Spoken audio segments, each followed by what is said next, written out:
Ian. Farraday Country Book 9, written by author Chris Keniston. This book is a work of fiction. Names, characters, places, and incidents are the product of the author's imagination or are used fictionally. Any resemblance to actual events, locales, or persons, living or dead, is coincidental. Copyright 2025 Christine Baena, all rights reserved. Without in any way limiting the author's and publisher's exclusive rights under copyright, any use of this publication to train generative artificial intelligence, AI technologies to generate text is expressly prohibited. The author reserves all rights to license uses of this work for generative AI training and development of machine learning language models.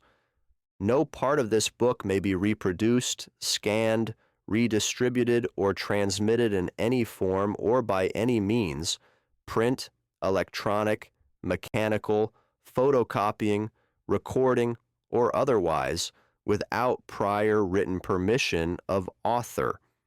Narrated by 11 Labs, synthesized voices of Antoni, Legacy, Audrey, Educated, Brian, Broadcast, Clara, Acting, Dallin, Storyteller, David, Gruff Cowboy, Deep Dave, Deeper Voice, Dallas, Dolores, Friendly, Drew, Legacy, Glinda, Legacy, Grace, Legacy, Jessica, Josh, Legacy, Josh T, Judy, Aged, Kim, Laura, Liam, Magnus, Conversational, Martha, Gweb, Matilda, Rachel, Legacy, River, Robert Riggs, Roger, Russell, Sarah, Sarah Lawson, Scarlett, Serena, Legacy, Shannon B, Southern, Sheriff Ben, Tanya, Upbeat, Vivi 2, Upbeat, WF Strong, Will. Audio production copyright 2025 by Christine Baena.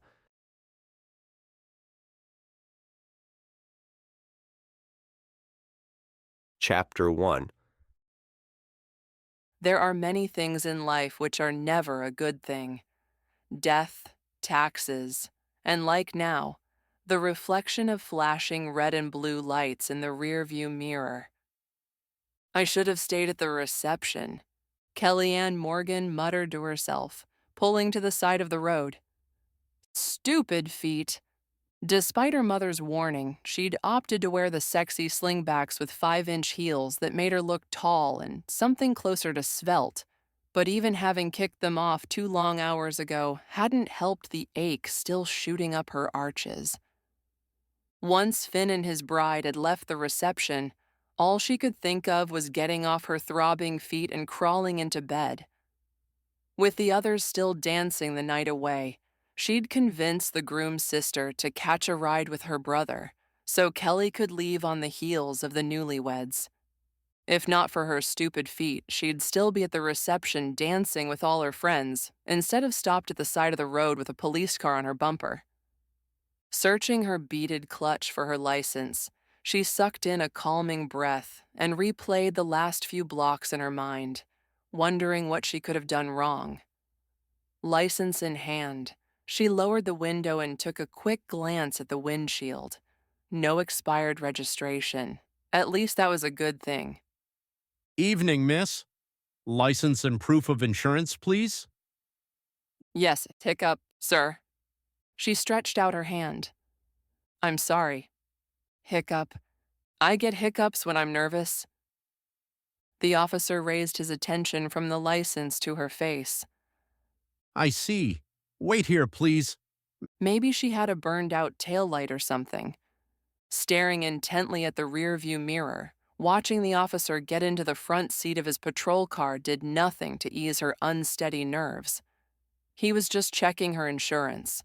Routine, standard operating procedure. Nothing to be concerned about. After all, she wasn't a criminal on the run. The towering man sauntered back to her door, his expression unreadable. Impatient, she blurted out, "Did I do something wrong?" There's a stop sign a few blocks back. Stop sign? His gaze scanned the interior of the car in one swift motion. Where are you coming from, miss? My friend's wedding. Sucking in a deep breath and swallowing hard, she tried to suppress the stupid nervous hiccups. Celebrating. He asked evenly. Kelly nodded. She didn't dare open her mouth. Did you have a few drinks? No, sir.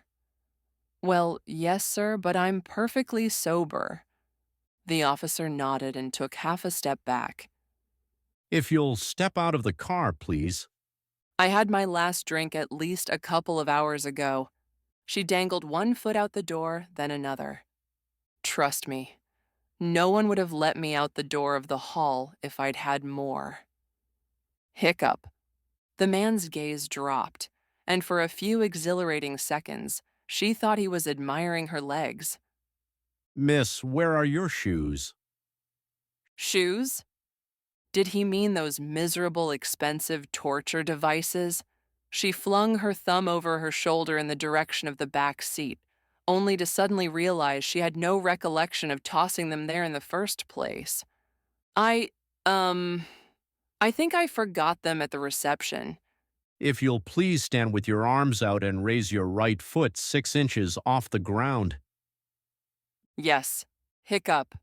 Of course, but I can straighten this whole thing out if I could just have a minute to call someone. You see? Arms spread, she toppled sideways. Balancing on one foot had never been her strong suit.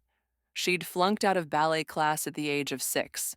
Regrouping, she tried again, wobbling precariously before almost tipping over once more. Oh, forget this. If I could just call... The officer raised his flashlight. Are you refusing the field sobriety test? She sucked up her nerve and straightened her shoulders. If standing on one foot was part of the test, she'd never pass it. I am. Then you're definitely going to get your one phone call.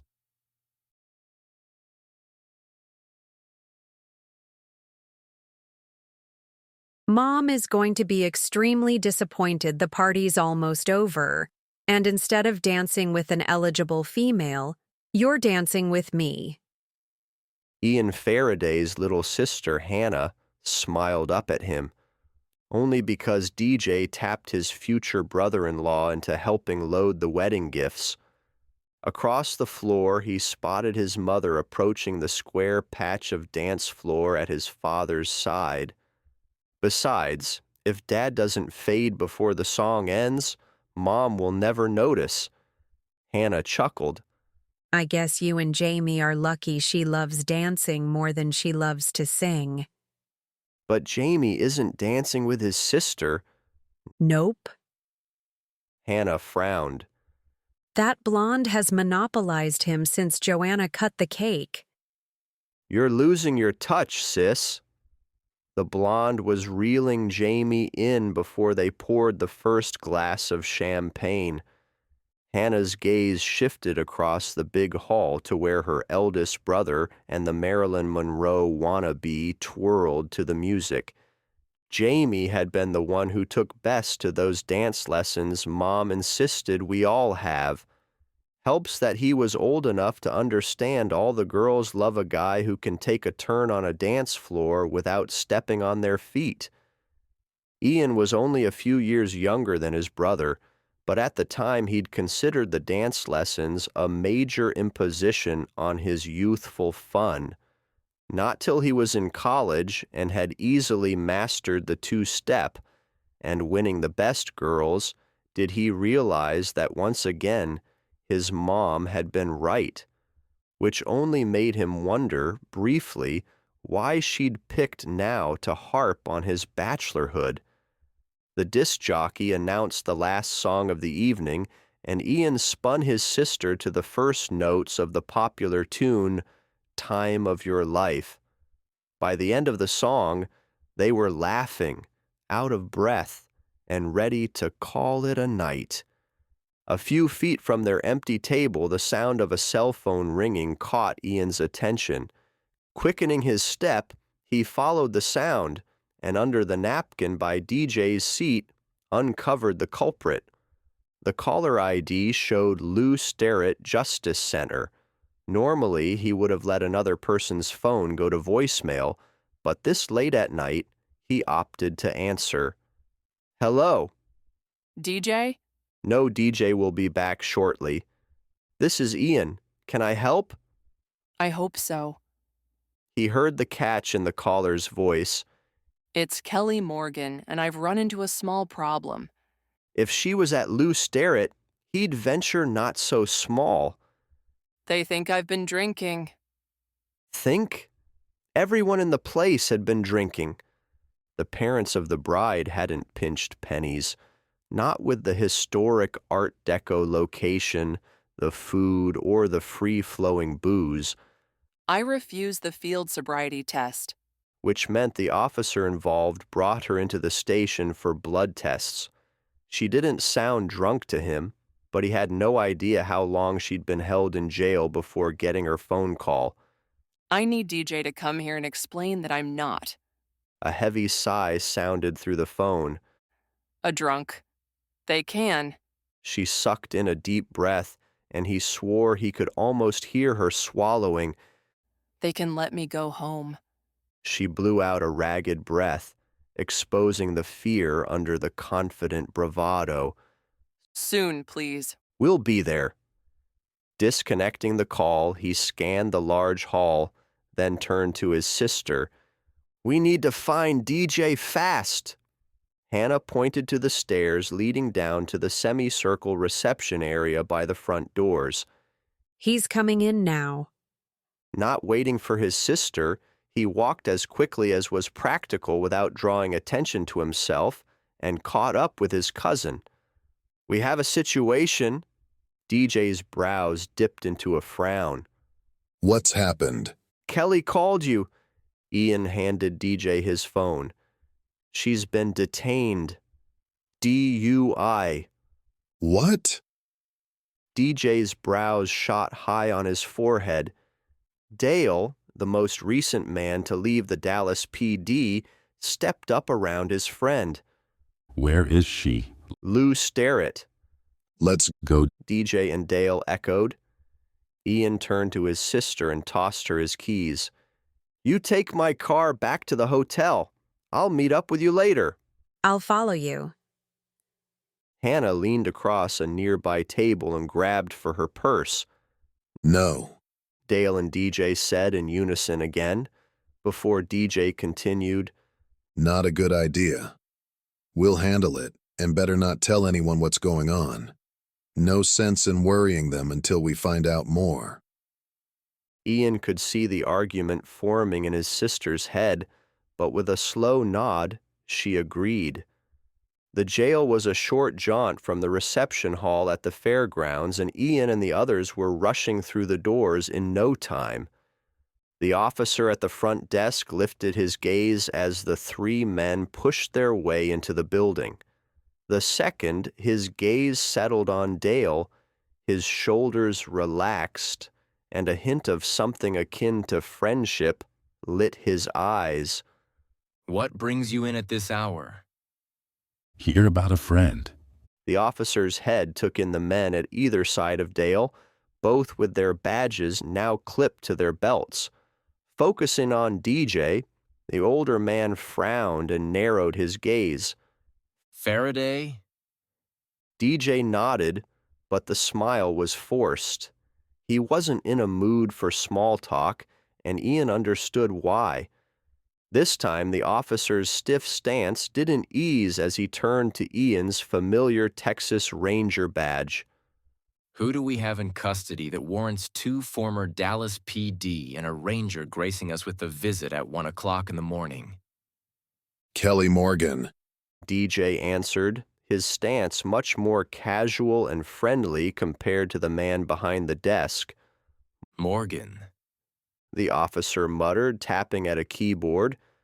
The DUI. His expression shifted from territorial arrogance to total bewilderment. She's a friend. Dale repeated with a casual shrug. Who's the arresting? Kavanaugh. From the quick bob of Dale's head that matched DJ's, Ian figured that was buddy speak for "we can work with this." Can we see her? DJ asked. The officers scanned each of the men then, looking at Dale, shrugged. You know the routine. This time, Dale's grin was more like that of a man among friends. Thanks, Jack. From the front of the building to the lockup, where Kelly and a few other misguided souls and at least a couple of working girls were kept waiting, was a short walk. Even if he hadn't seen Kelly a brief while ago at the reception, she would have been easy to spot. If she pressed herself any closer to the back wall, she'd become one with it. The elation in her eyes at first sight of DJ made Ian wish someone had stopped her from driving home alone. You made it. She said on approach to the cold metal bars. Can I get out of here now? This time her faltering voice failed to hide the fear. DJ shoved a thumb over his shoulder at Ian. It pays to have friends in high places. Relieved and grateful eyes turned to Ian. If that means yes, I owe you my firstborn child. When I have one. At least she still had a sense of humor. That one won't be necessary, especially since her freedom came at a price. For at least the next 24 hours, one Kelly Morgan was in his custody.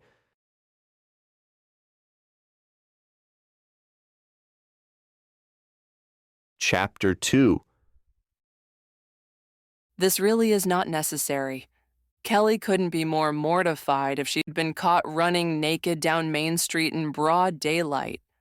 Even though she had indeed been completely sober, just the idea of having been taken to jail for driving under the influence, never mind being temporarily accommodated behind bars, with several less than stellar members of Dallas society, made her feel like she'd totally and possibly permanently blemished the family name. Ian Farraday hit the blinker and glanced in his side mirror. I gave my word. It's no big deal. If it had been no big deal, he would have allowed her to drive herself back to Tuckers Bluff. Last night, when Dale, DJ, and Ian had dropped her at the hotel for a few short moments, she thought he might actually camp out on the floor at the foot of the bed in the room she shared with his sister Hannah. He hadn't said much in objection to leaving her under her own recognizance for the night, but she could see the reservation in his eyes, as clearly as she could see the Texas Ranger badge shining on his belt, when he knocked on her door bright and early this morning, letting his sister drive his precious car back home and insisting on driving Kelly's car. She knew beyond the shadow of any doubt that to him, having been released in his custody was indeed a very big deal. Ian kept his eyes on the road. By tomorrow morning, all of this unfortunate misunderstanding will have been legally wiped away and no longer an issue. But until then? Glancing away from the road, and with that familiar Faraday twinkle in his eye, Ian flashed a smile at her. Think of me as the big brother watching out for your virtue on prom night. Though she'd always thought it would have been nice to have a brother, that was definitely not the reason why. Barely out of Dallas County limits, the ringing of her cell phone brought the conversation to an abrupt end. Rummaging through her purse, Kelly pulled out her phone and cringed. Her mother. She so did not want to explain what had happened to her last night. On the other hand, if she didn't answer, her mom would simply keep calling. She sucked in a deep breath. Only DJ, Dale, Ian, and Hannah knew anything about her unfortunate stint at Lou Sterrett, and all four had sworn an oath of secrecy. Kelly didn't doubt that she could trust her friends. Not that she knew Dale or Ian that well, but she did know Dale adored Hannah and would do anything for her, and Ian, after all, was a Faraday. A Faraday's word was as solid as a bar of gold in Fort Knox. But none of that meant that her mother couldn't somehow have found out about her daughter's late-night predicament. "Morning, Mom." That sounded normal. In no way did her voice reflect the panicked woman who had spent hours in jail fretting over the possibility of some movie-like clerical error keeping her behind bars for the rest of her life. Just to make sure, she glanced at Ian. For only the second time since they'd left the hotel, Ian turned his attention in her direction, at the exact moment she looked up to him for reassurance. She seriously doubted he had any idea why she was staring at him, nor did she have any idea why he was nodding at her. But something deep in her gut believed he could read her mind and was telling her to carry on, that she sounded fine. We're all dying to hear the whole story. Kelly's heart sank to her stomach. The woman knew. How did it go? Her mom asked with a hint of enthusiasm. Go? The wedding. Remember? The reason you drove all the way to Dallas. Was it everything y'all expected it to be? And even more. Kelly held in a huge sigh of relief. But brother, was last night way more than anyone had expected. The bride looked beautiful and Finn looked prouder than a peacock. They'll probably live to be 100 and die holding hands. That's a terrible thing to say. Her mother's voice dropped a few octaves, much the way it would when Kelly had been a little girl and was being reprimanded. Mom, we all have to die sometime. I think passing on at the age of 100, holding hands with the love of your life, is a pretty nice way to go. Heaven knew her father's last couple of years in the semi-paralytic state, after a stroke had been hard on everyone. Well, Her mother sighed. I suppose you have a point. Without another word necessary, Kelly knew exactly where her mother's mind had gone to. What have they done now? Who said anyone did anything? Her mom responded a little too innocently. Holding her breath, she waited for the other shoe to fall. It's just a small fire, dear. Fire? The single shaky word had Ian looking in her direction again. Her grip on the phone tightened. Just a little itty-bitty, teeny one in the bathroom. The bathroom? Kelly blinked, turning slightly away to swipe at an escaped tear. It was raining yesterday. Her mom continued. The barbecue, she muttered, sucking in a long breath and blinking back any more tears. I swear to God, you can't leave those two alone anywhere. Well, your grandpa just wanted to show me how safe it was to start a charcoal fire in the bathroom sink. To be honest, I figured out what caused the problem at the Shady Rest. What's there to figure out? Her breath caught for a fraction of a moment. The problem was they were cooking in the bathroom. You know, I think the barbecue in the bathroom would have worked out just fine if they hadn't opened up the pipe under the sink to let more air in. It seems that's why the flames shot up, reaching the roof and setting the sheetrock on fire. At least this time, that's when I had to get the fire extinguisher to put it out. This time, Kelly's forehead fell into the palm of her hand. Mom, don't tell me you stood there watching. Total silence was as good an admission of guilt as pleading the fifth. Ah, Mother. It's all right, dear. Frank from the cafe came over late last night and cut out the scorch spots and replaced the sheetrock. Later today, he'll be back to texture and paint. By the time you come home, you'll never know what happened. The only way she would not know what happened was if her mother hadn't told her. Which almost made her wonder what other shenanigans her grandfather and his brother might have gotten into when she wasn't looking. Of course, she didn't dare ask. Maybe another day, but not today. She wasn't up to it. At this point, she was starting to wonder about her mother's stability. It was one thing to have her grandfather, well into his 80s, a little on the daffy side. But having her mom still only in her 50s as a partner in crime terrified her. If her mom started down the slippery slope to crazy old coot this young, Kelly might not survive to her own crazy old coot stage. Anything else, Mom? No, dear. I just want to hear about the wedding. Kelly ran her fingertips against her temple. Especially now. She wasn't up to reliving last night just yet. Not even the fun wedding part. I'll tell you all about it over supper when I get home, okay? I suppose so. At least I know it went off without a hitch. Without a hitch. Yeah, the wedding had. Her, not so much.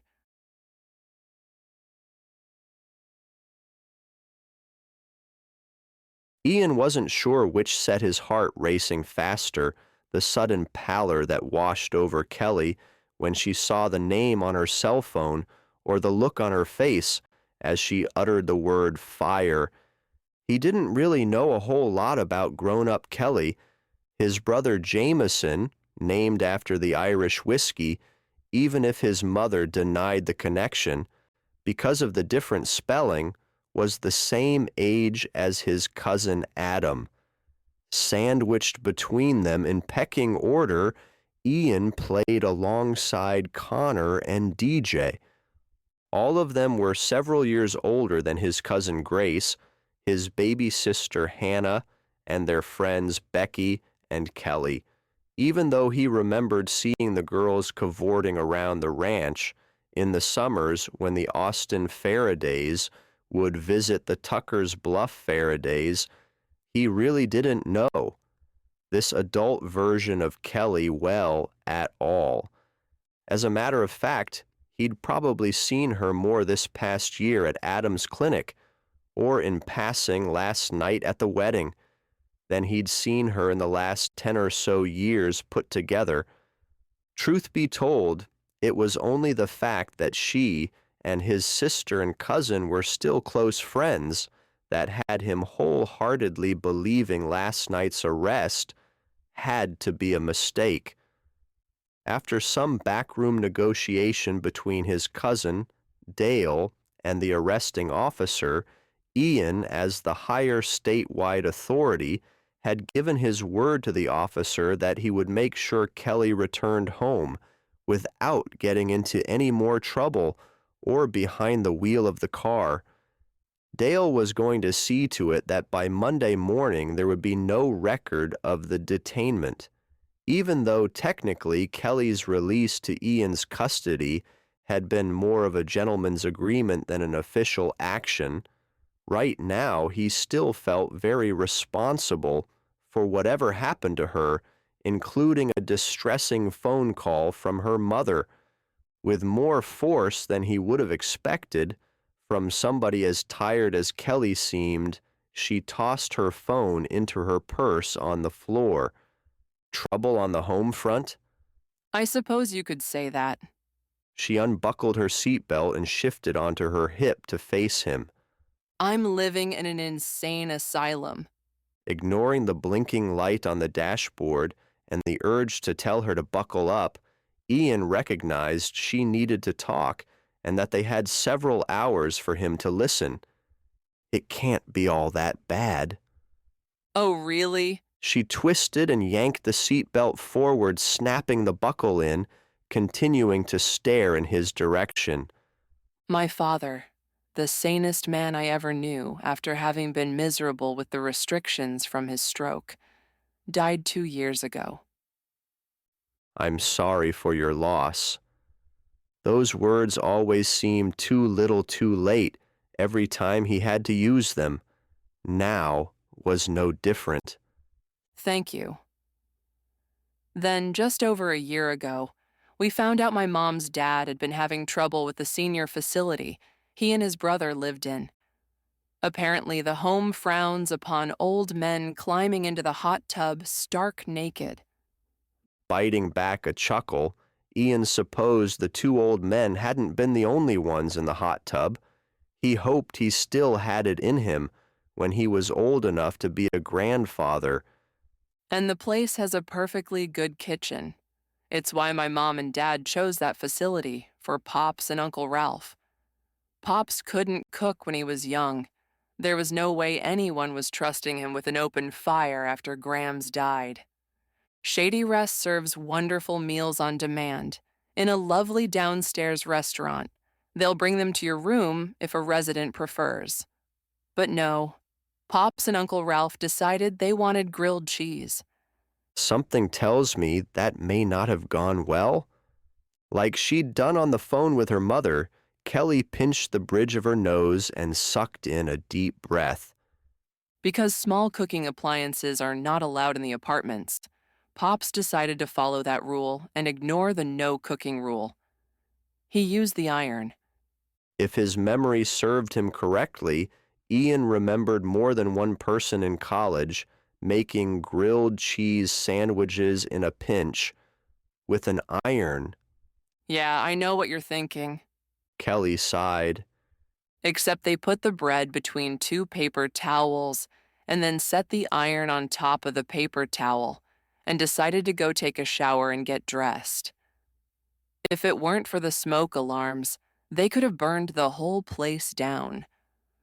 The way he saw it, the old guys were adventurous and lucky. The last straw came not long after they'd sworn off meat and became vegetarians. Unhappy with barbecued brisket on the menu, they decided to grill zucchini. Without another word, Ian already had a good idea what was coming next. Pops is rather resourceful, which is why he used the bathroom sink, a bag of charcoal, and a little lighter fluid. The real trouble, however, came when he removed the pipe for venting. And the whole thing blew up in flames. Kelly nodded. That was the last straw for Shady Rest. Pops and Uncle Ralph have been living with us ever since.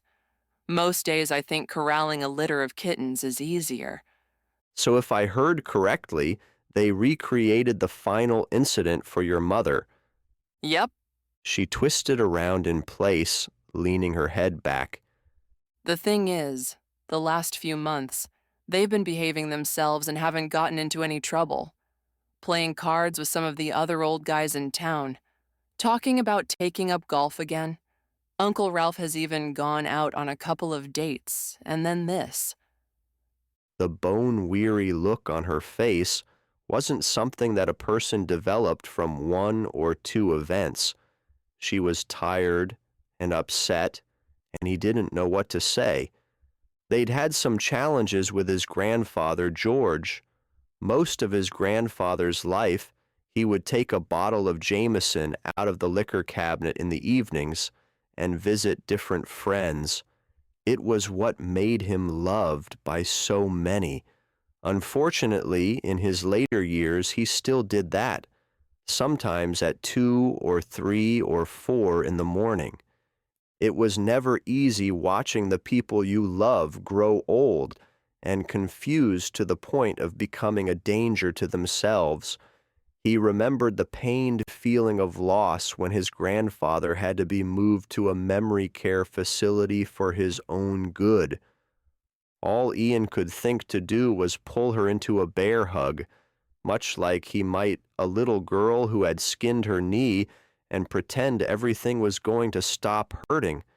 Except she wasn't a little girl.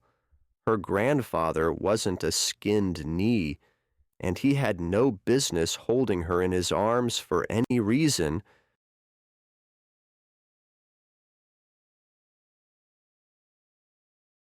Chapter 3. Time for a pit stop. Riding in a caravan of cars from Dallas to Tuckers Bluff, Ian followed the car in front of them into the gas station.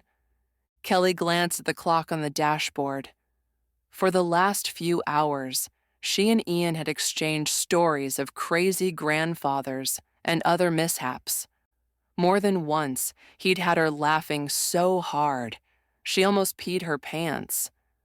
She truly hoped that one day she could look back at her own grandfather's antics and laugh it off. But right now, she was frustrated and a little scared. Not just for what trouble her grandfather and his brother might get into, but fearful she and her mother might by sheer heredity be doomed to follow in those exasperating footsteps. The line of cars led by Adam and Brooks with their wives, followed by the rest of the clan, with her and Ian at the rear, turned one by one into the station. Kelly fished her credit card out of her wallet and hurried out of her seat to feed the pump. Ian already had the nozzle unhooked and the gas cap uncovered. You go on inside with the others. I'll fill her up. That's okay, I can do it. I know you can. So can I. The man flashed a full-wattage Faraday smile. What was that old expression? The acorn didn't fall far from the tree? Was there not a single man in the Faraday clan who had not inherited that ice-melting smile? Through the years, having been treated more like another kid sister than a friend, she'd grown pretty much immune to the inherent Faraday charms. After all, Grace's brothers felt like her own. Not so with Ian. For the first time, she truly understood the impact of the Faraday charm that all the women in town referred to. Thank you. I thought I'd get a Diet Cola. Would you like something from the store? No thanks. I'll be coming inside myself in a minute. Kelly nodded, and before she did something stupid like drool or trip over her own feet, she spun around and hurried inside after her friends. The line to the bathroom was already backing up, so she opted for something to nibble on first. Standing next to Becky in the snack aisle, Hannah looked up.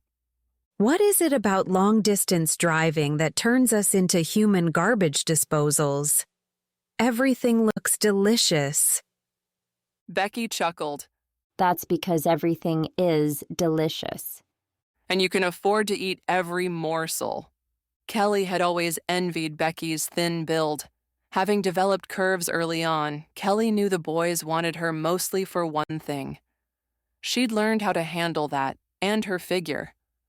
Always managing to remain on the curvy side of the line separating full-figured from overweight, or at least until recently she thought she had. Unfortunately, Becky said, no matter what I eat, I'll never have your curves. But fortunately for me, my husband likes me just the way I am. This time, like every other time her friend mentioned DJ Faraday, Becky's face twisted into a sappy grin. Another reason why Kelly envied Becky's lack of curves. At least Becky always knew if a man showed interest, it was in her personality and not her bra size. You look awfully serious all of a sudden. Becky frowned. Is something wrong? From slightly behind Becky, wide-eyed, Hannah shook her head, silently letting Kelly know that she had not shared last night's secret. Except Kelly's suddenly sullen thoughts, had nothing to do with her short stint in jail and everything to do with the last jerk she'd dated. No matter how hard she tried to erase Brett Cunningham's biting words from her memory banks, every time she stepped in front of a mirror, she had to look twice, asking herself if she really looked good or if her choice of wardrobe made her look fat. Or worse, was Brett right and she actually was fat? She really hated him for managing in only a few months to make her question everything good she believed about herself, for making her look differently at herself. Really? It's the creep, isn't it? Becky asked. Hannah's face folded with confusion. Creep? Yeah, the last idiot she dated and finally unloaded. Brett was an insecure moron who got his self-esteem jolt by tearing others apart. And now he's got Kelly doubting what a great figure she has. Among other things, Kelly thought to herself. At first she'd felt special being asked out by such a successful, handsome hunk. So much so that she never noticed when his sweet attentions turned to double-edged put-downs. Not smart, not pretty, but definitely fat. Frowning at Kelly, Hannah looked even more confused than before. Why would you believe him? Oh, Lord, please tell me we're not talking about Kelly's recent ex. Grace came walking up the aisle. I'm still trying to think of something I can sue him for. Sadly, the court system doesn't recognize self-centered, manipulative, and controlling jackass as a suitable cause for action. And Time magazine doesn't have an edition for asshole ex-boyfriend of the year either. Becky chimed in. Hannah snickered. So I'm guessing this guy is a controlling asshole that no one likes. What guy? Ian's voice carried over Kelly's shoulder. When she turned to face him, he frowned. Except unlike his sister, who was clearly confused, Ian looked more annoyed. Her stomach twisted with fear of how much had he overheard. Kelly had a feeling had he really been her big brother, her ex might have gotten old-fashioned whooping for disrespecting her. Snapping her head back around to face her friends, she didn't know quite what to say. She didn't want him to know the ugly things her ex had said, how the guy had seen her. Right now, even though Ian was just visiting Tuckers Bluff and was only her friend because of his sibling, she really, really, really wanted him to see her for who she'd thought herself to be only one short year ago, and not through the idiot other guy's eyes. Oh, you know, she answered with more aplomb than she felt. Just men. No one in particular. I think I'm going to buy the beef jerky. No carbs. Her friends shuffled about, grabbing things from the shelf. I like the honey-roasted almonds. Becky took a couple of bags. Hannah reached over Grace's arm. Cheddar popcorn for me. Carbs be damned. Atta girl. Grace reached for a second bag of kettle-baked potato chips. Carbs be damned indeed. Marching single file to the register, Kelly and her friends left Ian standing in the aisle. Sneaking a quick peek, she noticed he stood rooted to the floor, still frowning. It took Hannah jabbing her elbow into Kelly's side for her to look forward again. And wasn't that a new twist? Whether he sported the famous and charming Farraday smile or frown like a territorial toddler, the guy had the same impact on her, knee-buckling. She looked at the beef jerky in her hands and the popcorn in her friend's hand. Who was she kidding? No carbs wasn't going to change a thing. She should have grabbed the popcorn.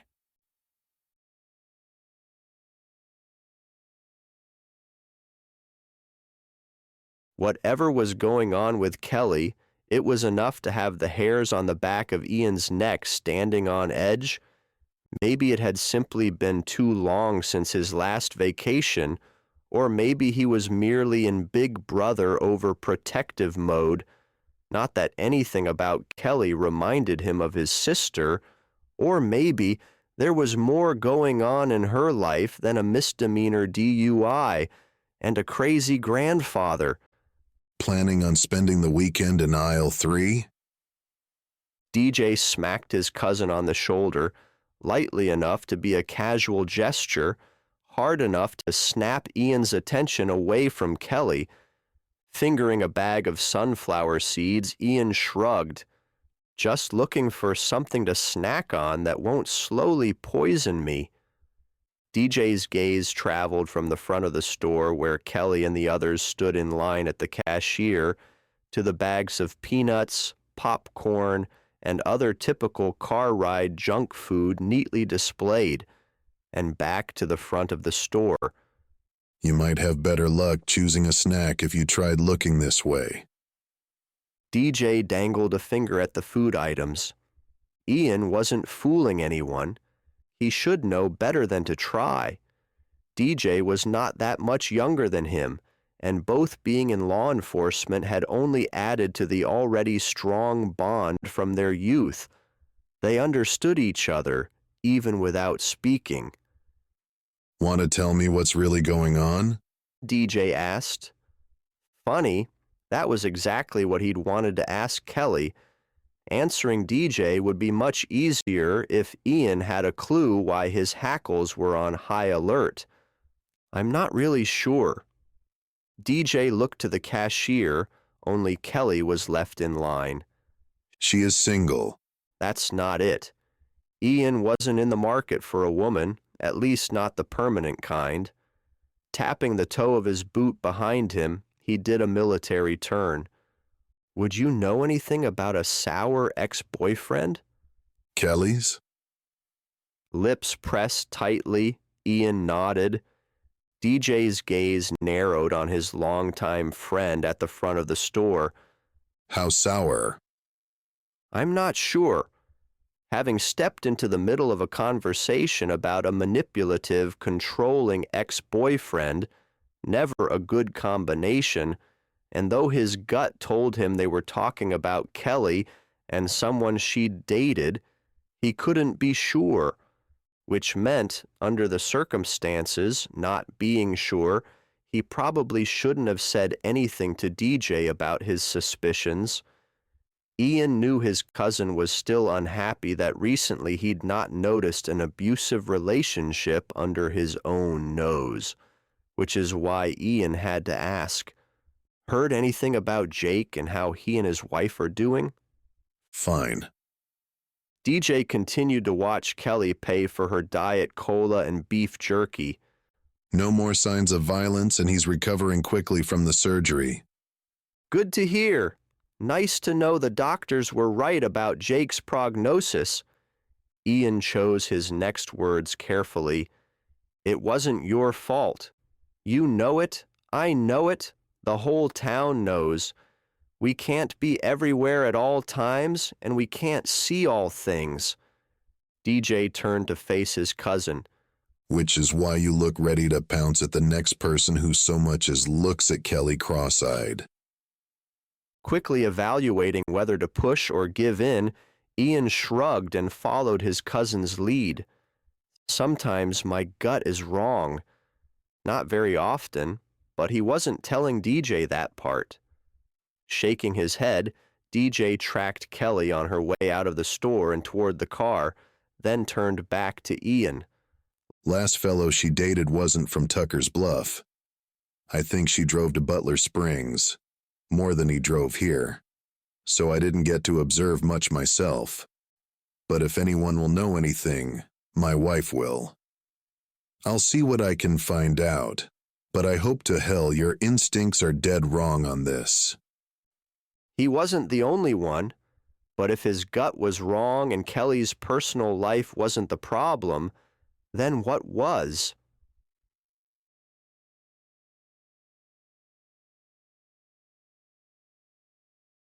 Eileen leaned left, then right, stretching her back. She hadn't said anything to her brother-in-law, but she was delighted when he decided to stop for gas instead of pushing the tank to its limit and driving home in a single span. These long car rides to and from Dallas had been a heck of a lot easier on her 20 years ago. Next time I say we drive to Abilene and fly into Dallas. You hate puddle jumpers. Sean Farraday unscrewed the gas cap. Besides, it's not like we go into Dallas often. Doesn't matter. Whenever we go back, remind me how much my back is protesting the drive. Eileen caught sight of DJ's car pulling back onto the road and pointed. Looks like we're not that far behind the kids after all. Didn't think we were. They were dancing all night, too. Probably had as hard a time crawling out of bed this morning as the rest of us old folks had. Speak for yourself. Eileen patted the back of her hair playfully. I'm not old yet, but too bad they didn't all sleep in an hour longer. I had hoped for an earlier start to beat everybody home. Twisting left and right, and feeling that aching tug at too many muscles, she figured she was lucky she made it out of bed this morning at all. Strolling in her direction, his gaze going right past her, her nephew Ian didn't seem to notice her until he was practically at her feet. If you're looking for DJ, he just pulled out. Sean lifted his chin in the direction his son's car had taken. Nope. I had to use the men's room and didn't want to hold up the caravan. Well? Eileen shrugged. With cell phones and GPS and emergency satellite road service, the need for caravanning is pretty much obsolete anyhow. Sean returned the gas nozzle to the pump and looked up at Eileen. Want me to get you something from inside? A cold drink would be nice. Mine has gone from chilled to lukewarm to not worth a damn. In the meantime, I'm going to inspect the ladies' room. Even though she'd spent the better part of the last couple of days surrounded by family, she leaned up and kissed her nephew on the cheek. It was going to be nice having him around the house for a couple of weeks while Finn was on his honeymoon. Careful driving home. Ian smothered a chuckle, and Eileen was pretty sure a few years ago he would have rolled his eyes at her too. Yes, ma'am. It was sheer habit after 20-plus years of worrying about her boys that had Eileen turning around by the glass door to track Ian's last steps. She was pretty sure Ian had driven to the wedding on his own after visiting his folks near Austin. And even if Eileen was remembering wrong, she didn't understand why Kelly waited for him by her car. Eileen practically walked sideways, making her way to the ladies' room while keeping an eye on Ian and Kelly. Now, wasn't this an unexpected turn of events? She knew for sure that Hannah had ridden to Dallas with Kelly in Kelly's car, which left a couple of questions. Where was Hannah and how was she getting home? And why was Ian riding home with Kelly instead of Hannah? Curiosity winning out, she inched back toward the front door, giving her a clear view of her nephew. The man's smile bloomed wide and strong. I thought you were going to use the ladies' room. Sean stood beside her, a couple of cold drinks in his hands. Always a sharp man, fully aware of his surroundings, her brother-in-law's gaze followed hers and landed on the same thing she had been watching. Oh no, don't you let that imagination of yours run wild. There's a very logical explanation for why Ian is riding back to the ranch with Kelly. I'm sure you're right. And he probably was, but just in case, she scanned the edges of the property for any signs of a shaggy dog and her puppies.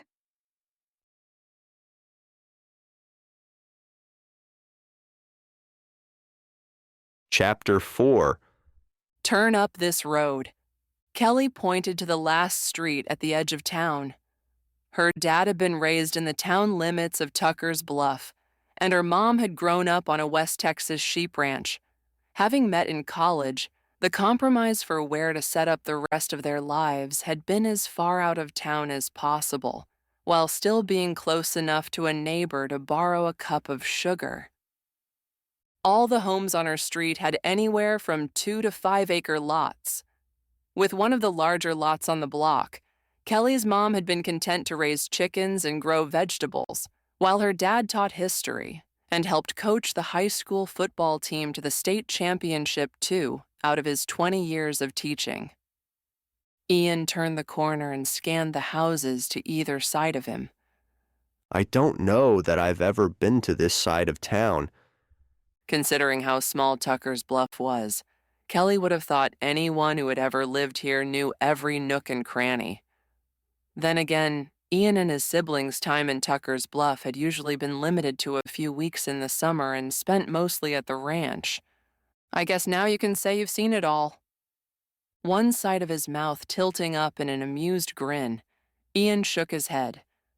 If there's one thing I've learned on the job, it's that just when I think I've seen it all and nothing can surprise me...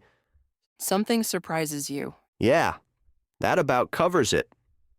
Kelly pointed to the 2-story farm-style house with a wraparound porch, 2-car detached garage, graying paint, and one shutter on the second floor hanging precariously from a single hinge.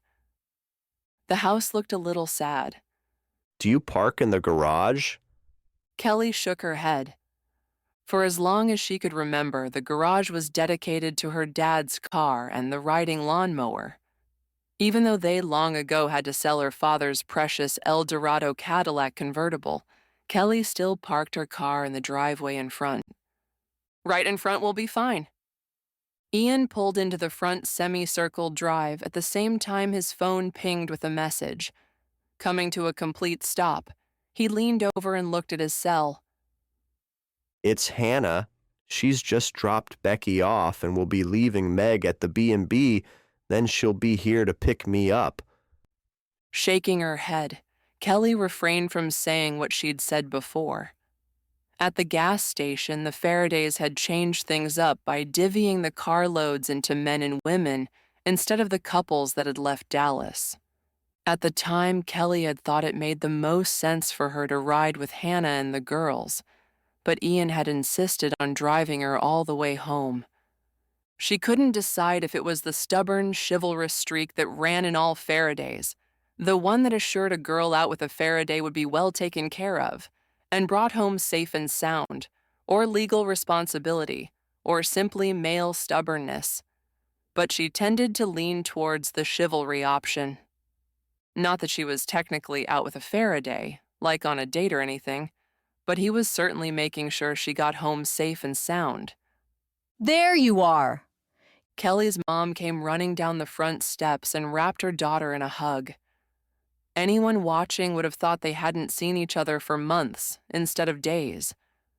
Maybe this whole grandfather thing was weighing harder on Kelly's mom than the woman was letting on.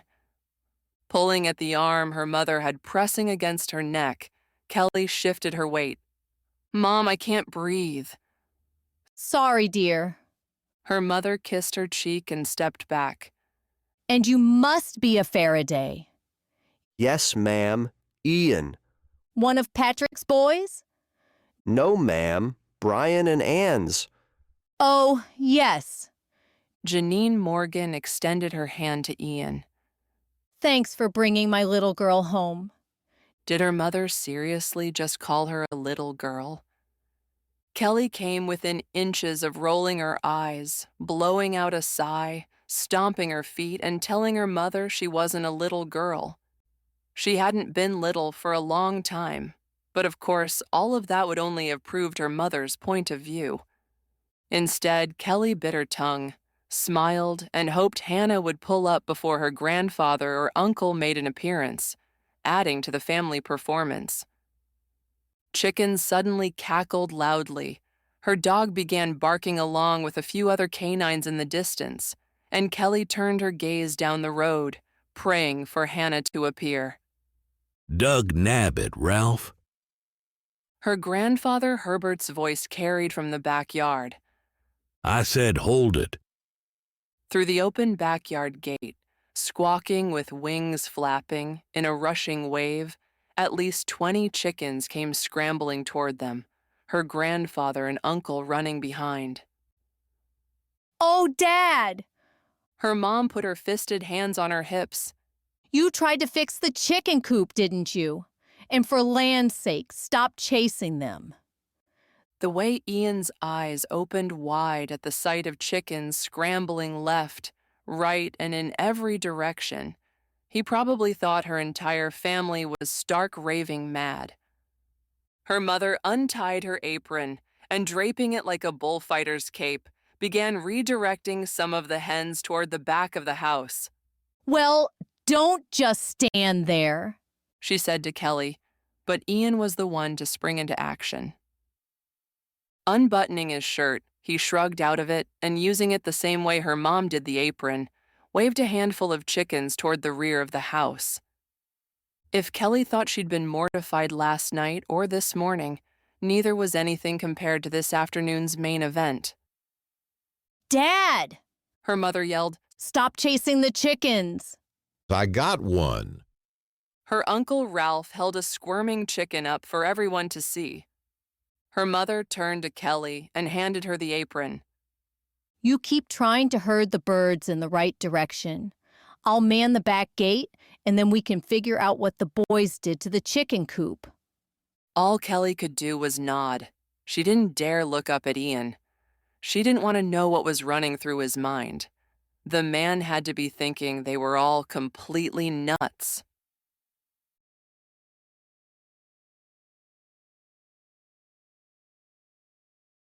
Chickens. He was supposed to be helping move chickens, not ogling Kelly's hips. Distracted with business last night, he hadn't really paid attention to what Kelly wore or how it may or may not have shown off her shape. Today, in casual sweatpants and a loose-fitting t-shirt, her figure was well hidden. But with Kelly leaning forward, waving at the squawking hens, the outline of her shape was impossible to hide. A narrowing waist curved out to well-rounded hips. No matter how many times he dragged his attention back to the business at hand of moving chickens, whenever she got in his line of sight, he'd noticed something else about her. The rosy blush rising up her neck to her cheeks, the pearl-like complexion of her skin, how she nibbled on her lower lip every time a chicken ran off in the wrong direction, and heaven help him, the way her chest rose every time she blew out a frustrated breath. Oh my. Hannah came up the walkway giggling. I always thought it would have been fun if Mom and Dad had raised chickens. You might want to reconsider that. Kelly circled around after two hens that had broken through their efforts to redirect them. Oh, let me try. Hannah rushed up to the two wayward chickens. Frightened by her approach, both hens flapped their wings, leapt, squawked, and tore off toward the backyard. Kelly straightened, and for the first time since the chicken scenario had begun, let out a deep laugh. Well, that worked. They may not lay eggs for a week, but at least we got them in the backyard. Hey. Hannah waved her hands palm up and grinned. What are friends for? By the time they finally corralled the last of the hens into the backyard, Ian was ready for a second shower of the day, and thanks to Kelly, most likely a cold one. He secured the latch on the gate and spun about to see Kelly and her mother across the yard, shaking their heads, Mrs. Morgan waving a hammer at the two old men standing to either side of them, and the gaping hole in the large wired fence area that surrounded what he assumed was the chicken coop. I know you were trying to help. Kelly shifted her gaze from one side of the fencing to the other, then back to her grandfather. Even not knowing the man, Ian could see the frustration in his face, whether it was that of an aging gentleman dealing with the reality of being unable to do that which he might have easily done in his younger days, or something else. Ian didn't know, but the softening look in Kelly's eyes showed she recognized it too. Thanks, Pop. Give me a few minutes to unpack the car and say goodbye to my friends. Then we can finish fixing the fencing. If Ralph here had his hearing aids turned on, he'd have known I said, hold it, not pull it. Her grandfather bent over and picked up a screwdriver and long-handled pliers. You go on and take care of your business. We'll finish up here. Kelly opened her mouth as if ready to object, and then let it snap shut before nodding. Okay. The deflated look in Kelly's eyes pricked at Ian. He didn't know what to do to help her situation with her family long term, but he knew enough about ranching and fixing fences to at least help out with this little mess. Is it all right, gentlemen, if I give you a hand? I could use the exercise. The two men looked him over from top to bottom and like a set of matching bobbleheads nodded. Oh, you don't have to. Kelly's mom started. That won't be... Kelly's words tumbled over her mother's. Ian held up his hand, cutting them both off.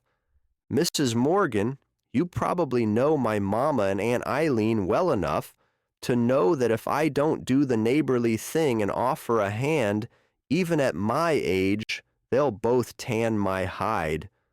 Kelly's mom let out a soft chuckle. You do have a point. I'd better go make some lemonade. Waiting until her mother was out of earshot, Kelly turned to him.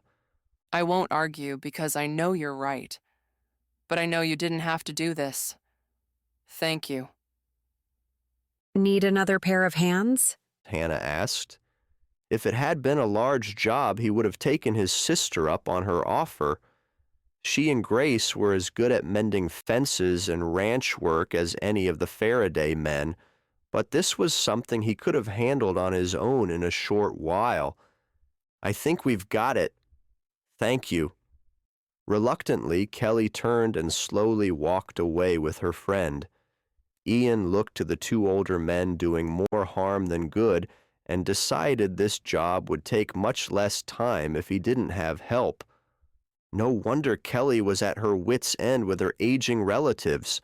Something told him corralling frantic chickens had been easier than keeping these men in line would be. He didn't want to even consider all the trouble these old coots, as Kelly called them, would get themselves into.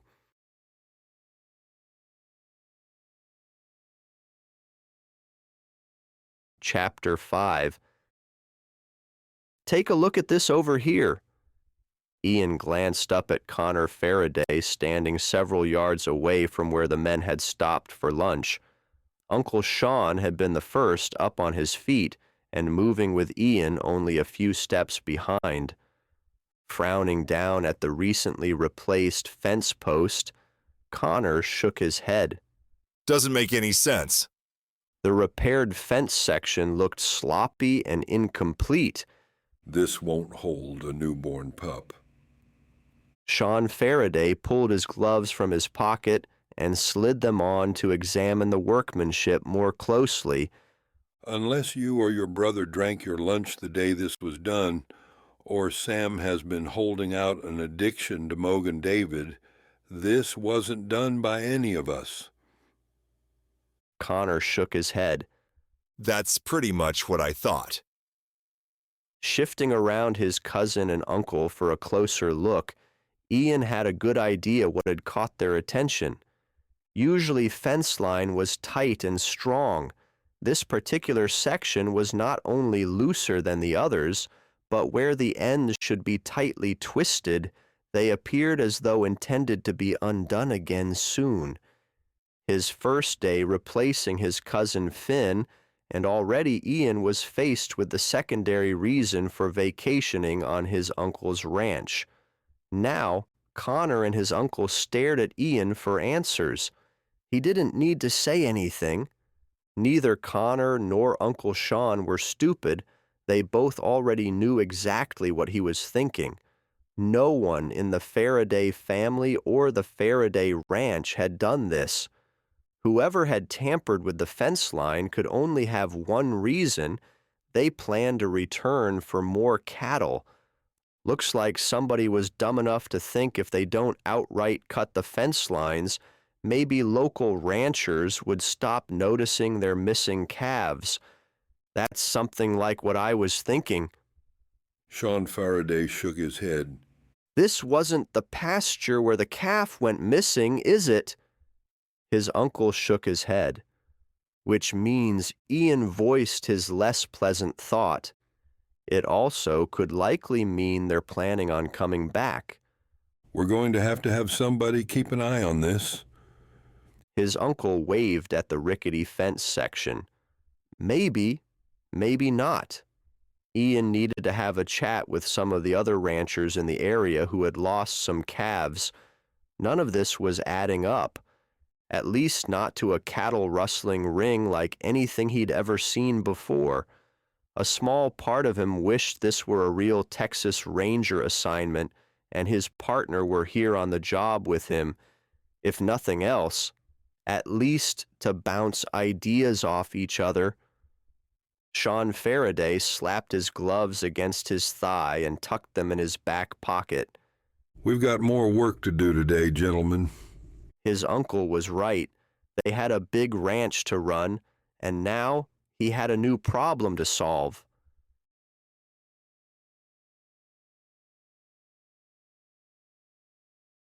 Some days were easier than others. By all rights, today should have been a fantastic day. The weather was beautiful, the sun shining bright. The clinic schedule was light. Intentionally, they'd booked only a few appointments after Finn's wedding, and much to Kelly's surprise, there had been no emergencies. It wasn't often the entire team got to lunch at the cafe. Normally, Kelly loved not having to shovel down a sandwich between patients or updating files. So why was she nervous as a cat in a room full of rockers following Becky and Adam across the street? Holding the door for Becky, then Kelly, Adam frowned down at her. You okay? Me? Kelly glanced upward at the 6+ foot of Faraday brother and plastered on her best effort at an all-is-right-with-the-world smile. Never been better. Adam nodded, but his frown remained in place. Her boss wasn't completely convinced, and she had to give him points for caring. Of course, if he didn't care, she wouldn't have a job. When her dad had suffered his stroke years ago and she'd had to come running home from college to help her mother, Adam had created the receptionist position for her, and it had been hers to lose ever since. Of course, the business was much larger now. The town had grown and they were always busy. Still, she owed a great deal to Adam Faraday's generosity. The fact that he still worried about her warmed her heart. Now, if she could just get rid of the nerves that had been taunting her all day, waiting for news from Dallas, all really would be right with the world. Isn't this a nice surprise? Abby called from the other side of the front counter. Pick any spot that strikes your fancy and I'll be right with you. The three of them settled into the booth at the end that allowed Adam a clear view of the front of the clinic. The man rarely unplugged from his job. If anyone pulled up with an emergency, he'd be out of the booth and halfway out the door before the call even came in.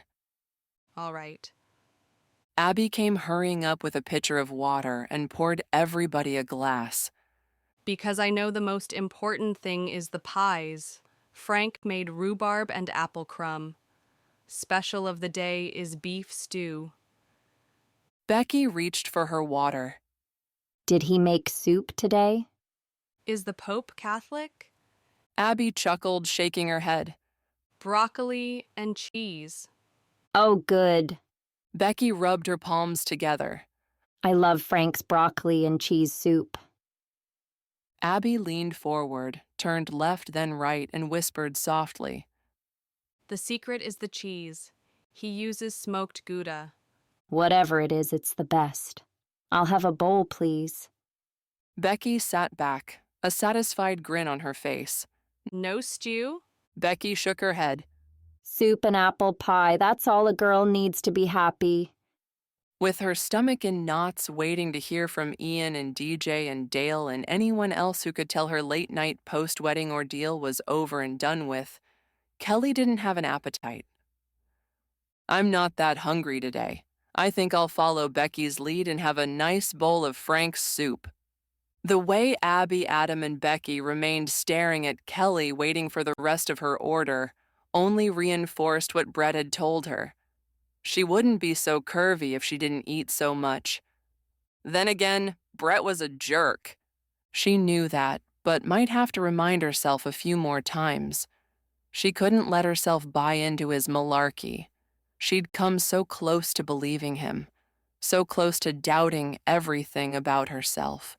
She was not going to let him win. Adam was the first to blink. His brows buckled momentarily, and Kelly knew he was debating if something was wrong again. Instead, he looked to Abby.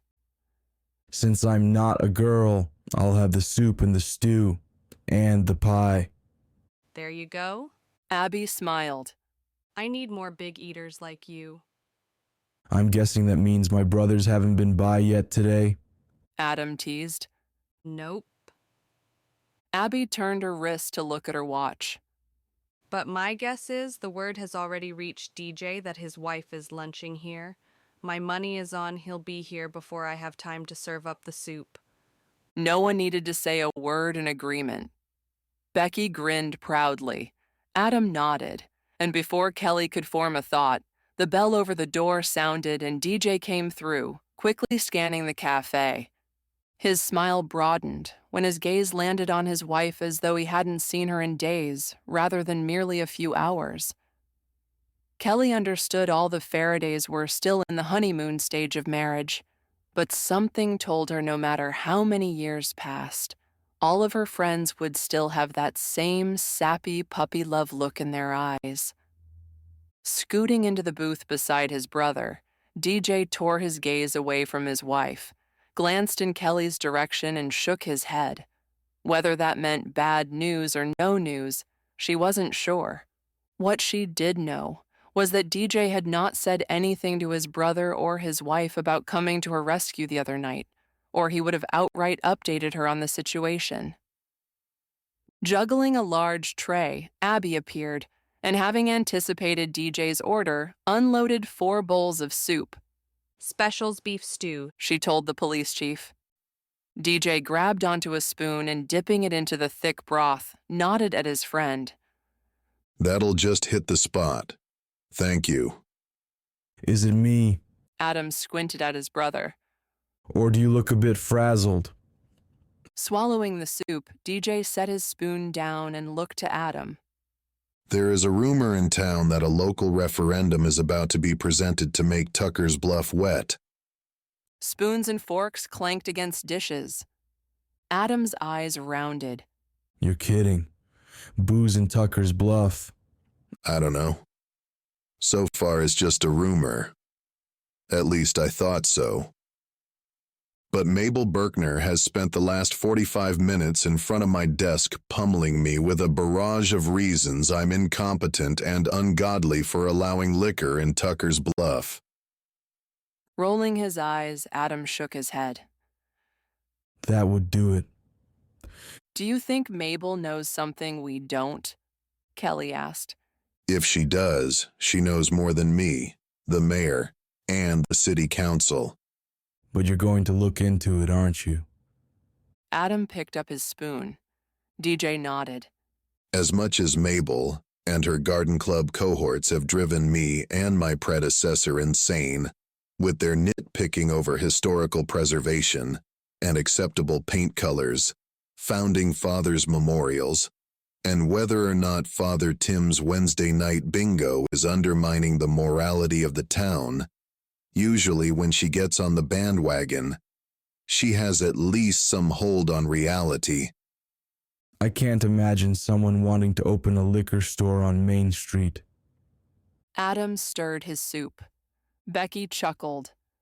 Maybe the sisters want to sell brandy for tea time. They probably already have a bottle stashed under the cash register. Kelly slapped her hands over her mouth and looked over to where Abby stood behind the counter. More than once, she'd known Abby to pour a little extra something into someone's coffee if nerves needed calming. Kelly didn't want to get anyone into any trouble, even though she was pretty sure DJ knew more about it than she did. Either way, Adam looked at his brother. the town still has to vote on it, don't they? Yes. DJ nodded. There are at least 15 variations of selling alcohol in the state of Texas. Listening to Mabel, you'd think 15 different establishments were going to open up with every degree of variation from hard alcohol liquor sales to brothels serving mixed drinks to grocery stores selling light beer. Adam's brows inched high on his forehead.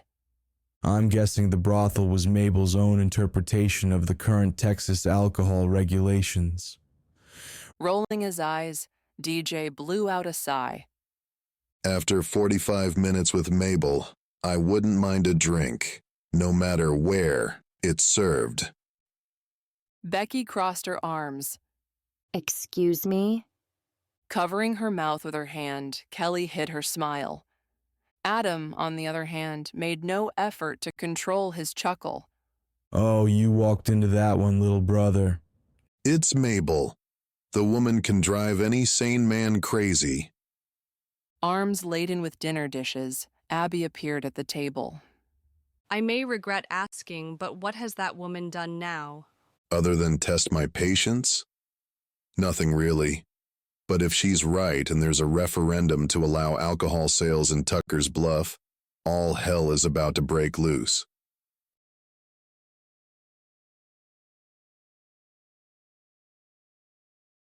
Chapter 6. Skipping out on dinner his second night at his uncle's ranch wasn't Ian's preference. In the Farraday family, mealtime was sacred. If there was something more than sacred, family dinners were it. But with only a couple weeks of vacation time, he needed to get into town to ferret out some more information on the ranches with missing calves, and he didn't want to skip working the ranch tomorrow to do it. He'd barely turned down the main road when he spotted a well-rounded derriere protruding from under the hood of a familiar parked car in front of Adam's clinic. The lights inside the clinic were out, and he suspected Adam had no idea his receptionist was stranded. Pulling into the lot by the cafe, he parked and trotted to the car. "Need a hand?" What? Ouch! The smack from her head striking metal made him cringe. "Sorry, didn't mean to startle you." Rubbing the back of her head with one hand, she looked up, squinting. Serves me right for ignoring the idiot lights. "Which light?" All of them. The surprise on his face must have shown because she immediately explained. I was almost at the clinic this morning when the dashboard lit up. I thought it could wait until after work and a short drive to Ned's, but the dumb thing won't start. "I see. May I?" Wiping her hands, she stepped aside. All yours. It only took a few minutes to recognize the most likely problem. "The alternator. Does Ned know you're coming?" Kelly nodded. I called him after work. "Good, because I think you're going to need his tow truck." Really? She bit on her lower lip and glanced back under the hood. I was hoping it was just a loose battery cable or maybe some corrosion I could fix with a can of cola. That made him laugh.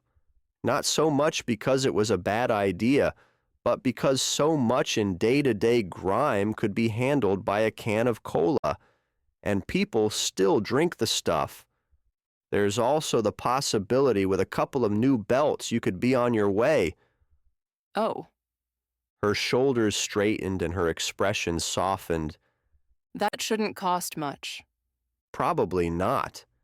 Even if she did need the alternator as he suspected, that shouldn't be outrageous. Ned was a fair guy, but Ian could still see the worry on her face. Hadn't the kid had enough bad luck recently? "Listen, have you had dinner yet?" Her eyes widened with surprise, but he had no idea why. Everyone had to eat, and even though he needed to meet up with his cousin over this missing calf business, it could wait until he'd grabbed a bite. Kelly looked down at her phone. It's Ned. He's on his way back from towing in a trailer from Ken Brady's. Will meet me in about an hour. Her gaze met his and lovely green eyes blinked. Guess I won't be getting home in time for supper. Then join me at the cafe. Those pretty green eyes widened a second time. Just dinner, he said quickly. Meant to reassure her that he had no untoward intentions. The way the light in her eyes immediately dimmed. He wondered if maybe he'd said the wrong thing. Please. Her slight nod was less than reassuring that he hadn't somehow hurt her feelings. While Ian slammed the hood of the car shut, Kelly retrieved her purse from the back seat and stood smiling in front of him. All set. Maybe he'd been wrong in his SNAP assessment. Maybe he hadn't said anything wrong. Then again, with women, what did he know? They'd progressed only a few feet when she slowed her pace. Is there any news on my... She glanced left, then right, and whispered, Arrest. So wrapped up in the stretch of fence they'd stumbled on today, Dale's call earlier in the afternoon had completely slipped his mind. Yes, I'm sorry. It's been a busy day, but everything is straightened out. You don't have to reappear in court, and there won't be anything on your record. Only a foot away from her, he could hear the deep sigh of relief. He was an idiot for not having called her right away, or at least having made sure that DJ called her. He felt 2 inches tall, knowing that she had been worried about this all afternoon while his mind had been on missing calves. Thank you so much for answering DJ's phone and everything else. I don't even want to think about what would have happened if I'd had to sleep there all night, or worse, spend a few days in jail. I owe you, all of you. Reaching for the cafe door, Ian smiled. That's what friends are for. Thank God. Well, hello there. Abby waved. Didn't expect to see you back in town so soon. Looks like Finn was wrong. You hold up just fine after a day's work. Ian had to laugh out loud.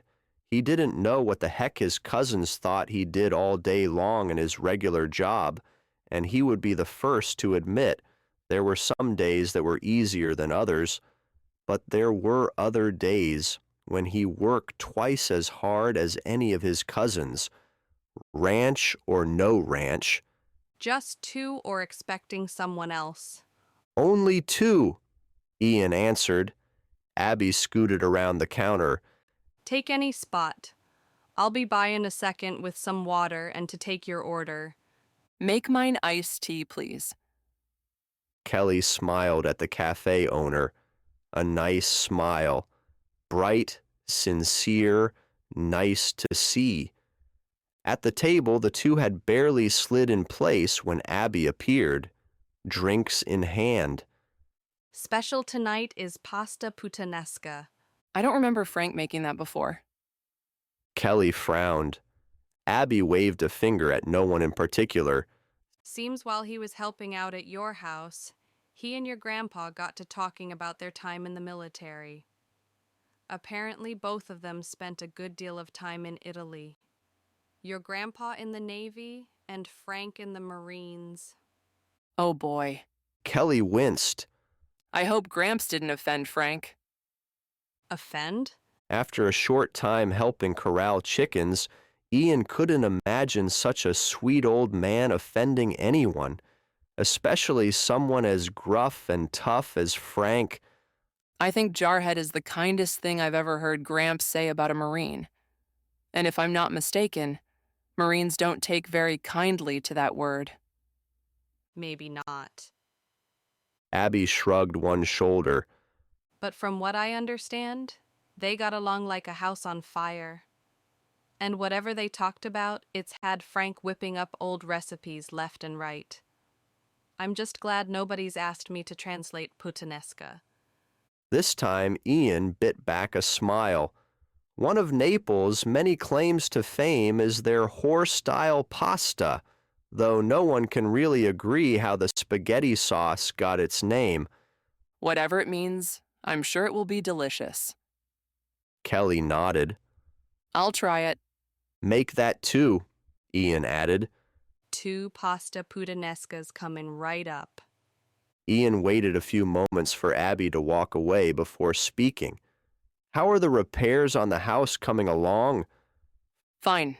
He pops over for about an hour after the cafe closes and does a little here, a little there. Frank does construction as well as he cooks. I'm not surprised. Do you know what he did in the Marines? No idea. Kelly flipped her hand palm up. I actually know very little about him.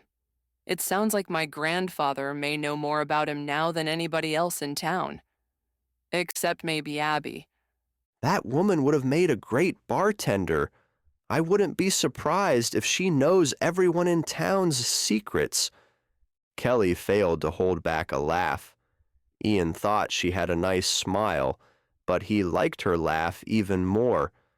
Actually, now that he took a few seconds to think about it, there was quite a bit about Kelly he liked.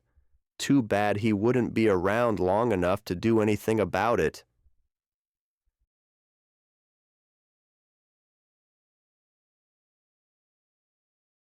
Kelly didn't know where to look.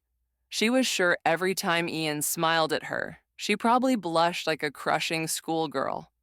She'd spent more time with Ian Farraday in the last 2 days than she had her entire life. And she'd spent plenty of time as a teenager spying on all the Farraday brothers and cousins. They'd all been off limits, but she hadn't minded getting an eyeful. By the time she'd graduated high school and gone off to college, she'd developed a healthy immunity to Grace's brothers, and she'd thought the cousins too. Until now. She may feel like a little sister around Adam and his brothers, but none of the things she was feeling right now with Ian were even remotely related to a big brother. Speaking of which, Kelly fiddled with the straw in her glass.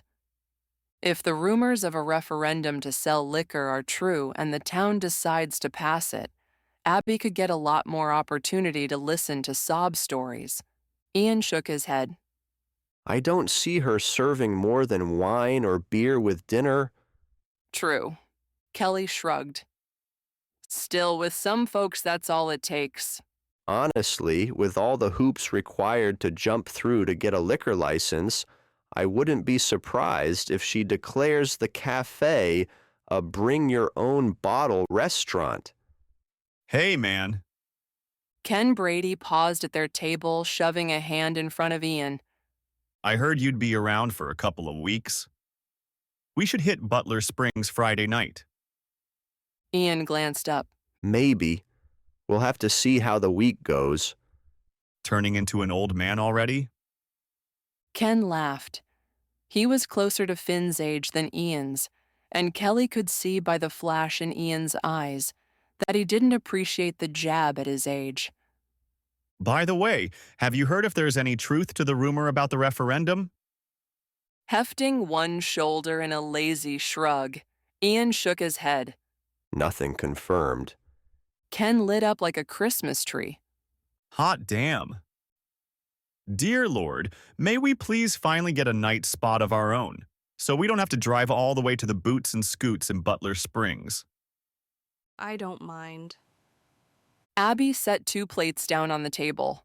You want to dance closer to home? That's fine, but the last thing I need is any competition for my dinner customers. Ken slung an arm across Abby's shoulder. Tell you what, if the referendum turns out to be more than a rumor and it passes, you clear out a few tables for a little boot scooting and a beer, and I'm all yours. Abby rolled her eyes and slid out from Ken's resting arm. I may have to reconsider, she teased. The bell announcing another patron sounded as DJ and Becky walked in. It took the man only a few seconds to scan the place and zero in on his cousin. Looks like we're going to need a bigger table. Kelly glanced across the cafe. Are you expecting someone? She asked Ken. Actually, I'm here to pick up an order. Mom's not feeling well, and the last thing anybody wants is my dad in the kitchen. DJ reached the table. Did he start another fire? Oh, please. Kelly sighed. Don't mention fires. Sorry, Kel. DJ winced. No more fires. Ken answered. And we want to keep it that way. Might as well pull up a chair while you're waiting. DJ pointed to the table beside them, then gestured to his cousin. Why don't you sit on the other side so I can sit with Becky? Don't make the man move. Becky moved to Kelly's side of the table. It wasn't often she saw the town police chief pucker his lower lip in a near pout. Actually, she'd never seen the town police chief do that, but danged if it wasn't what DJ's expression looked like. Don't get your prize buckle in a twist. Ian pushed his plate to the empty spot beside Kelly and then slid out of the booth and settled in beside her. Yes, she'd spent several hours in a car with the man yesterday, but there had been a console between them, and she'd been more concerned over possibly being hauled back to Dallas to spend more time in jail and what her grandfather had done to the house, rather than paying that much attention to the handsome man driving her car. Having nothing catastrophic on the horizon now left her mind wide open to notice and consider the Farraday hunk beside her. From across the counter by the kitchen, Abby called out to Ken. 5 more minutes and you'll be ready to go. Thanks. Ken slid the chair from the nearby table and, hanging his arms over the back, straddled the seat. Since we've got a few minutes, did you figure anything else out about the missing calves? Ian put his fork down. Y'all have had calves go missing too? Yeah. First time we noticed it, we thought someone had made a mistake. Then the second calf went missing, so I mentioned it to DJ to see if anyone else in the county was having trouble. DJ nodded. And that's what had Dad and Finn double-checking the pastures, which is when Grace found the downed fence line and the cigarette butts. Today we found a loosely repaired fence line. Ian waved a finger at his cousin. I was actually coming into town to talk to you about it. DJ turned to Ken. Have any more calves gone missing? Nope. Ken shook his head. But my place is a fraction of the size of yours. How many calves has the ranch lost? So far only one, but I put some feelers out to the neighboring ranchers to check their calf count, and just a little while ago I got a call from Stan Rankin.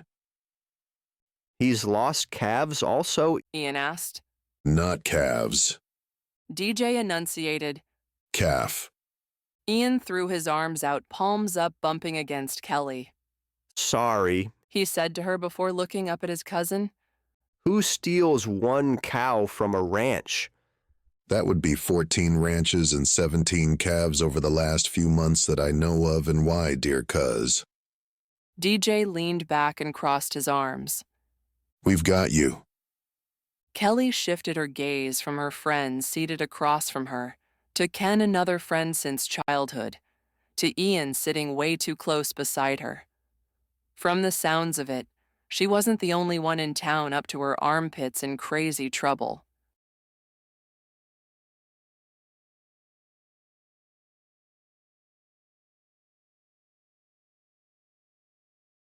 Chapter 7. That 9 is a diamond, not a heart. Eileen waved a finger at her friend's cards. She'd left the ranch early for the Tuesday morning meeting after fixing breakfast and sending Sean and Ian off for the day with a packed lunch. Even though she'd skipped coffee before leaving and was barely halfway through her first cup here at the cafe, she could still see the mismatched card from across the table. Ruth Ann lowered her eyes to the straight flush she'd laid out in front of her. Damn, how did I miss that? Peering over the rim of her playing cards, Dorothy, another longtime member of the Tuckers Bluff Ladies' Afternoon Social Club, stared pointedly at Ruth Ann. Because you refuse to wear your glasses. Sally Mae shook her head. She's right. If Ralph walks in the door, one of us will warn you to take off your glasses. Ruth Ann squinted at her cards again. Oh, for land's sake. Eileen tossed her cards into the pot. They'd have to play the hand again anyhow. Ralph won't care if you wear reading glasses. This isn't 1966. No one is going to call you Four Eyes. Heck, starting with Elton John back in the 70s and up to Lady Gaga, eyewear has become a fashion statement. Just get yourself a nice, colorful pair with a few rhinestones and you'll look great. Dorothy said a little too happily. I'm not so sure if the old goat would even notice if you're wearing glasses. Sally Mae scooped up the cards from the middle of the table. Ruth Ann rolled her eyes. He's not blind and he's not that old. Sorry. Sally Mae flashed a toothy grin. So when is the next date? I don't know. Ruth Ann sighed. I think that fire in the sink has him distracted. If Ruth Ann didn't look so forlorn, Eileen would have teased her at least a little bit. Dorothy cut the deck. I'm sure once everything is back to normal, you'll hear from him again. Unbidden, Eileen's mind dragged her back over 25 years to a place and time she'd long ago buried. Grace had just begun to pull herself up. Her brother-in-law, Sean, had discarded all the nanny applicants, and Eileen had postponed her wedding again. Glenn lost his temper and slammed the phone down hard in her ear. Ian Farraday had been nearby, and noticing the pain in her eyes had mumbled something very similar. Soon things will be back to normal, and then you'll hear from him again. And she had. A month later, he was engaged to Sally Marshall. Earth to Eileen. Dorothy waved her hand in front of Eileen's face. Sorry. What? Dorothy pulled her cards close to her chest and leaned forward. I said they've been mowing the old golf course. Have you heard of any plans to reopen? Why the heck would anyone want to reopen that? Sally Mae paused mid-air before slipping a card into her hand. Dorothy shrugged. Maybe there's some new oil business coming in. Makes sense if someone's wanting a liquor license that they may be wanting it for the clubhouse, which means they'd want the golf course playable, which means there's got to be something big moving in near town. That's an awful lot of which means and suppositions, don't you think? Ruth Ann chimed in. Don't know. Dorothy raised her brows high on her forehead and cocked her head with a smile. Liquor referendum, golf course getting mowed. It has to mean something. Yes. Sally Mae looked up from her hand. It means rumors take on a life of their own when people start speculating. I say we play cards. Dorothy rolled her eyes, blew out a low huff, and slumped back in her seat. The rumor debate over, Eileen tried to focus on the cards in her hand, but her mind kept wandering back to Glenn and Sally Marshall. Eileen. 3 faces stared at her. Clearly she'd missed another question. What? Have you heard from Finn? Dorothy carefully enunciated as though Eileen were demented, not distracted. Of course not. He's on his honeymoon. What grown man breaks away from alone time with a new wife to call his aunt? Had all her friends gone off the deep end? Like you told Ruth Ann, this isn't 1966. The kids have cell phones with free long distance, spend more time on their apps than with human-to-human communication and... Honeymoon, Eileen repeated with more emphasis. I don't care if Finn could call Mars for free. She does have a point. Sally Mae raised and lowered her eyebrows suggestively before swallowing an impish grin. Fine. Dorothy fanned open her cards, moving them about with a tad more gusto than necessary. Forget I said anything. What Eileen wished she could forget was the unopened letter that had been sitting on her dresser for weeks. Then you'll hear from him again.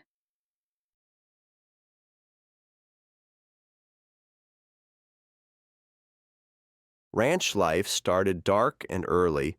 Normally, Ian would have been less than thrilled to be up even before the crack of dawn, but today he appreciated the quiet time, the hard-working time, the thinking time. After dinner last night, he and DJ went back to DJ's office and mapped out a timeline of reported lost cattle, at least as many as they knew of. The only thing they could conclude was that these were either incredibly stupid thieves who didn't stand a chance in hell of making much money, or a brilliant master-minded ring spread a lot wider than this little piece of West Texas, amassing herds of cattle virtually undetected as stolen. His bet was on the former.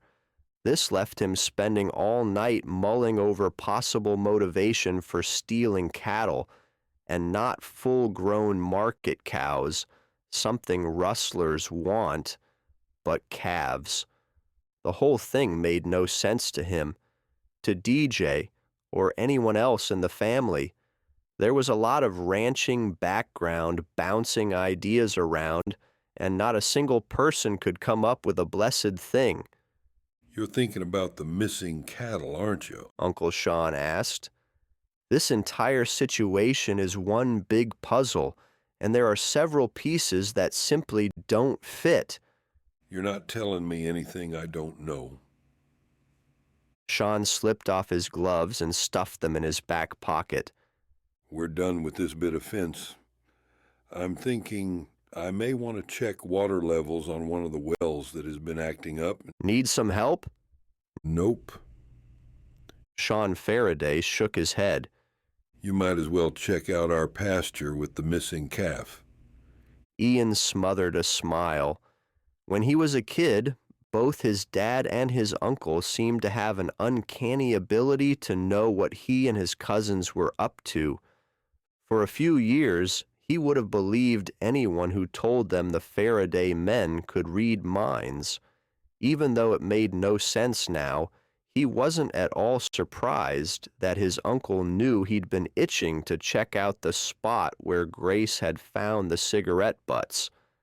Yes, the fence had long ago been repaired, but he still wanted to see for himself, and his uncle knew it. I'll take the horse back to the barn and take the four-wheeler out to the pasture. Uncle Sean looked off in the direction he planned to go, then back at Ian. Maybe I should come with you. Nonsense.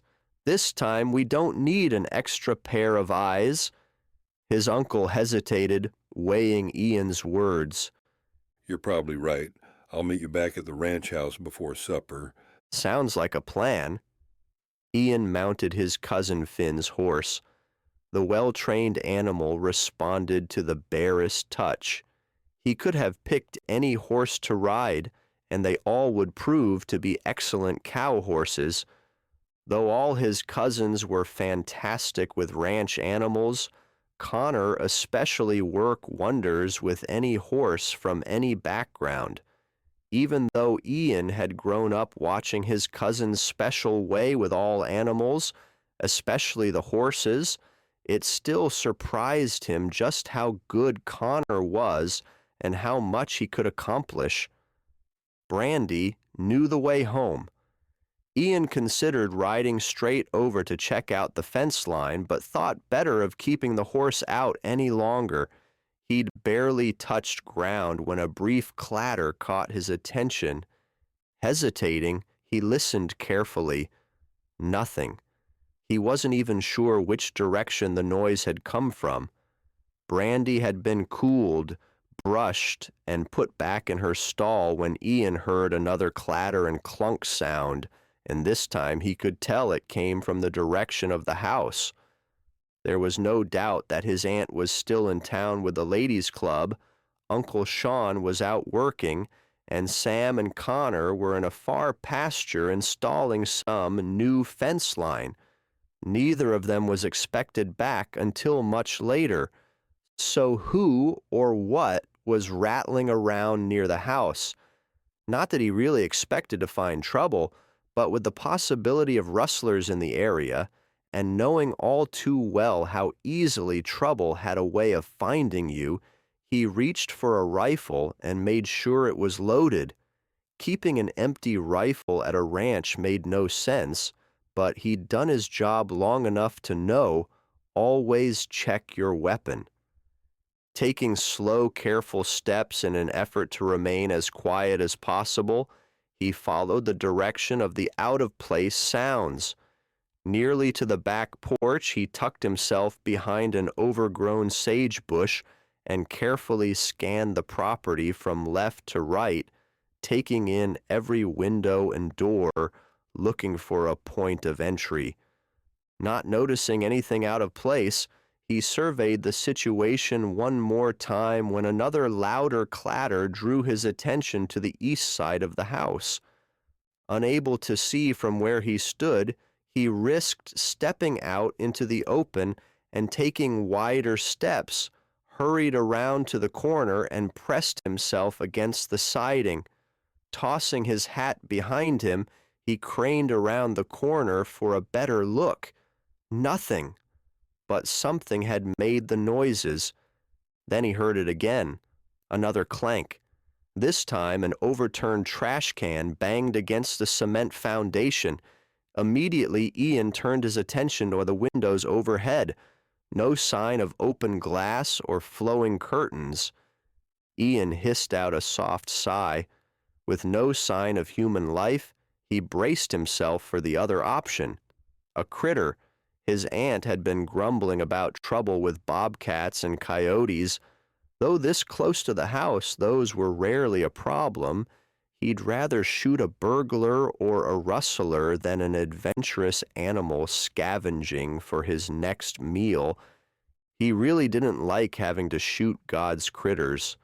Now, the two-legged animals who deserved to fry in hell for the rest of their lives, those he didn't have a problem aiming at. Another clashing of trash bin against wall had Ian squinting at his target. Whatever was responsible couldn't be that large. He saw no sign of angry bobcat or disgruntled coyote, so what the hell was causing this ruckus? Slowly moving forward, he kept the rifle trained at the disarrayed containers. He could see now these were the ones his aunt used for storing biodegradable trash before someone hauled it off to the larger compost pile across the yard. His mom had been forced to do the same thing when keeping discarded coffee grinds and banana peels in the kitchen brought crawly things into the house that didn't belong inside. Without a sound, the bin already laying to its side shifted slightly away from the house as Ian came within striking distance of the culprit. Prepared for a vicious or even rabid animal, silently praying for anything but a skunk, he almost doubled over laughing when a wagging tail appeared, slowly backing out of the can. Rear end shifting in time with the happy tail, a furry pup raised his head. Catching Eaton's gaze, the little guy's tail moved in double time. The herding mix of some kind appeared well-groomed and fed. Quickly he shifted his attention to the huge dog pen where his uncle kept the cattle dogs. He wasn't aware of any new litters, but King was almost at the age to retire, so it wouldn't have surprised Ian if King had recently sired pups, and for his uncle to have decided to keep the pick of the litter. Except the pen door was closed, confirming this pup had not escaped from here. So who do you belong to? Ian turned his attention back to the puppy, and for the first time noticed the little rascal clamped tightly to a nice chunk of chicken carcass between his teeth. Sorry, boy. Chicken is a no-no. Ian set the gun aside and squatted onto his haunches. Come here, boy. Let me have that. His rear end high in the air, the little guy leaned low on his front paws and bit down on the bones. Don't do that! Ian shifted forward as quickly as he could without startling the dog. Unfortunately, the pup wasn't stupid. For a second, Ian almost thought he smiled as he raised up and trotted several feet away before facing Ian again, tail in the air, paws down, and settled in to gnaw away. Ian had learned the hard way that cooked chicken bones and dogs do not mix. He'd been about 8 years old when old Buddy stole a chicken bone from his sister Hannah's plate. A stray the family had adopted years before, Buddy had been mostly well-trained. Ian's dad had done a good job of it, but regardless, Buddy still had a hard time resisting food at his muzzle's height. Hannah, putting the dish down on the coffee table, had been too much temptation for the old dog. He managed to gnaw the chicken bone down to a mere stub by the time they'd found him. His father gave them all a strong lecture on chicken bones and dogs, but Buddy appeared to be no worse off for his thieving. They'd been lucky, or so they'd thought. The next morning, his dad found the dog in the back hall. His mom and dad told the kids the old dog had died of natural causes, and there was always the possibility that having eaten the chicken bone was a mere coincidence, but Ian had overheard his parents talking. More likely, Buddy had regurgitated the stolen chicken and choked on a splintered bone. From stray to stray, Ian was not going to let that happen again. "Come here, fella," he said softly with a smile, inching his way forward. "How about I trade you that scrawny bone for a nice, thick, juicy steak?" The dog shouldn't have understood a word he said, but nonetheless the puppy paused, perked his ears, tipped his head sideways, and appeared to be contemplating the bargain. Not one to miss an opportunity, Ian lunged forward and grabbed hold of the protruding bones, willing to risk sharp canines if it saved the dog. Almost a game of tug-of-war, Ian pulled at the bone with one hand and scratched behind the puppy's ear with the other. It took all of a few seconds for the animal to decide that belly rubs were better than chicken and roll over onto his back. "Now who do you belong to? And what are you doing all the way out here by yourself?" Ian rubbed at the puppy's tummy and looked around for any sign of siblings or maybe a mama dog, not that he really expected to find one. This guy didn't look or behave like a feral dog. "We're going to have to show you to Uncle Sean and see what he thinks." The dog rolled back upright and squirming happily, stretched his neck ready to lick Ian's face. Then he backed up, nodding his head, but it was the awful gagging sound that had Ian prying the dog's mouth open and feeling around for a caught bone. Damn it! Tail no longer wagging, even the puppy seemed to know this wasn't right. Continuing to gurgle and struggle, the little guy looked up at Ian, and he'd have sworn the pup was reproving him for not helping. "Looks like you're going to meet my cousin Adam before his dad."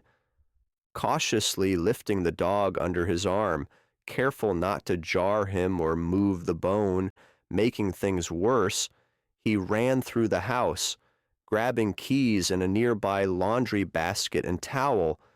Within seconds, he had the dog comfortably on the towel and the basket on the floorboards of the old pickup, still gagging, but thank God, still breathing.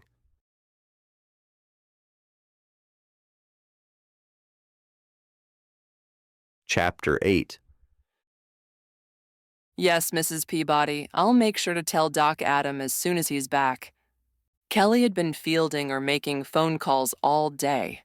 Shortly after the vet clinic had opened the doors this morning, Adam got an emergency call from one of the ranches. He and Becky had left immediately, and Kelly had been on the phone rearranging appointments all day. Thankfully, most of the scheduled appointments were for some routine wellness check or vaccination updates. Only Mrs. Peabody was distraught over her cat Sadie, who was off her food and definitely not pregnant since she'd been spayed after popping out the last litter. Kelly prayed that this was another situation where the pet's owner was merely being a hypochondriac and not the one time that the poor animal actually needed Adam and couldn't wait. Not more than 5 minutes had passed when the hinges squeaked on the front door. From her seat behind the counter, she could hear the sound of an animal in trouble followed by deep, familiar male voice. "I need to see Adam." Ian Farraday stood in front of her, his gaze anxious, holding a laundry basket with, "How did you get Hannah's puppy?" Already on her feet and halfway around the counter at the sound of the puppy in distress, Kelly pointed to the first exam room just up the hall. "More like, how did he get me? but whoever he is, he needs help. Ian followed Kelly into the small room. Where did you find him?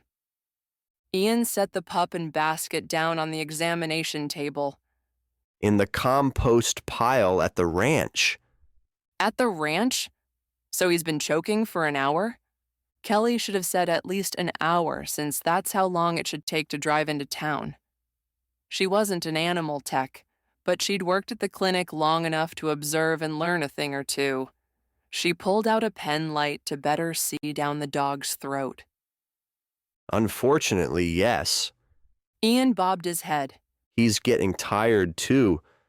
Careful not to worsen the puppy's condition, Kelly lifted his chin slightly and shone the light down his throat, wishing for something she could easily reach for and remove. I don't see anything. She scratched behind the still wheezing and gurgling dog's ears and reached for the nearby phone on the wall. It's going to be okay, boy, Ian encouraged. Without looking up, the puppy thwacked his tail against the tabletop once, then twice, before it stilled. Adam. Kelly pushed speakerphone. Ian just came in with Dale and Hannah's puppy. He's gagging on a chicken bone, but I don't see anything in his throat, even with the light. How's his breathing? Shallow. He's struggling. He's tried coughing it out a few times. He was doing it constantly at first, Ian added. We're about 15 minutes out. He'll need an x-ray. Do you think you can handle it, Kel? She nodded, her gaze focused on Ian's large hands gently scratching the puppy, keeping him calm, and then realized Adam couldn't see her. If I run into trouble, I'll go out back and get Marty to help. One of the large animal techs, Marty was doing post-op duty with a couple of the patients the doc had operated on yesterday that were still in critical condition. She hoped this fellow didn't come to that. Atta girl. Are Dale or Hannah there? No, it doesn't sound like they know he's hurt. All right. We'll give Hannah a quick call. Just keep him as calm and still as you can until I get there. That's the plan. Kelly hung up, running all the times she'd helped with x-rays through her mind, and almost smiled at the soothing, gentle attention Ian showed the worn-out pup. Looks like he'll give you another hour or two to stop that. No kidding. He flashed her a hint of the famed Farraday smile. If you don't mind, I'll carry the basket. You just keep scratching his ears and chin. Ian nodded. She was a little surprised at his willingness to follow her instructions. Not that she expected him to be unreasonable, but it seemed that lately the only kind of man she ran into were the ones who balked at following any suggestion, never mind orders given by a woman. Everything set in the other room. Keeping the dog still long enough to get a decent picture had been much easier than she'd expected. Too easy. Kelly didn't like it one bit. Rather than move him again, she opted to wait in this room for Adam. Poor fellow. She gently rubbed his side as Ian continued to scratch by his chin. The puppy struggled to breathe, but had given up on trying to cough up the bone, and staying perfectly still, whimpered softly. He's such a sweet pup. I hate to see him suffer. Ian alternated from scratching behind the dog's ears to under his chin and back. Once again, the front door squeaked open, followed by the sound of pounding heels coming up the hall. Adam came through the door first.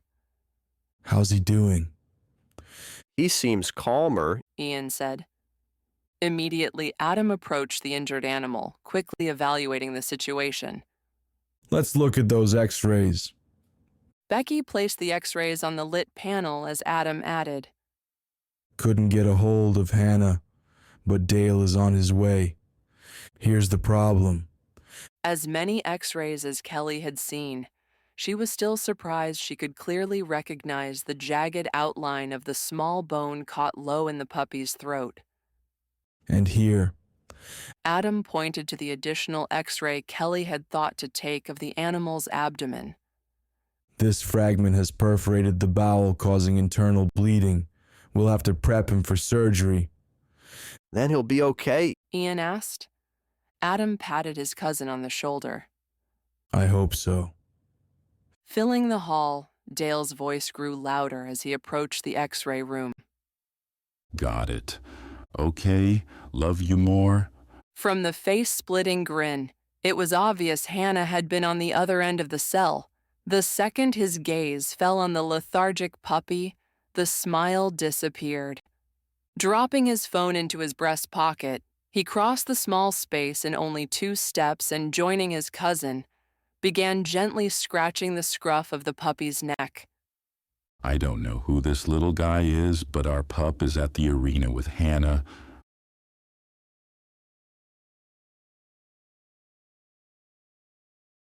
A stunned moment of silence passed as it registered with everybody that a new puppy had worked its way into their lives. Well, Ian's life. We'll have to worry about who he belongs to later. Becky nudged her way between Kelly and Ian, hovering over the puppy. Time to get cracking.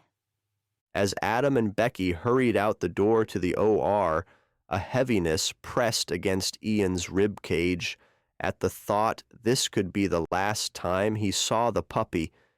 In a little more than an hour somehow, he had managed to grow very attached to the 4-legged fur ball.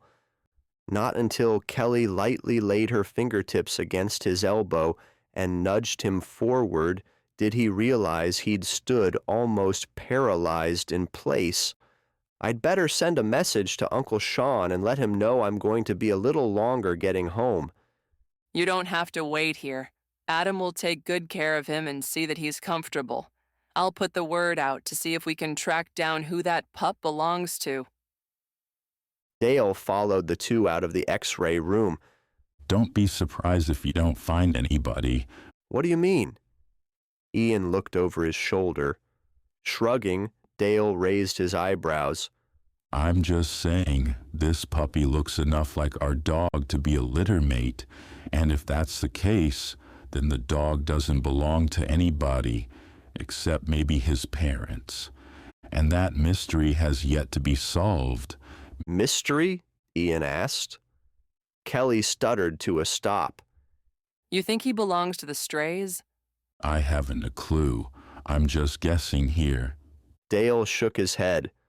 I'm off duty in about an hour. I'll pop back and check on him.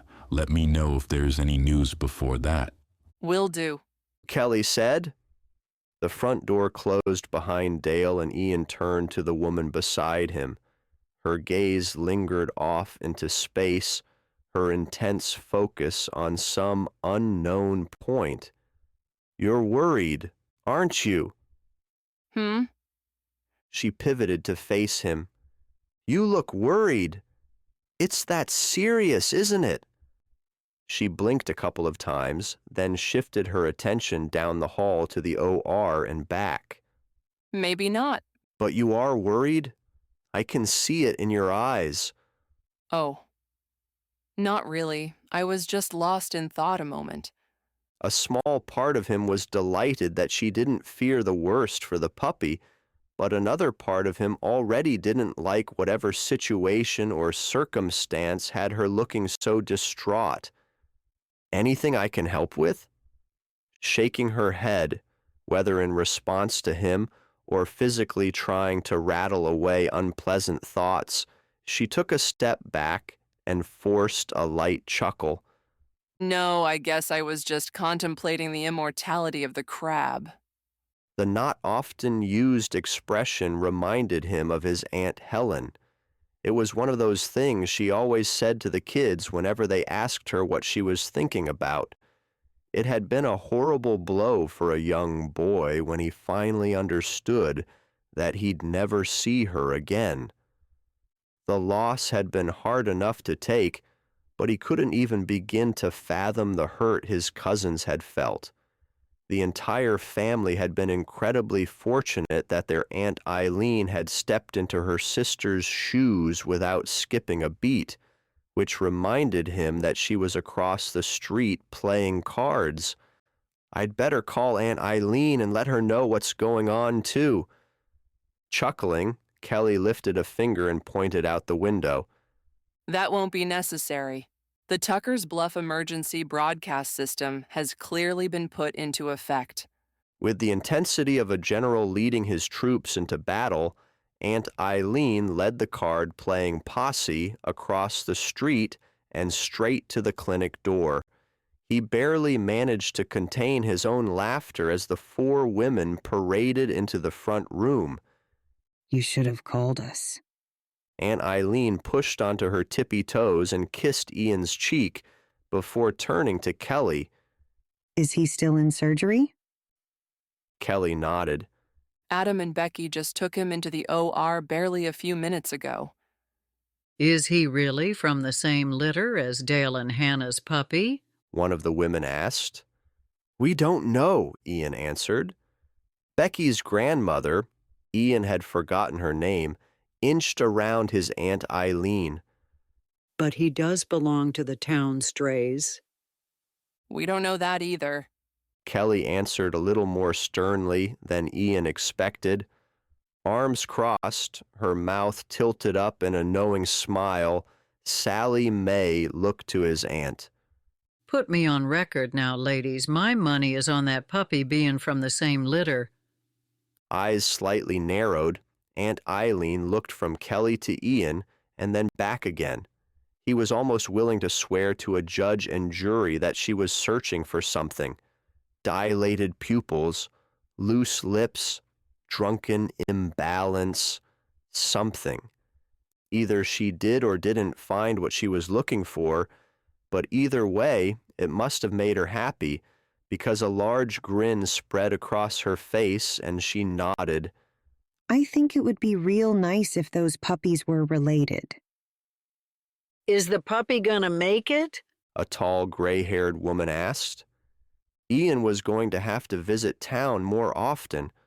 On the tip of his tongue, he couldn't remember the gray-haired lady's name. Shaking her head, Kelly blew out a heavy breath. I couldn't say. Well then, ladies. Aunt Eileen turned. I'd say we have a seat and wait to see how this turns out. Kelly looked from Ian to the older women, let out the barest of sighs, one he was pretty sure only he had noticed, and smiled. If you'd like to return to your game, I promise to call as soon as we know anything. The way the four women looked back and forth, shrugging, frowning, struggling with the decision, he would have thought it was a human loved one undergoing the knife and not a small animal they had never seen before.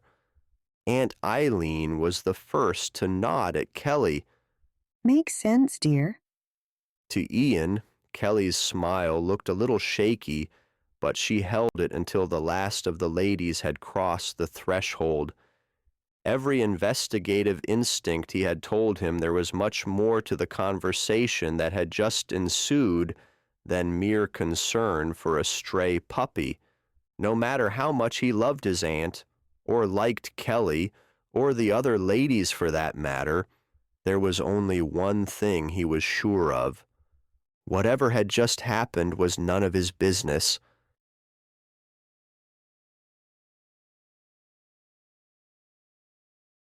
Chapter 9. Talk about dodging a bullet. Even after the newest addition to the Tuckers Bluff police force mentioned that the clinic's new patient wasn't the puppy who had adopted him and Hannah, the connection between the puppies, the stray dogs, and the town rumors hadn't fully sunk in until Aunt Eileen's comments. The last thing Kelly needed right now was for one of the social club ladies to start talking about rumors and mysterious matchmaking dogs, especially since it was obvious they believed the new generation of matchmakers might be cute puppies. Not that she had any objections to being matched with Ian Farraday. Not only was he easy on the eyes, the guy was really nice. Actually, for a guy, he was unusually nice. Of course, he was a Farraday. So far, all the Faradays she had ever met seemed to be a breed unto themselves. Handsome, polite, family-minded, gentlemen, and brother were those hard to find nowadays, and all with just a touch of knight in shining armor. A few nights ago, Ian Farraday had certainly been her knight in shining armor. Not that her cousin DJ and his friend Dale might not have been able to do the same, but Ian's Texas Ranger badge had definitely been the deal maker in keeping her out of jail. Even so, saving her hide and being her perfect match were two different things. Besides, even if he were her perfect match, he didn't live anywhere near Tuckers Bluff. A TV camera-worthy, good-looking guy like Ian didn't fall for curvy, big-boned girls like her. Especially not if half the town descended on him like an old West posse rambling on about matchmaking puppies and destiny. Faraday or not, there was one thing about men Kelly was absolutely sure of. The last thing they want to do is what somebody else insists they had to do. Are you sure something isn't wrong? One brow cocked higher than the other. Ian studied her curiously. You got me.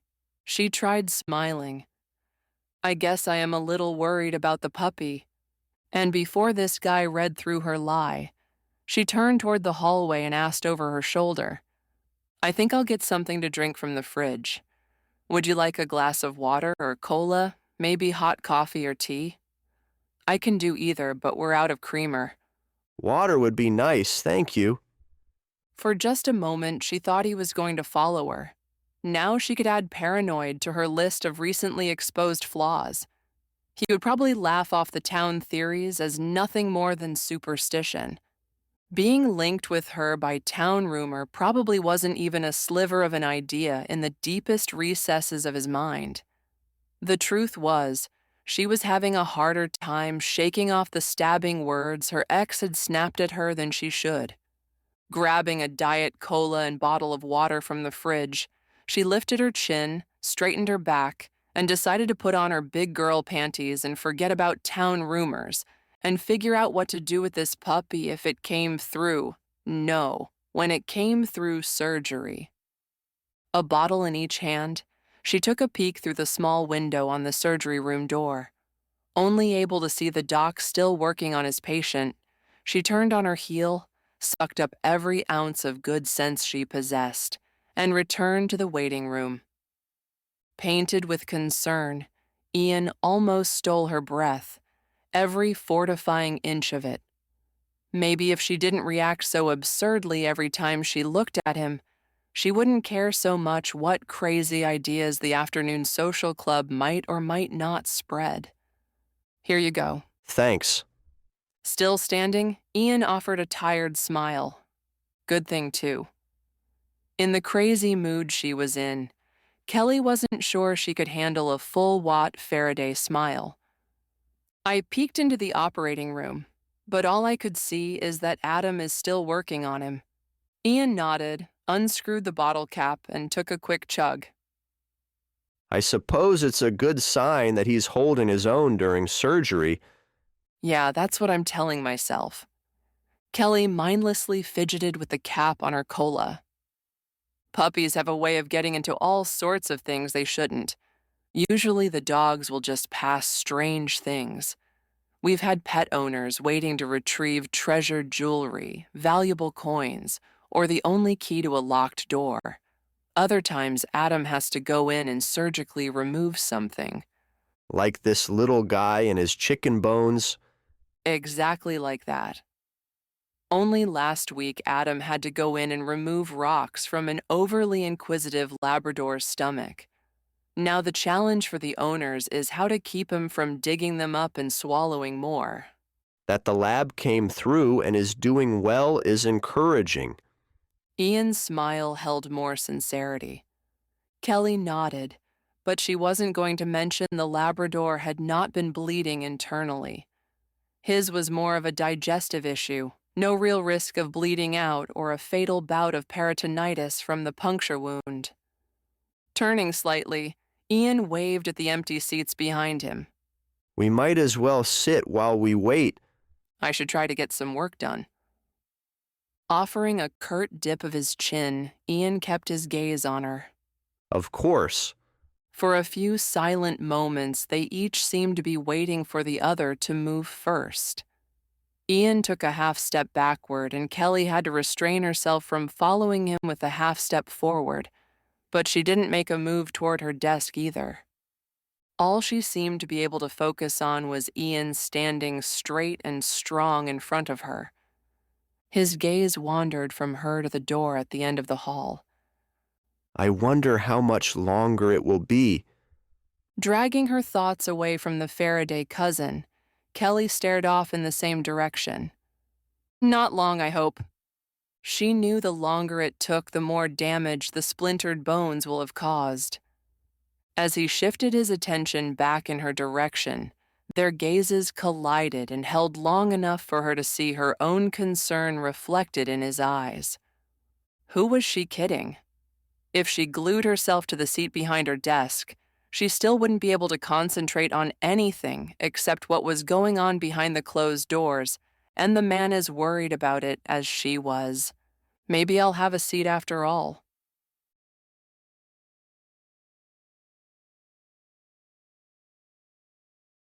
"15 or so cows of varying sizes, depending on if they came from fall or spring calving, huddled under the lone shade tree, an occasional moo breaking the otherwise peaceful day.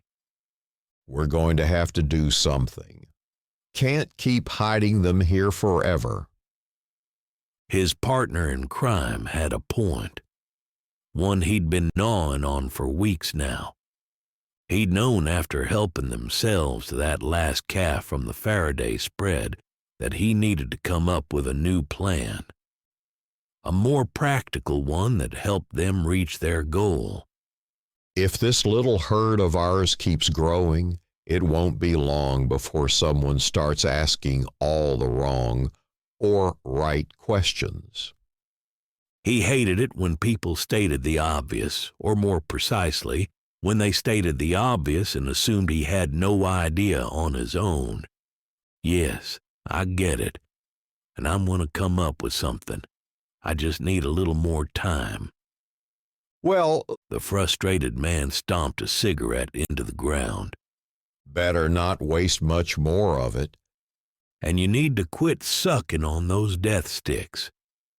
Time, or lack thereof, was something he did not want to be reminded of. His hands or thoughts were already full of too many problems. I'll mind my business and you figure out what to do with all these cows. Having taken 2 steps toward the trough, his associate turned to face him. Sooner would be better than later. Like he didn't already know that.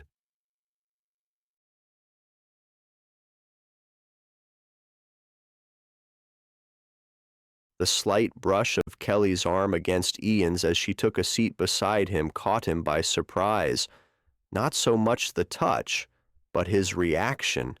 Her warmth pierced his skin, soothing his concerns and worries like his mom's ginger honey tea soothed a cranky cold. The feeling left him startled, unsettled, and smothering a contented smile. And he had no idea why. She wouldn't be the first or last woman to accidentally bump against him, and yet the simple fact that he was hyper-focused on a single touch and its power to affect his mood made him nervous enough to contemplate how it would look if he moved a few chairs over while waiting. Ridiculous had been the first word to come to mind. He wasn't a hormonal teen with uncontrollable impulses. He was a fully grown, well-trained law enforcement officer who could certainly sit next to an attractive woman and wait for news on the stray without doing something stupid, like run his finger along the curve of her jaw and see if another touch gave him the same jolt. He really seems awfully sweet for a stray, Kelly mumbled, her gaze focusing on the empty hallway. Her voice snapped Ian out of his own thoughts. It took a few seconds to process what she'd said before he could answer. Suppose he hasn't had time to be disappointed by the outside world and turn fearful. Besides, dogs are pack animals. Stray canines adapt to people better than a feral cat might. True. She frowned and turned to face him. But if he's a stray, I wonder why he looks so well fed. His mama? Ian wondered why she hadn't been anywhere nearby. Kelly hefted her shoulder in a lazy shrug. He seems old enough to be weaned. That was what he thought also. Still, Kelly hesitated. If he doesn't belong to anybody, once he comes out of the anesthesia and is deemed strong enough to go home, he's going to need a place to go. Again, he and Kelly's minds had gone in the same direction, at least about the puppy. The ranch might be able to use another cow dog. Not that he had any idea if the dog would be any good with cattle, though there was a sharpness in the pup's eyes that told Ian somewhere in his background was a good, smart breed. Not that it mattered. The gleam in Kelly's eyes told him that she already had a plan in mind, and it had nothing to do with learning to be a cattle dog at the ranch. You're thinking of taking him home, aren't you? A sweet smile bloomed on her face. We have a house, lots of land. Of course, I'd have to talk to my mom. You think there's a chance she'll say no? He had to pull his mind away from running his fingers across that sweet smile. Honestly, things have been so crazy since Pops has been staying with us that I haven't a clue if Mom thinks having a dog around will be a fun distraction or just one more thing to keep track of. The door swung open to the OR and Adam strolled through sporting a telltale huge grin. It's all good. We'll keep him overnight just to be sure. But if he stays away from chicken bones, he should be fine. Kelly flung her arms around Adam's neck and squealed, Thank you. Watch it. Becky came down the hall waving a finger. I know his wife. Spinning about, Kelly pulled Becky into an equally enthusiastic hug. That's okay. I'm an equal opportunity hug. The loud quips of a barking dog cut her words off. Closest to the window, Ian took a single step back and turned to glance in the direction of the barks.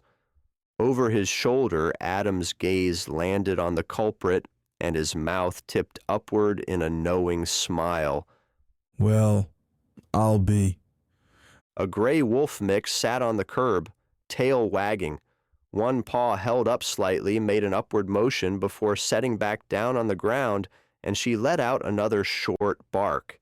If Ian had to make odds, he'd say the animal was happy and saying thank you. My guess is we found Mama, but how the heck did she find us?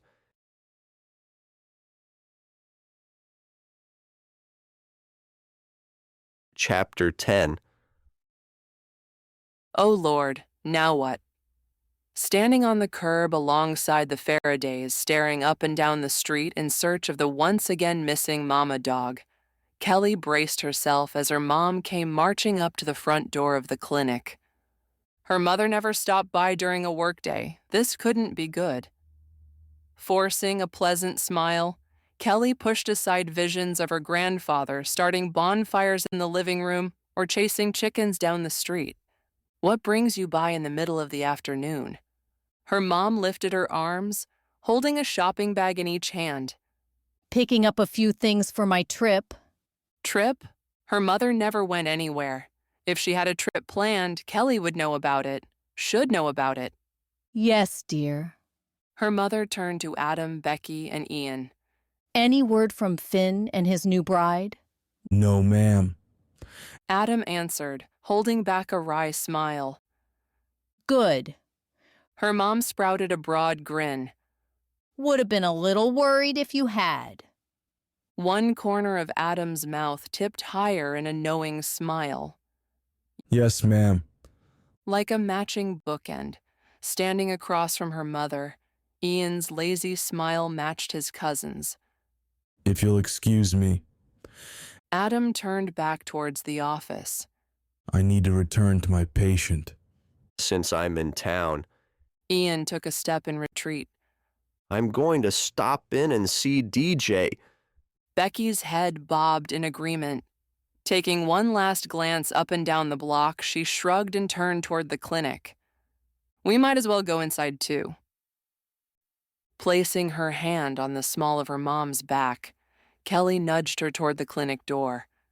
As soon as they crossed the threshold, she turned to face her mom. What's all this about a trip? Well? Her mom's face scrunched in thought before relaxing into a smile. I don't know if Houston counts as a trip exactly, but Marilyn called me this morning. There was a last-minute cancellation for a class she was signed up to take in Chicago and needs to complete by the end of this month.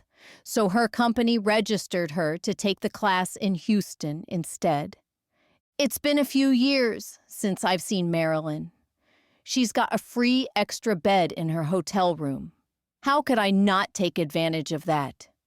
Her mother had stayed surprisingly close to her college friends through the years, especially with Marilyn, but they hadn't had any face-to-face time in years.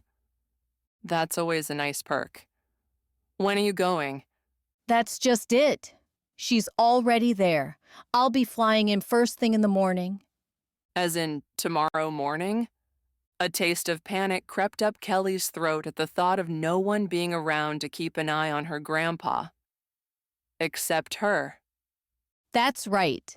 Marilyn will be done with her portion midday, and because she needs to attend one Monday session, she gets 2 whole days in Houston paid for by the company with nothing to do. And you're going to take care of keeping Marilyn busy. Part of her wanted to scream, "No, don't leave me," but the part of her that loved her mother very much couldn't object. Do you have a ride to the airport? Yes, your grandpa's going to take me. Panic now had a crushing grip around Kelly's windpipe. Gramps shouldn't be driving around town, never mind all the way to Midland Airport. Your grandfather may be a little adventurous, a little forgetful, and maybe even a little quirky, but driving from here to Midland isn't exactly like driving from New York to LA. We'll be fine. And it was exactly that attitude about her grandfather that gave him enough leeway to get into so much trouble. I'm sure if I ask Adam, he'll give me the morning off to drive you in myself. Nonsense. Adam is a wonderful boss, but save the request for extra time off for something you really need. We don't want to take advantage of his good nature. And besides, we'll be fine. Kelly resisted the urge to argue. What constituted fine, like beauty, too often was in the eye of the beholder. When will you be back? I'm not sure. We're going to play it by ear. If nothing important creeps up at her office by Monday morning, we thought we'd take a few extra days and do a little sightseeing. Heaven knew her mom deserved a few good days of fun with an old friend. But Kelly merely wished the ideas of handling her grandfather, her uncle, and possibly a new puppy weren't already so overwhelming. And her mother hadn't even left yet. Which brought her back around to the dog. Mom? Yes? We got the cutest new patient today. Her mom nodded. A puppy, maybe a shepherd mix. We have a lot of those in these parts. Australian shepherds, German shepherds, all good cow dogs. Yes, well, this one choked on a chicken bone. Oh, no. Her mom lifted both hands, palms flat against her chest. Poor little thing. Sympathy was exactly what Kelly was going for. Combine cute, sweet, and pity, and she might just be able to take the puppy home with her. I was just going to go check on him. Why don't you come with me? Well, at least he's okay. Her mom muttered, following behind her. Careless people shouldn't be allowed to have dogs. Everyone knows chicken bones are bad for them. That's just it. Kelly pushed the OR door open and continued back to the recovery room where Adam and Becky stood over the still sleeping pup. Oh, he is adorable. Kelly's mom stretched her hand forward and scratched under the puppy's chin. He's a stray. Kelly smiled. Her mom chuckled, shifting her hand to rub behind his floppy ear. I should have seen that one coming. Looking up at her daughter, she shook her head with amusement. When does he come home? Kelly threw her arms around her mom in a tight hug. I hoped you were going to ask that. Could be as early as tomorrow. Adam answered. Oh, my. Kelly's mom took a step back, straightening her shoulders. I'd better make a stop at Sister's and the feed store. You don't think it will be too much with Pops and Uncle Ralph? Nonsense. Her mom waved her off. If anything, training a dog will give them something safe to do. Safe? She supposed her mother was right. How much trouble could two men get into housebreaking a dog? Then again, don't worry about the store. What we don't have here, I'll pick up. You sure? Her mom asked. Kelly nodded. You just get ready for your trip, Mom. Love you, baby. Grinning from ear to ear, her mother gave her a tight squeeze, waved at Adam and Becky, and hurried out the door, a spring in her step. That went well. Becky gave her friend a thumbs up. If you hadn't spoken up, I was going to talk to DJ. Adam shook his head. And I was going to talk to Meg. The three of them chuckled. Kelly rolled her eyes skyward. Good thing we don't get a lot of strays in here. The place would be more like Noah's Ark. Becky agreed. Right. Like Noah's Ark. 2 by 2. The little guy looked so sweet. The soft-sided cone Becky had snapped around his neck for when he woke up looked to be as big as he was, maybe bigger. Maybe once they're all set up and the puppy is feeling better, she should look into a companion playmate for him. A good idea. One that had her wondering if there were any more pups in his litter, and had that really been Mama outside the clinic? It was almost as if she'd given her stamp of approval, much the way the parents had done with Hannah and Dale. But would she be happy to know Kelly was taking this guy home to her crazy family? Or was she the crazy one, even considering the mama dog was picking out parents for her pups?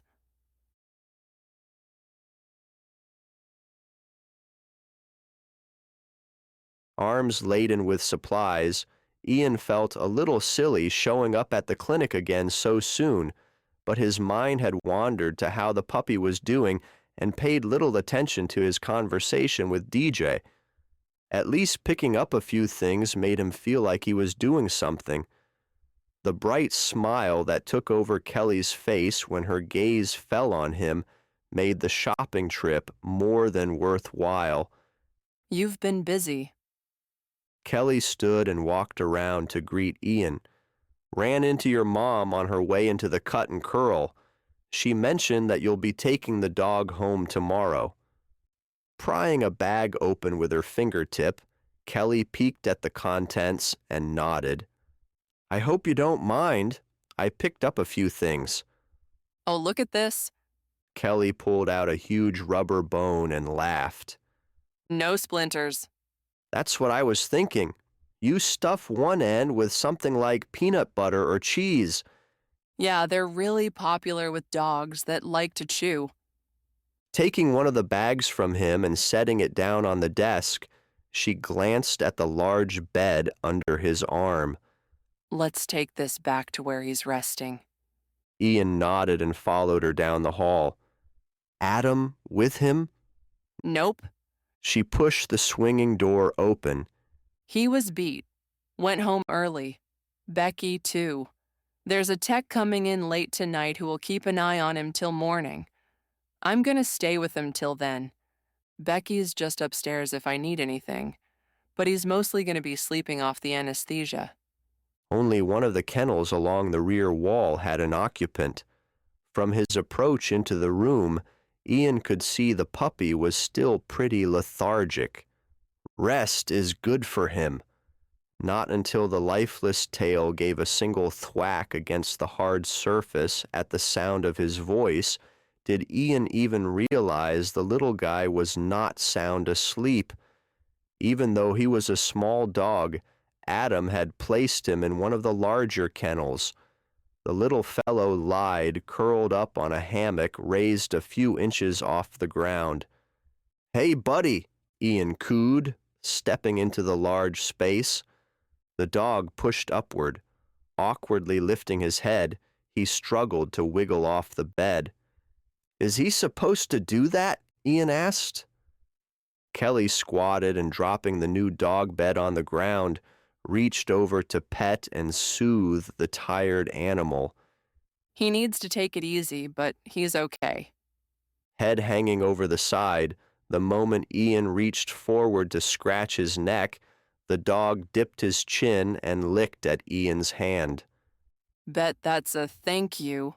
Kelly smiled. Settling down on the ground in a traditional lotus position, Ian stroked at the dog's side, looking carefully at the shaven belly and ugly stitches.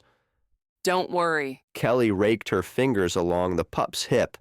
His fur will grow back and cover all the scars. I wish I'd gotten to him a few seconds sooner. At least you got to him. Had he run off with that bone into an empty pasture or field, he would eventually have died alone. The accuracy of the prediction wasn't doing much to make Ian feel any better about not having found the puppy sooner to stop him from chomping on the bone. Any more sign of the mama dog outside? Kelly asked. Ian shook his head. He'd wondered about her, too. From what Esther at the station explained, this and another dog had a reputation for appearing and disappearing at will around town. He'd heard tidbits here and there about the matchmaking dogs, but before Esther could fill in the details, DJ had called him into his office. For a few peaceful minutes, Kelly and Ian sat side by side, each stroking a different section of the furry pup, until with a worm-like shrug, the dog pushed himself forward and plopped over onto the two. The bulk of his body curled into Ian's lap, his head and front paws draped over Kelly's. I don't think he likes sleeping alone. Kelly rubbed her knuckle at his jawline. I bet he sleeps with litter mates, or his parents. He wouldn't be the first toddler to sleep with his folks. Nope. Kelly smiled, a pretty, sweet smile. I don't suppose he is. The thing that always amazes me about these animals is the unconditional love. I know. Doesn't matter what their masters say or do. They're always devoted. Kelly's eyes remained fixed on the dog. Don't you wish people could be more like dogs? Something in her face told Ian the comment was not as offhanded as it might have been coming from someone else. I know a few who could learn a lesson or two. This guy trusts us to take care of him, to be kind, and I bet he'd never turn around and bite us. Not on purpose. Ian wished he knew Kelly better. Then he could come right out and ask what was bothering her the way he would Hannah or Grace. Not that either would tell him. Most of the time, he'd get some mumbo-jumbo answer that he was positive had nothing to do with the truth and everything to do with why he would never fully understand women. Except right about now, watching the sadness deepen in Kelly's gaze, he really wished he knew the right thing to say. What's really on your mind?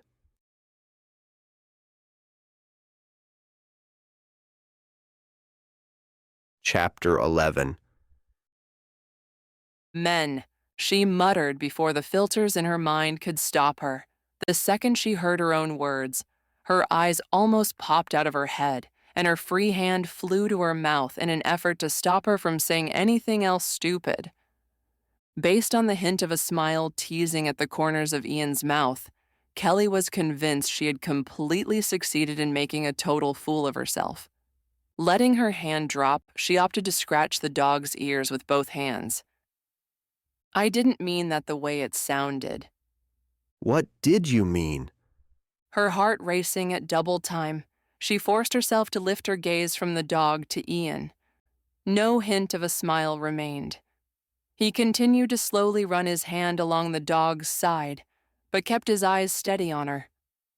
Right now, she'd pay big bucks to know what he was thinking. Silence hung between them until it was clear Ian had no intention of saying anything else until she answered. Sucking in a long breath and then blowing it out in resignation, she shrugged. Let's just say my last relationship didn't go so well, and I'm probably better off with the dog. You don't really believe that, do you? She lifted her shoulder in a lazy shrug. It's hard. Which part? I've never been the skinny, pretty girl. Growing up on the playground during school, Grace and Becky were the pretty ones, the normal ones. She glanced at Ian's direction, noticing a small frown forming between his brows, but he said nothing. At first, I remember parents, neighbors, even teachers sometimes saying I just had to grow out of my baby fat. The frown remained on Ian's face, but this time he bobbed his chin in a curt nod. Then she swallowed, searching for the right words, blossomed. And I started getting lots of attention, but even as young as I was, I knew it was for all the wrong reasons. This time, Ian's mouth pressed into a thin line as he considered her words. By high school, everybody had filled out more proportionately. I wasn't such a standout anymore, but I was still the only curvy girl in class. She huffed a half-hearted chuckle. At least I wasn't told I had baby fat anymore. I'd become curvy and big-boned.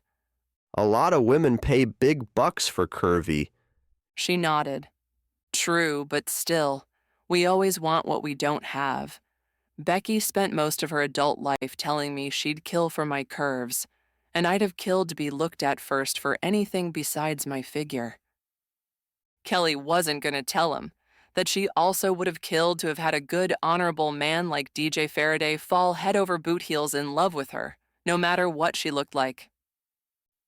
Anyhow, in the long run, I finally realized most men are jerks. She winced. Sorry, no offense intended. One side of his mouth tipped up in a Faraday smile.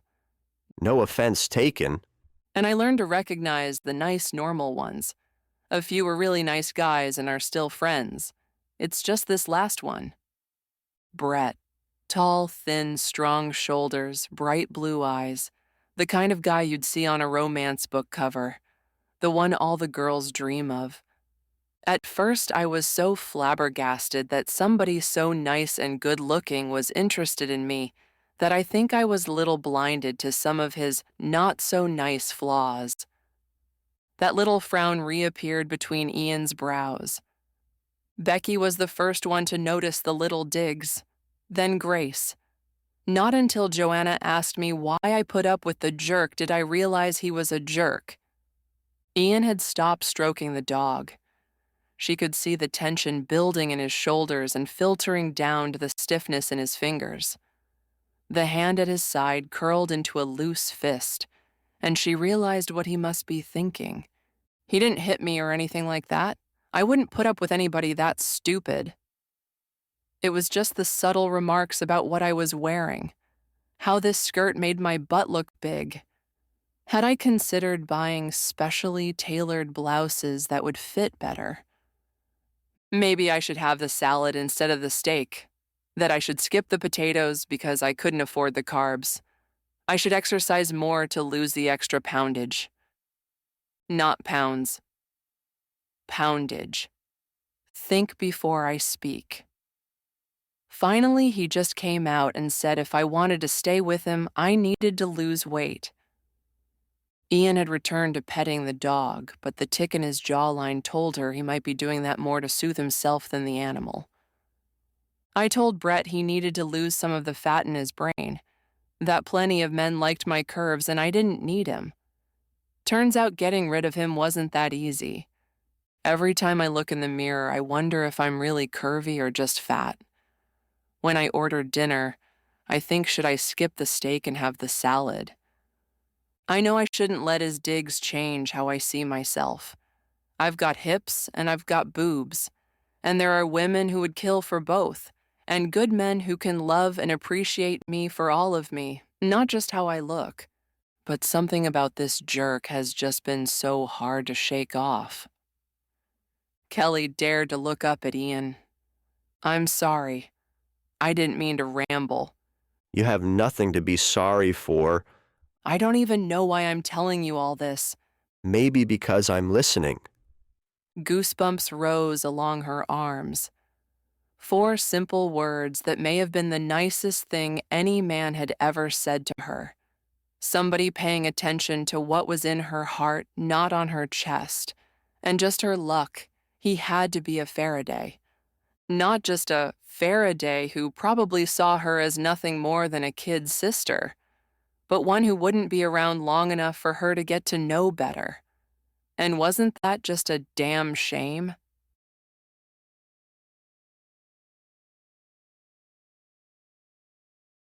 It was a good thing for this Brett character that Ian wasn't in the same room, or he might very well have snapped Brett's neck in two like the chicken bone they'd cut out of this little puppy. The guy probably had a brain and balls the size of a peanut. There were plenty of things in this life Ian didn't care for. Plenty of things ticked him off. Verbal and emotional abuse was at the top of his list, right after violence and nestled tightly beside animal cruelty. The way Kelly's eyes widened slightly at his words told him whatever he'd said was either really, really right or really, really wrong, and he had no idea which. Waiting silently for her to say something, do something, to better show him what he'd done, was more unnerving than waiting for the jury's verdict on a case that took years to build. Puppy broke the silent tension, nudging Ian's now still hand. Sorry, boy. He needs a name. Kelly's expression shifted from surprise to warmth. Too bad the warmth was directed at the dog. Not that Ian had the right to be thinking that way, nor did he have a logical reason for caring. But he did. I don't think Rover will cut it. Kelly ran her finger along the puppy's nose. Maybe if your name was Jane. He tossed a casual grin in her direction and nearly did a fist pump when she returned the smile. He's so cute. He is. There was more he wanted to say, but those few words were all that he dared. For now. Your Uncle Sean says a good cow dog should have a single-syllable name to make commands easier to follow. Ian nodded. Even when dogs had longer names connecting their breeding, ranchers usually called shorter names. Planning on giving him away someday? Surprised eyes looked up at him again. Never. Then you can name him anything you want. Her head bobbed up and down as though she were not merely answering but convincing herself. Buddy, she whispered, thinking he might give you a name? Kelly smiled up at him again. You called him Buddy a few times. If it's good enough for a president's dog, why not good enough for him? Why not? The name suited the dog. Ian felt certain Buddy would be his master's best friend. Then Buddy Morgan it is. Reaching for the new dog bed, Kelly slid it under Buddy's head as she pushed to her feet. He continued stroking Kelly's new dog until she returned with a bowl of fresh water. Let's see if he's interested in rehydrating. Setting the dish near the dog, Kelly stood watching. At the sound of the metal dish scraping along the floor, the puppy opened his eyes but didn't lift his head. He carefully watched Kelly's movements as she released the bowl and stepped back. For a few seconds, Ian thought the dog's groggy gaze seemed to be waiting to see if she'd kneel down and scratch his head once again. Not thirsty, buddy? Her voice came out soft, low, and coaxing. Ian didn't know about the dog, but if she'd brought him a glass of water, he would have certainly drank his fill. Much like the dog, he kept his eyes on Kelly's every movement as well. Without moving his head, the dog shifted his gaze from Kelly to the water and back again. Slowly, he lifted his head and, shifting his weight, inched closer to the bowl. Kelly's face lit with delight as the puppy took one and then two quick laps of water. "You have a beautiful smile." The words slipped from Ian's lips before he could think. A lovely shade of pink tinged Kelly's cheeks. At the same time, her mouth fell slightly open before snapping tightly shut. You don't have to say that. "No, I don't. I shouldn't have just blurted that out. But it's the truth." It took her too long to toss back a thank you. This Brett had really done a number on her. He wished he had enough time to convince her he'd meant what he said, that he wasn't being merely polite. Watching her cheeks still tinged with a hint of pink and the appreciative smile that had taken over her face as she watched the dog drink and nibble on a few treats, he wished he had a hell of a lot more time.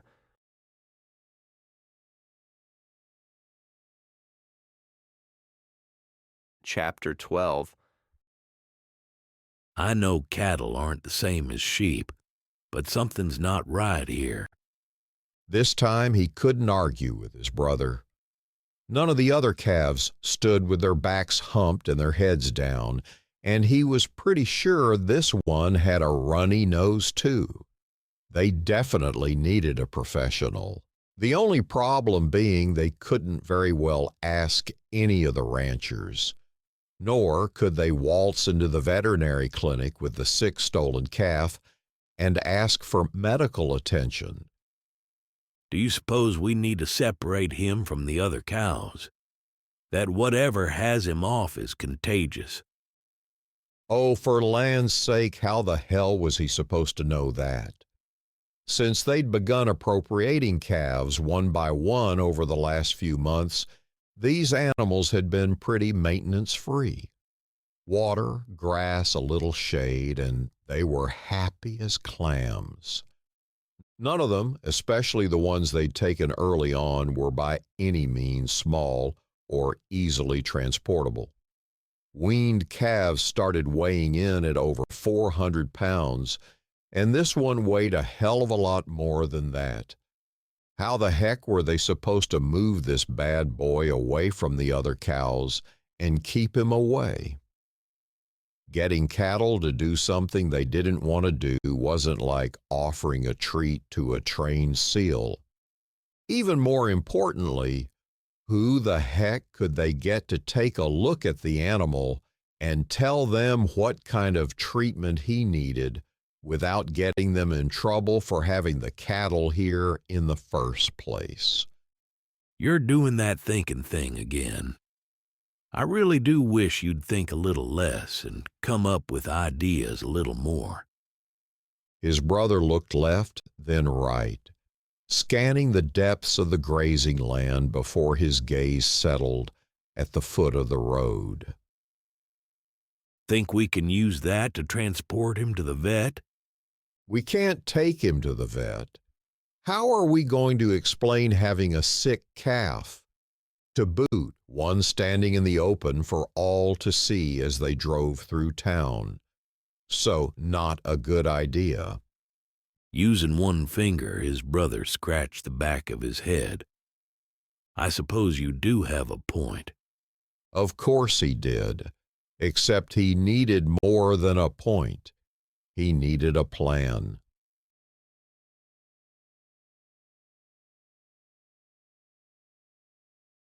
Sunday supper at Uncle Sean and Aunt Eileen's was basically the same as supper at Ian's parents' only on steroids, with more than twice as many children as his mom and dad had, and all of those children married or almost married, and grandchildren in the mix. The house was almost bursting at the seams. Here you go. Set this on the table. Aunt Eileen handed him a bowl of garlic parmesan mashed potatoes. Oh, you'll need this. His cousin Adam's wife, Meg, shoved a large serving spoon into the bowl. Oh. His cousin Connor's wife, Catherine, shoved a handful of napkins at his chest. Take these too, please. Sure. Ian nodded, pressing the napkins between his chin and chest. Beside him, his cousin DJ appeared with a salad bowl the size of a small watering tub for cattle. Just got off the phone with Esther. Sheriff next county over called. Ranchers' sons were camping out near a pasture and called him about seeing a strange truck. Rancher got there as they were done loading up. They've got them? One of them. Last guy didn't make it into the truck before the rancher pointed a double barrel at his face. Ian chuckled softly and set the bowl on the table, stepping back out of the crowd of relatives scurrying about, with food and silverware and drinks, laughing and chatting and teasing as they squeezed by. He was Texas born and bred where guns were sacred. Some days he really hated what guns did when they fell into the wrong hands, but he'd take a sharp shooting rancher having his back any day of the week. And like now, twice on Sundays. Think there are guys? Hard to tell yet. DJ shifted to one side out of the traffic flow. Oh, dang. A female voice cried from the kitchen, smothered in a crashing sound. Another voice shouted, Cold water. While another called, I'll get the ice. Allison, the other doctor in the family, slammed a gravy boat on the table, spun in place, and now holding her baby niece firmly in two hands, shoved her at Ian. I need to see what the heck just happened. This Uncle Ian thing was new to him, and clearly the rest of the uncles must have been better trained, because Allison turned around and tore off toward the kitchen with complete confidence that Ian had a firm grip on his niece, Brittany.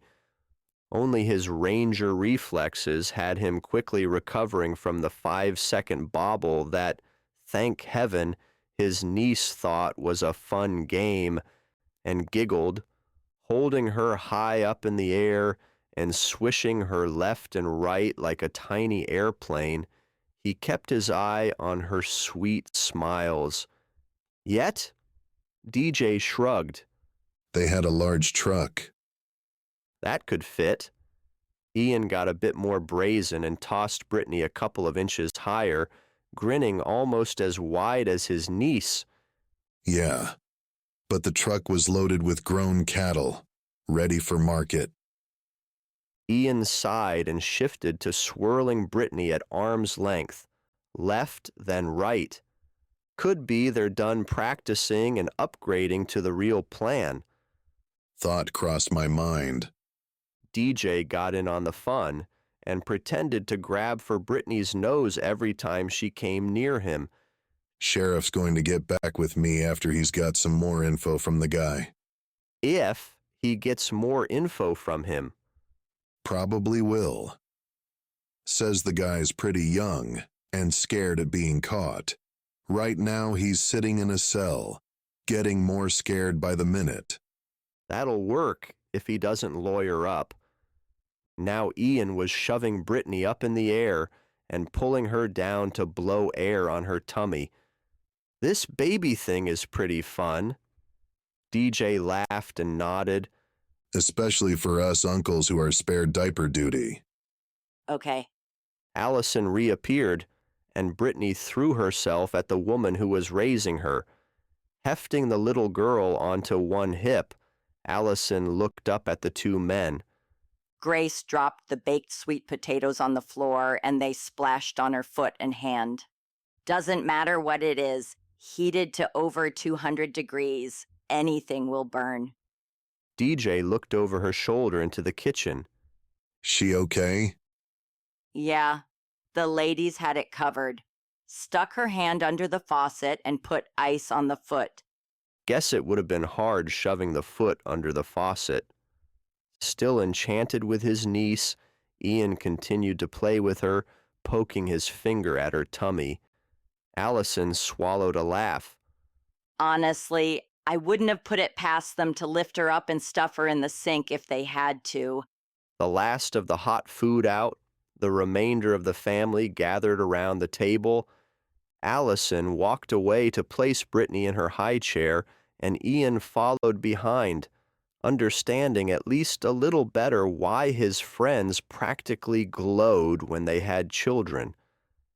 For the first time, he felt like by not dating seriously, not having a family plan on his radar, he might be missing out on more than he'd admitted. Taking his seat, he looked at the smiling faces, the couples holding hands, the love and adoration in respectful gazes, and wondered how Kelly was holding up alone with her grandfather and great-uncle. Maybe after supper he'd pop over. After all, he had every good reason to check up on Buddy, and maybe if he could keep a straight face, she'd believe that when he showed up later on her doorstep.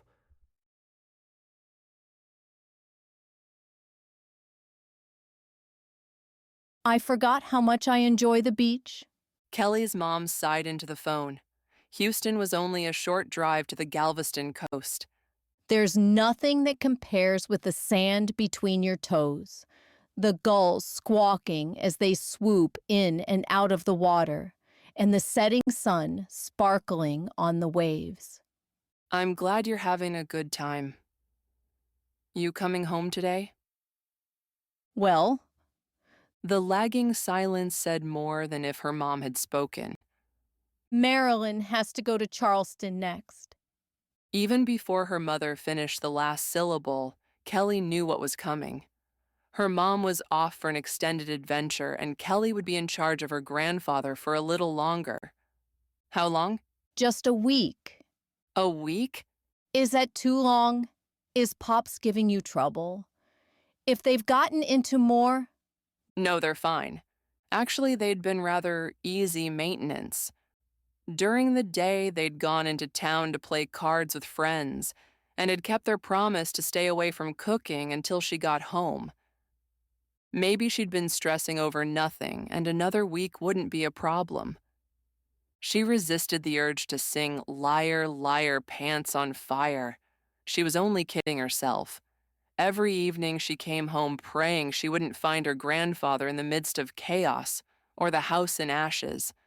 But good, bad, or ugly, one more week wasn't going to kill her. You deserve a nice vacation. Enjoy hanging out with Marilyn. 5 days post-surgery, Buddy had way more energy than was probably good for him. He'd trotted to the kitchen door and back to Kelly a couple of times since she sat to chat with her mom. Now his tail was wagging a mile a minute, and he was furtively bouncing from door to table and back. What about you, dear? Anything interesting happening? Interesting was her mother's code for new man in her life. Kelly hadn't seen the need to tell her mother that she'd sworn off men, at least for now. And she sure as heck wasn't going to mention the only man to spark her interest since kicking Brett to the door months ago was a Farraday. Just working hard. And the puppy? The little guy was now spinning in circles by the back door. Kelly really wished she could just open the door and let him out to run, but Adam had said no serious exercise for at least a week. So Buddy had been confined to short walks up and down the block on a leash. Just a few more days, fella. Excuse me? Not you, Mom. The dog. He's just champing at the bit to get out into the yard and run around. Probably wants to chase the chickens. or heard them? Her mom laughed. How's Pops getting along with him? How does peanut butter like jelly? Thought so. It'll be good for him to have a new project. Yeah, this will probably be the best thing. A flash of red and white caught the corner of her eye. They didn't have any red chickens. Pushing away from the table, she crossed the room and stood by the window, then blinked twice before she believed her eyes. Holy mother of... Mom, you go have fun. I need to take care of a few things here. She didn't even wait for her mother to say goodbye before tossing her phone onto the counter and taking another look out the window, just in case she was hallucinating. No such luck. So much for Pops staying out of trouble.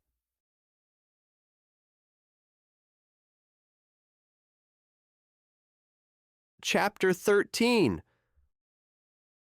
Will you slow down? Herbert shouted to his brother. It's a bloody golf cart, Ralph called over his shoulder. How fast do you think I can go? Faster than the cow. Slow down. I thought the idea was to get him in the garage as fast as we can so the neighbors don't see him. Yeah, but if the animal drops from exhaustion or disease first, he's gonna be hard as hell to hide. Take it easy. Herbert and his brother had spent the better part of the morning dealing with isolating the sick calf. Once they'd stopped arguing with each other as to whether or not the calf was contagious, and after they'd agreed it was best to keep him closer to home, the next debate had been how to accomplish moving him. They'd already mastered putting him in a head catch to get halters on him, so that part of the day had gone well enough, but this time they hadn't rented a truck. Besides, on a Sunday, renting any car within reasonable driving distance was not an option. Ralph sputtered to a halt. Why'd you stop? Ask the cow. What? Herbert had been following at the rear of the calf for the last hour. They'd come the back way, far enough behind all the development of the town so that no one would see them. The biggest risk had been coming in the short distance to the backyard. I'm stepping on the gas, but I'm not going anywhere. Ask Junior back there what happened. Herbert carefully circled the animal, giving it a wide berth to avoid being accidentally kicked or stomped. Come on, time to get going. Herbert tisked at the animal the way he would a horse. Big cow eyes looked up at him. Don't give me that dirty look. We got a few more feet to go to the garage. Let's move it. Herbert slapped the calf's rump the way he might do to a horse. The problem at hand was that a horse would gallop off. This animal just kept staring at him. Well? Ralph asked. Well, nothing. He doesn't want to move. Where did you put that red sweater? Herbert refrained from rolling his eyes and praying to the heavens for a miraculously more astute brother. I left it in the car. It isn't going to help any more now than it did back at the golf course. Waving your sweater in the cow's face isn't going to make him move. He's not a grown bull, and this is not Pamplona. Pam who? This time, Herbert looked up to the sky, sucked in a deep breath, and turned to the cow, lowering his voice. It's only a few more feet. Couldn't you just move forward for me? He'd swear on his ancestor's grave. The cow smacked his lips and shook his head. Then again, maybe he'd simply spent too much time in the sun.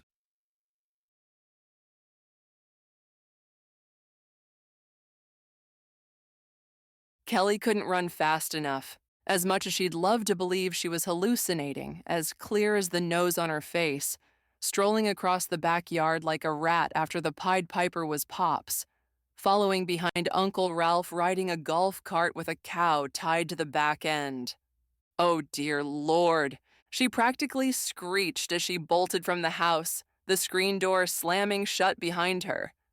Buddy came happily prancing after her, and Kelly didn't take the time to stop him. Her grandfather was now hovering over the stocky animal. What the hell was he doing with a cow? Weren't the colorful assortment of chickens they kept enough of a menagerie? The startled look on her grandfather's face at the sight of her quickly shifted to calm and relaxed. The man straightened in place and stared at her with a bright smile, as though hanging around the backyard with a cow was a perfectly normal thing for them. Kelly, dear, we thought you were going to be having Sunday supper with Becky and Grace at the Faradays. I didn't want to leave, Buddy. Truthfully, she didn't want to leave her grandfather, and clearly she'd been right. Now she stood at a complete loss for what to say next. Well, except for the obvious. Why is there a cow in our backyard? Oh. Her grandfather cast a furtive glance at his brother, then the cow, and then back to her. Well, he, is feeling poorly, Uncle Ralph said. The cow appeared rooted in place with a runny nose. I can see that. You know something about sick cows? Her grandfather's face lit with interest.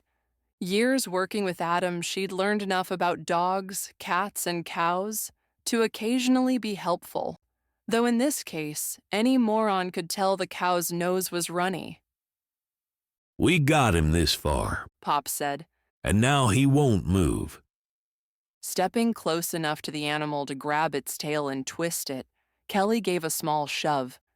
Usually that would be enough to make a cow move, but if the animal doesn't feel well, getting it to budge even a little could prove to be a battle of wills. Whose cow is it, and where are you taking it? Her pops muttered again. A friend of ours is getting into the cattle business. Yes. Uncle Ralph nodded with a bit more enthusiasm than the response warranted. That's it.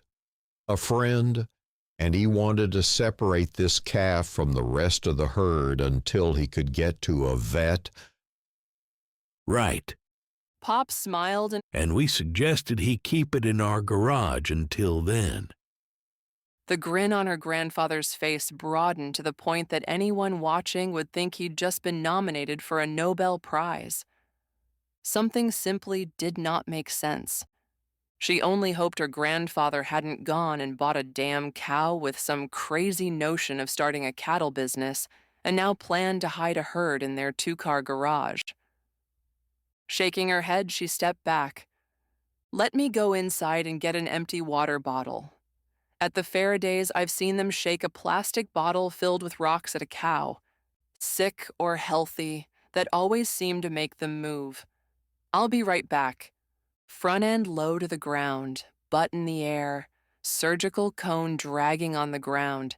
Buddy kept careful watch on the lone cow. Come on, Buddy. Kelly snapped her fingers low to her side. Come with me.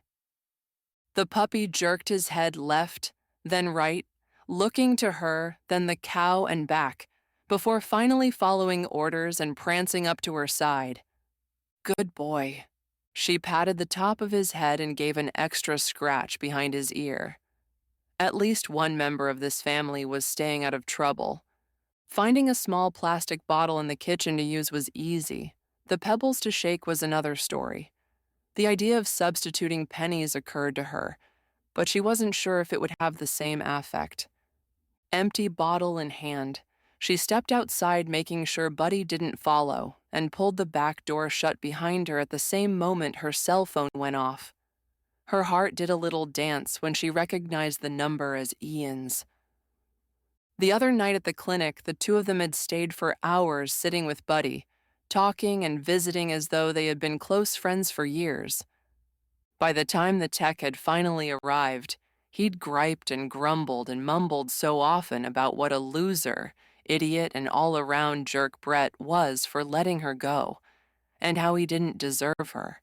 For the first time in months, Ian actually had her believing the problem really was Brett. Her head had known that all along, but her heart had been slow to get with the program. Not a single day this week had she looked in the mirror and had second thoughts about anything.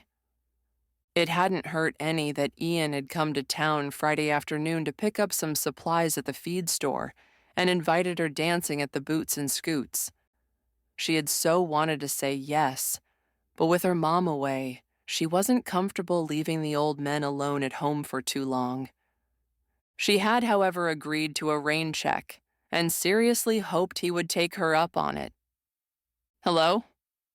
She sucked in a calming breath and crossed the yard to her grandfather.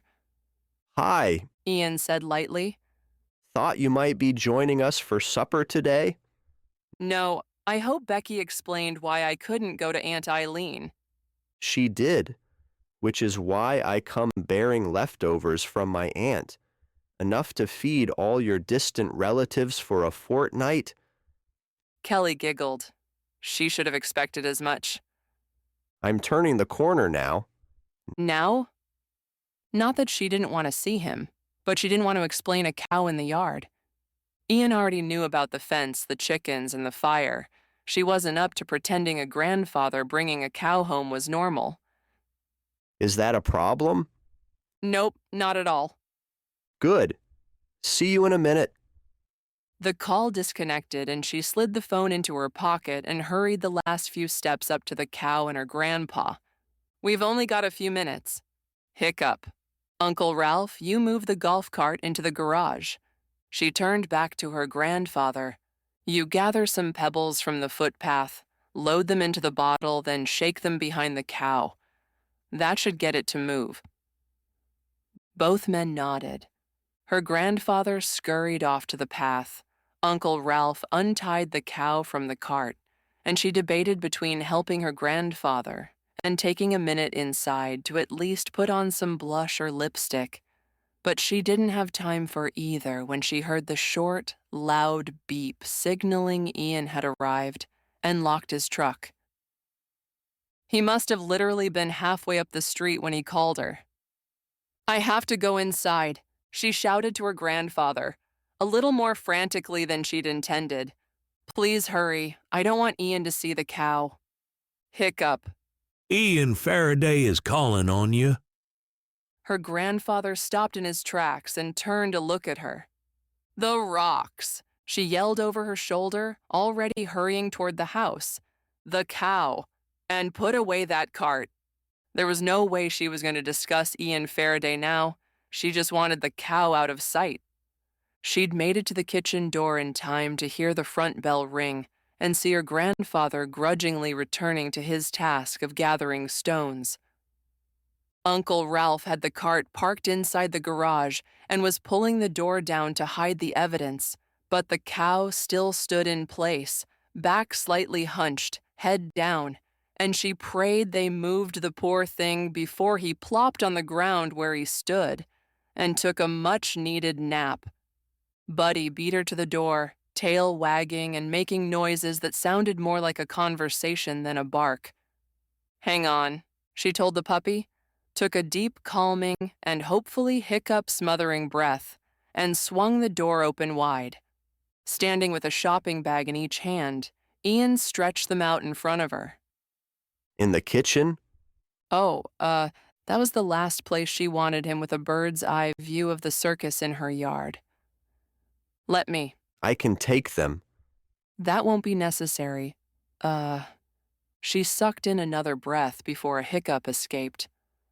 Buddy here is going to jump out of his skin if he doesn't get someone on one ear scratching from his rescuer. For all of 2 seconds, she thought he was going to object, but instead, Buddy, bless him, tail still swishing frantically back and forth, pawed anxiously at Ian, bringing a smile to the man's face.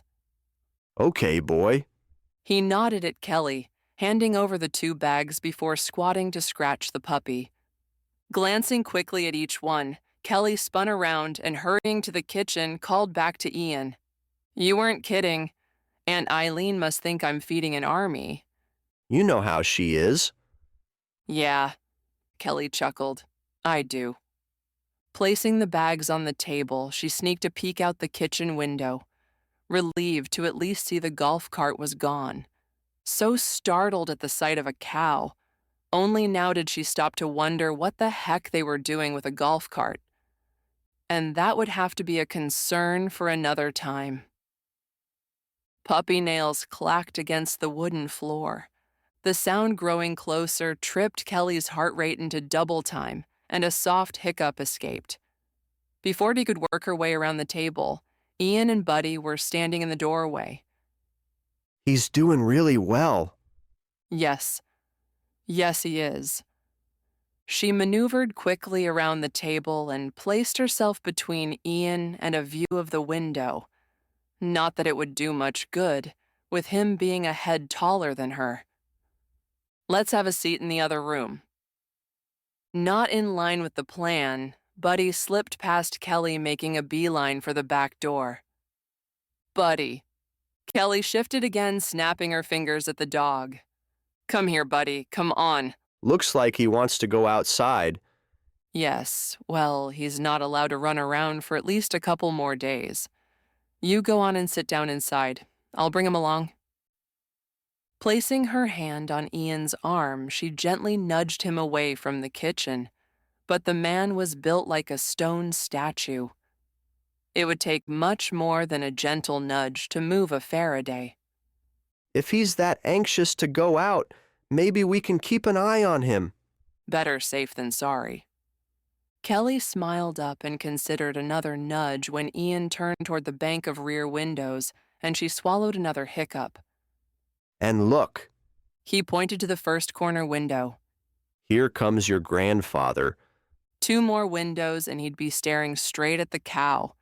He loves being outside. Why don't we go into the living room? Ian shifted another few inches to his right, and Kelly knew any second he'd see the cow. Mortification laced with panic seized her. She had to make him move.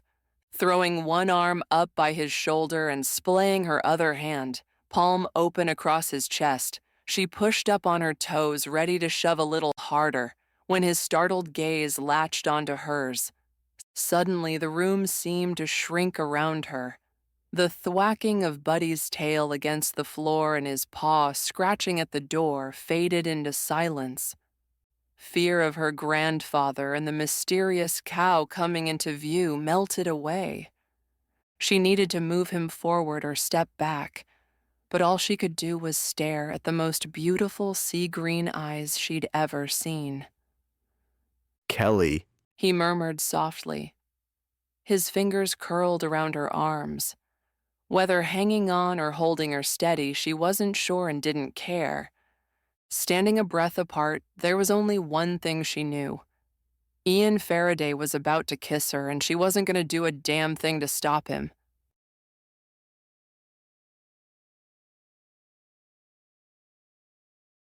Chapter 14.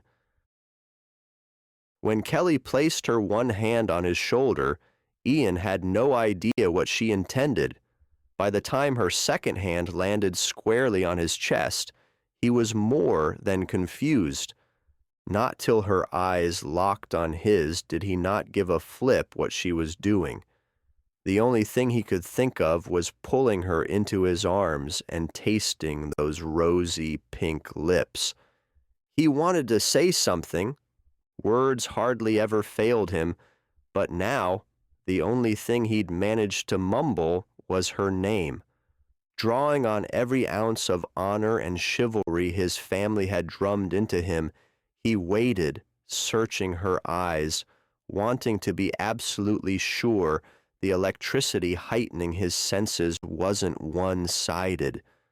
Afraid to let go of her, and even more afraid to let his hands fall to those well-rounded hips, he dared to inch closer, leaving her time and space to step away, to say no, bracing himself for a slap in the face if he'd misread the look she gave him, close enough to count the golden flecks in her eyes. He lowered his mouth to hers for the barest of caresses, softly repeating her name one more time, before letting his lips meet hers. What in blue blazes? Brows buckled with irritation, Kelly's grandfather stood anchored by the back door until his brother slammed into him, shoving him 2 feet forward and closing the door behind him. Kelly sprang out of Ian's grasp in a single leap. Not since Ian had been 16 and caught making out with Natalie Franks at her pool house by Natalie's grandmother had he felt so completely embarrassed. Apparently neither being a full-grown legal adult nor barely getting a touch of Kelly's soft lips made getting caught any less awkward. Pops. Kelly stepped around the table and busied herself unloading the bags of leftovers. Did you get everything put away? Pretty much. Kelly's grandfather crossed the room and turned on the kitchen sink to wash his hands, his brother a step behind him. Ian had no idea what everything entailed, but her grandfather's demeanor had shifted on a dime from scowling protector to contrite subordinate. Wasn't that as much of a surprise as getting caught too close to a woman who, by most people's standards, he barely knew, and yet somehow he felt like he didn't know anyone better than he knew her? Anything I can help with? He figured volunteering might go a long way to getting him out of the doghouse with Kelly's grandfather. No! 3 voices barked. Again, not the reaction he'd expected. Drying his hand on the dish towel, her grandfather stared out the window as though searching for something before turning around to face them. I'm heading up to my room.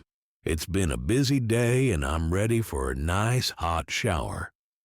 I'll second that, Ralph chorused. Kelly's grandfather paused in front of Ian. You remember? I'm just up the stairs. Yes, sir, Ian nodded. He and Kelly were certainly old enough to kiss. Technically, they were well above the age of consent for a lot of things, but Ian had been raised, like his cousins, with an old-fashioned set of standards. A standard as common in small-town USA as Mom's apple pie and the American flag. Neither he nor Kelly moved a muscle until her grandfather and great-uncle were down the hall and halfway up the stairs. The air in the room was thick and tense, and he was pretty sure it had little to do with his impromptu attempt at a kiss. Turning to face her and taking a long stride in her direction, Ian stopped where Buddy sat midway between them. There's more going on here than just a kiss, isn't there? Kelly resumed her task of putting away the leftovers. I'm not sure what you mean. Neither do I, but something seems off. He gave Buddy a quick pat on the head and closed the distance between him and Kelly. Are you okay? Her hands stilled from unpacking. She took in a long breath and nodded. I will be. Your grandfather is giving you more trouble? Nothing I can't handle. Anything I can help with? Her head turned from side to side. Nothing I can't handle, she repeated. Would you tell me if it were something you couldn't handle? Of course. Her words stilled a moment, her head tipped slightly to one side, and her gaze shifted from casual to intense, and then with the slightest of smiles, she nodded. Yes, I think I would. He couldn't help but smile back. In little more than a week, they'd developed a sincere camaraderie, and he liked it. A lot. I'd better be on my way before I do something your grandfather will really get mad at me for. With that, he gave her a quick peck on the temple before the temptation to aim for her mouth took over his good sense. Kelly accompanied him to the front door. Please tell Aunt Eileen I said thank you. I will. At the door, she pulled it open and stood almost barricaded behind it. He hoped he hadn't made a mistake kissing her, but if he had, he hoped he'd get a better chance to do it again.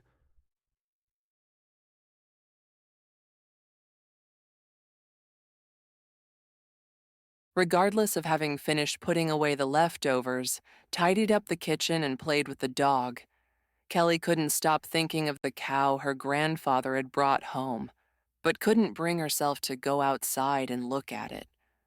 She'd tried the out-of-sight, out-of-mind thing, but it wasn't working for her. Finally running out of things to do, she was about to head out to the garage when her grandfather came downstairs. As was his routine late every evening, he poked his head in the fridge looking for a snack most people would call a meal. Except this time he didn't say anything to her. As a matter of fact, she got the feeling he'd intentionally talked to the dog on his way to the fridge to avoid facing her. "Pops, we need to talk." I was thinking the same thing. He emerged from looking into the fridge with a large pan of Aunt Eileen's leftovers. You're a pretty sensible girl. I'd like to think so. At least she knew she was sensible enough not to bring a 500-pound calf home for some TLC. Pops peeled the foil back from the tray, reached behind him for a dish, and holding a large spoon, scooped a mound onto the plate. She must have inherited her metabolism from him. As full-figured as she was, she'd never been as heavy as she should be based on the amount of food she could eat. By the time Pops had dawdled and stalled by adding corn on the cob and green bean casserole to the already full plate, irritation mingled with impatience had Kelly nearly tapping her toe. "Pops!" He held a finger up to her, slid the plate into the microwave, and turning around, pinned her with a sharp, steely look that almost made her take a step back. I like the Faradays. That hadn't been the opening she'd been expecting. I like them a lot. Good, honest, hard-working people, even if they do raise helpless animals for food. I'm in no mood for a lecture on the benefits of a vegetarian diet. He bobbed his head.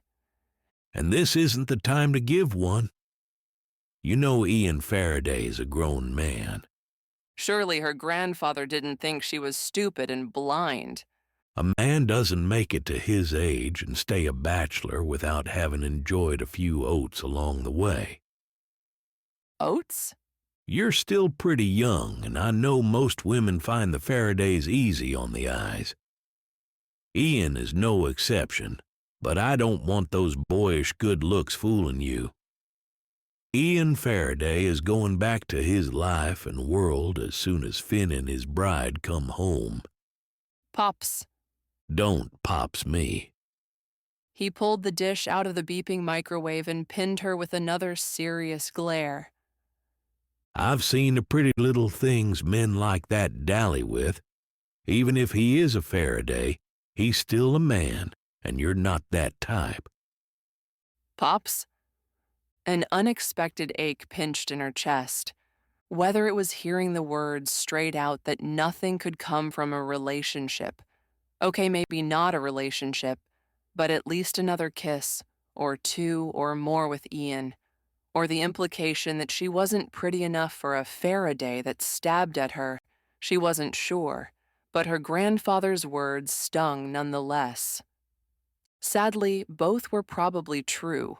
All the Faraday wives were varying types of striking and attractive women, and all were smart as whips. Hell, Allison was a world-famous doctor, and Catherine had run legal circles around some of the best lawyers in the Midwest. Pops came round to her side, a softer gleam in his gaze. You'll find the right man, one who appreciates and loves you for the amazing, beautiful person you are. But don't be thinking that's Ian Farraday. Understanding her grandfather's intent more clearly, she hated to admit that as interesting in a whole lot of ways, that getting to know Ian Farraday a whole lot better held a whole lot of appeal. Her grandfather was right. She needed to remember this wasn't about her being good enough or pretty enough, and about Ian not sticking around long enough. But even more critical at this very moment, the real issue at hand she needed to deal with now wasn't her love life or lack of one, but her grandfather and his crazy cow ideas. She gave her grandfather a quick peck on the cheek. "Thanks for worrying, Pop, but there's nothing going on with me and Ian. I was just trying to distract him from looking out the window and spotting you and Uncle Ralph with the cow." At least her grandfather had the good sense to look a tad repentant. Whether about the cow itself or her finding it, she couldn't tell. Which brings me back to the real problem. The cow. Pops bristled before stabbing at his mashed potatoes. You don't need to worry yourself about that. Ralph and my friend and I will handle it. That's what worries me. She turned away, heading for the back door. Someone had to be the sensible one around here, and it appeared she was the one with the most experience around animals and illness. Why would any rancher give 2 greenhorns a sick cow to care for? She was halfway out the door when her grandfather tossed his fork down and hurried after her. We know what we're doing. No need to go after the calf. Kelly continued the short distance to the garage. Like it or not, her grandfather had proven one time too many that she couldn't rely on him to handle much of anything anymore, and in this case there was a sick cow on her property. She'd probably need to call in Adam, but at least she could get a better look at what the animal's symptoms were before she called her boss. Now, young lady, you're not so grown up that you don't have to listen to your grandpa anymore, he said more sternly as she reached for the handle on the side door to the garage. Let's go back to the house and let me and Ralph handle this. Pops, I can't do that. We probably need to call Adam over before it gets any later. Kelly walked all of 2 paces before coming up to the rear end of a growing beef cow standing in an empty garage. No hay, no water, no barriers to keep him out of things he shouldn't get into. She shook her head. What a bloody mess. Taking another step closer, her grandfather scurried around her, intent on blocking her path, but not before the sliver of light from the doorway shone on the cow's rump and a bold print F inside a circle. The Farraday brand. A Farraday cow, a sick Farraday cow. Her head snapped left to her grandfather's crestfallen face. "Oh, Pops, what on earth have you done now?"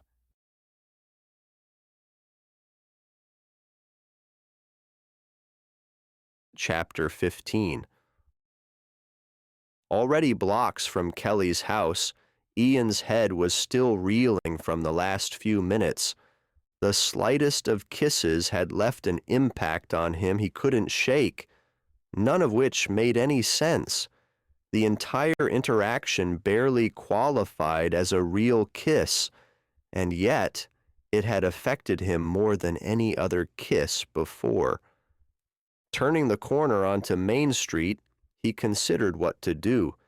He only had another week until he had to report back to work, and most of that time would be spent more than an hour out of town at the ranch, all of which made spending time with Kelly difficult.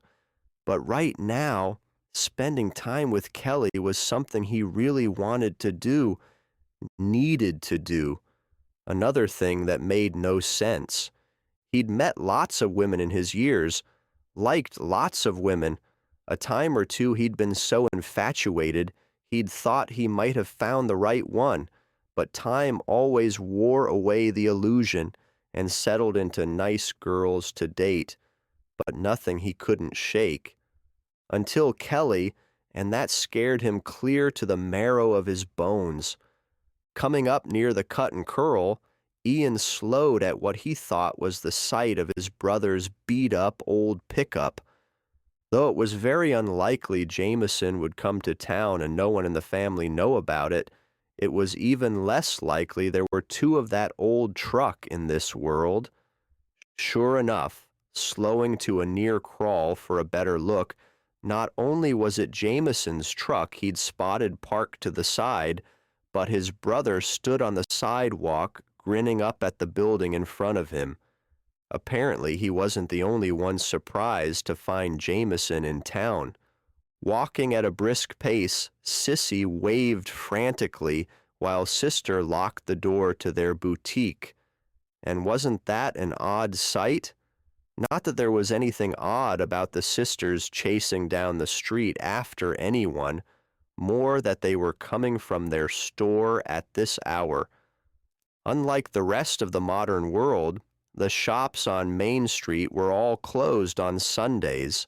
Sisters was no exception.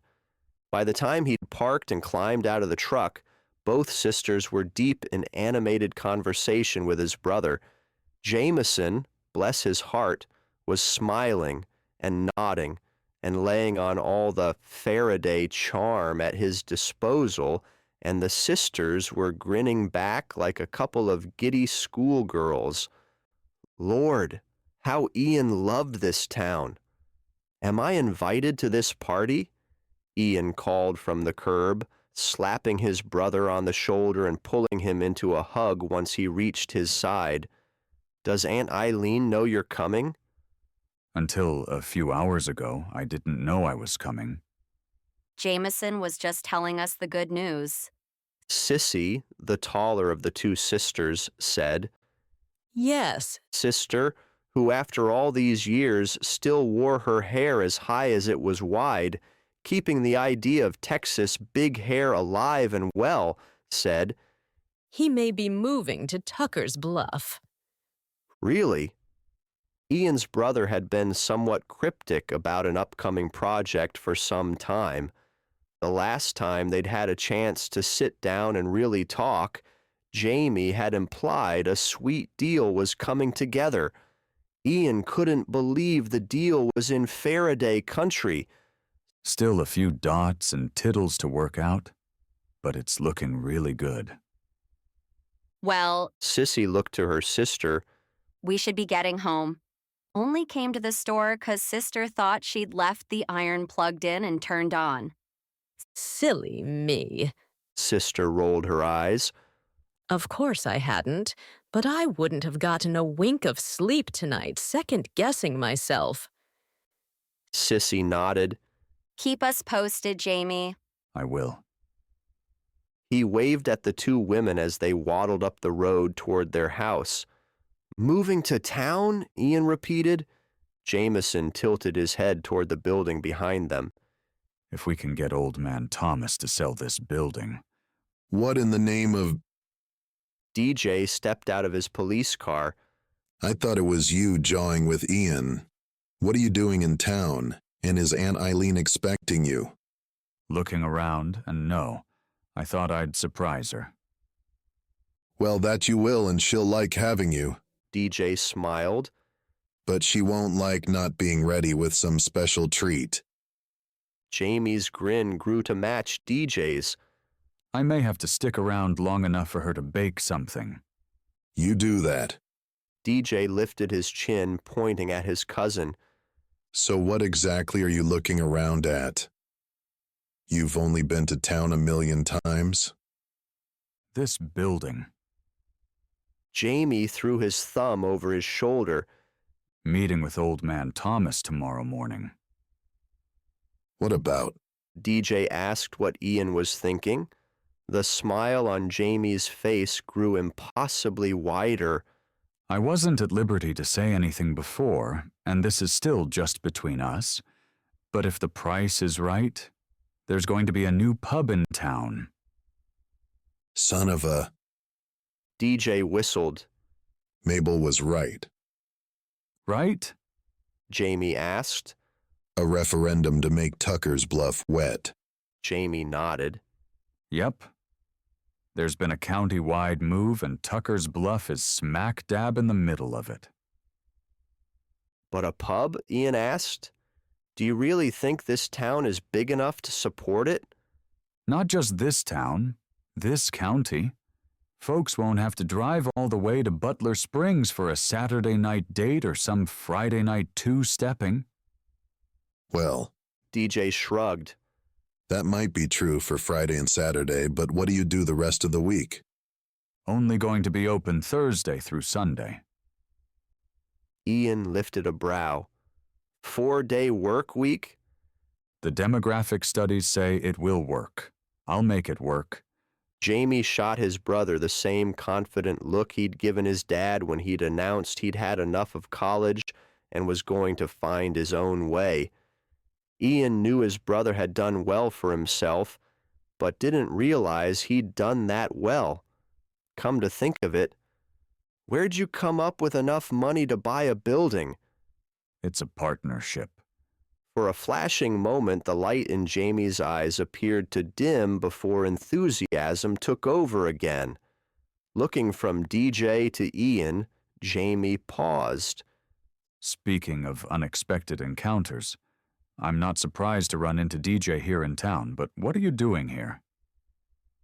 Yeah. DJ grinned like the dog who had caught the cat with the canary. What brought you to town? Me? Ian repeated innocently. Go ahead, DJ coaxed. Go on, tell him. Because I didn't want to wait any longer to see Kelly didn't seem like the smartest answer he could give, even if it was the truth. Ian went with the secondary excuse. I brought some leftovers into town from Aunt Eileen. Jamie's brows shot up high and DJ chuckled. Yeah, we all thought he volunteered a little too fast. DJ looked to Ian. Tell him who the leftovers were for. This time, Jamie's face lit up. Tell me there's a girl involved? Yeah, cuz. DJ teased. Tell him. If he'd thought he'd kept his thoughts about Kelly quiet, he'd obviously been dead wrong. Don't you have some new info on the rustlers to share? Nope. Haven't heard from the sheriff yet. DJ turned to Jamie. It's Kelly Morgan. Jamie squinted in thought. Grace's friend? The pudgy one who works for Adam? She's not pudgy, Ian shot back instantly. Jamie's brows shot up high on his forehead once again. Really? Yes, Ian said more firmly. Really, he'd be the first to agree. As a young child, she was indeed a bit on the pudgy side, but now there wasn't anything about Kelly that would be described as pudgy. Words like luscious and shapely came to mind. He'd told her she was beautiful, and he wasn't being nice because of the stupid comments her jerk of an ex had said. He'd meant every one of the things he'd said to her. Told you. DJ crossed his arms and grinned in Jamie's direction. Well, I'll be. Jamie shook his head. Looks like I'm not the only one with a few surprises up their sleeves. What the hell are you talking about? Ian snapped, still annoyed at the way his brother had described Kelly. People were more than their weight. You, my dear brother, are smitten.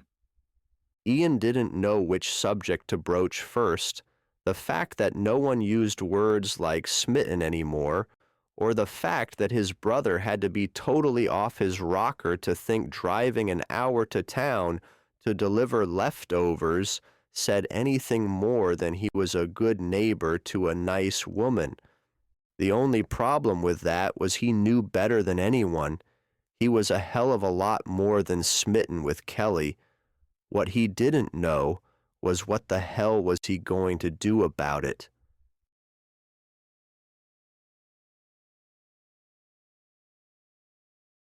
Kelly stared at the familiar Farraday brand. She knew darn well there was no way any Farraday would give her grandfather a sick cow to tend to. Her mind instantly flashed back to the talk of cattle rustlers. What she couldn't figure out is why her grandfather would help a rustler. Unless, of course, Pops didn't know the friend was stealing cattle. But who could Pops possibly know who would do such a thing?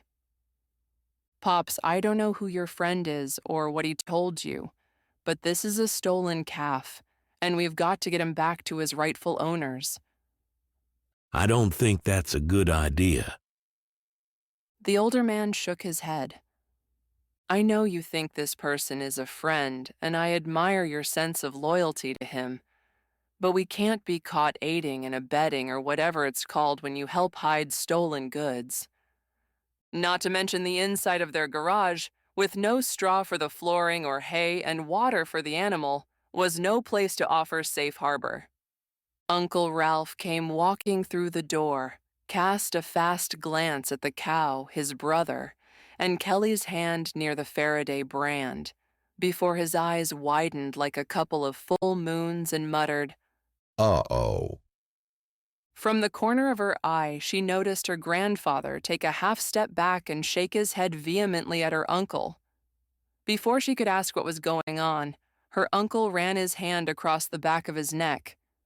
Well, I guess the jig is up. Pops's eyes widened twice their normal size. Ralph, go on back to the house. Why? Surely she's not going to turn us in, Uncle Ralph said. The idea was a good one at first. Ralph! Pop stepped forward, nudging his brother toward the door. You go on and let me and Kelly talk alone. His back to Kelly, Uncle Ralph moved forward, still talking over his shoulder at her grandfather. Make sure you explain we thought we was giving them a better life. Never gave no, never mind that there's no place to send grown cows. It took a few seconds for the word we to process and register in her mind. Not he or they, but we, as in Ralph and Herbert. You stole the cows? Pops and Uncle Ralph stopped short, both looking so contrite she instantly gave up any hope of being told otherwise. You stole the cows, she muttered again, only this time it wasn't a question. Her gaze shifted from the two men staring at her in anticipation of her next words. The sickly cow, the golf cart that struck her as being as out of place in her garage as the cow, and thoughts of the man who had just left her kitchen. Her head began to spin. The difference between right and wrong had been drummed into her head since before she could speak. She knew the right thing to do. What she didn't know was how was she supposed to call the police on her own grandfather?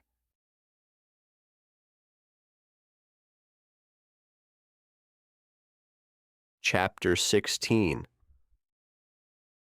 Oh, by the way. DJ let his crossed arms fall to his side, and the teasing expression gave way to a more serious face. Esther reported an interesting call a short while ago. I was just on my way to check it out.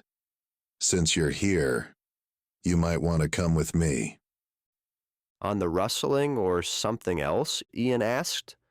Well, that is to be determined. Edna Perkins called in that she saw a golf cart pulling a cow.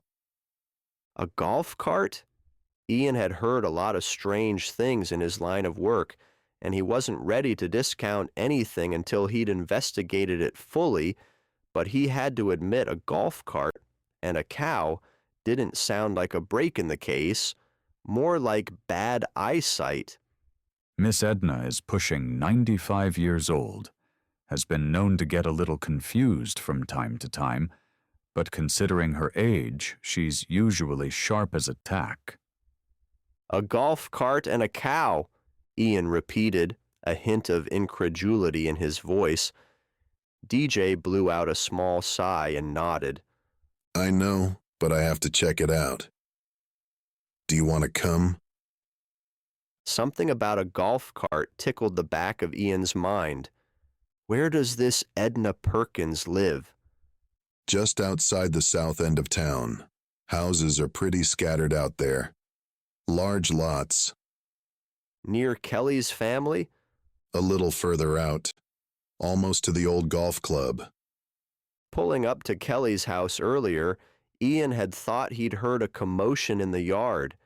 Instinctively, he'd glanced up the drive and thought he'd noticed someone pulling a riding vehicle into the detached garage. With the size of the lots, a riding mower was not an unusual thing to find. He'd filed the machinery away as just that. Except, now that he thought about it a little more, the thing did have an awning or some sort of covering, and he remembered a flash of color. What color was the cart? Red and white. Fits the old golf club colors. DJ answered. Why? He'd been so focused on getting to see Kelly when he'd arrived at her house, he hadn't paid much attention to anything else, but now that the scene replayed in his mind, more details stood out. Kelly had seemed a bit jumpy, perhaps a bit more than someone receiving unexpected company. Her uncle and grandfather were covered in varying degrees of mud, dirt that resembled two men coming in from a hard day on the ranch more than a suburban backyard. Yes, I do think I want to hear what Miss Edna has to say. Following behind DJ, Ian tossed the puzzle pieces around in the back of his mind. Absolutely nothing made any sense. He wanted to believe Mrs. Perkins was a senile old woman with a vivid imagination. 20 minutes later, his cop instinct told him this woman had seen exactly what she said, a golf cart disappearing into the thatch behind her house with a cow in tow. What she wasn't sure of was if there had been only one or two people in the cart. It had been a good distance from her home, but close enough for her to be sure of at least the cart and a cow. Because all of this involved Kelly and her grandfather, Ian refrained from saying anything to DJ about the thoughts and possibilities or improbabilities kicking around in his mind, mostly because he didn't want to believe that Kelly and her family could have anything to do with cattle rustling. They were good people, a family that he and his relatives had known most of their lives, not cattle rustlers, not thieves. Her dad had been a beloved high school coach, a sacred position in Texas. There had to be another explanation, except with every block he passed moving closer to Kelly's house, all he hoped and prayed for was to find a lawnmower parked in the garage. Anything else would be a nightmare. Parking just past her house, Ian took his time coming down the sidewalk, slowing at the sound of voices drifting down the drive from the garage. As a friend of the family, he had every reason to be on private property in search of Kelly. As a law officer, he had every reason to believe this could be following a lead. He much preferred the first reason. Slowly, he made his way up the drive, the voices coming in louder and the conversation more clearly, finally close enough to hear the distress in Kelly's voice. Ian realized both he and Kelly were putting very ugly pieces of the truth together. Sucking in a deep breath, he had a decision to make, and fast. Step into the doorway and make his presence as an officer of the law known, or turn and walk away.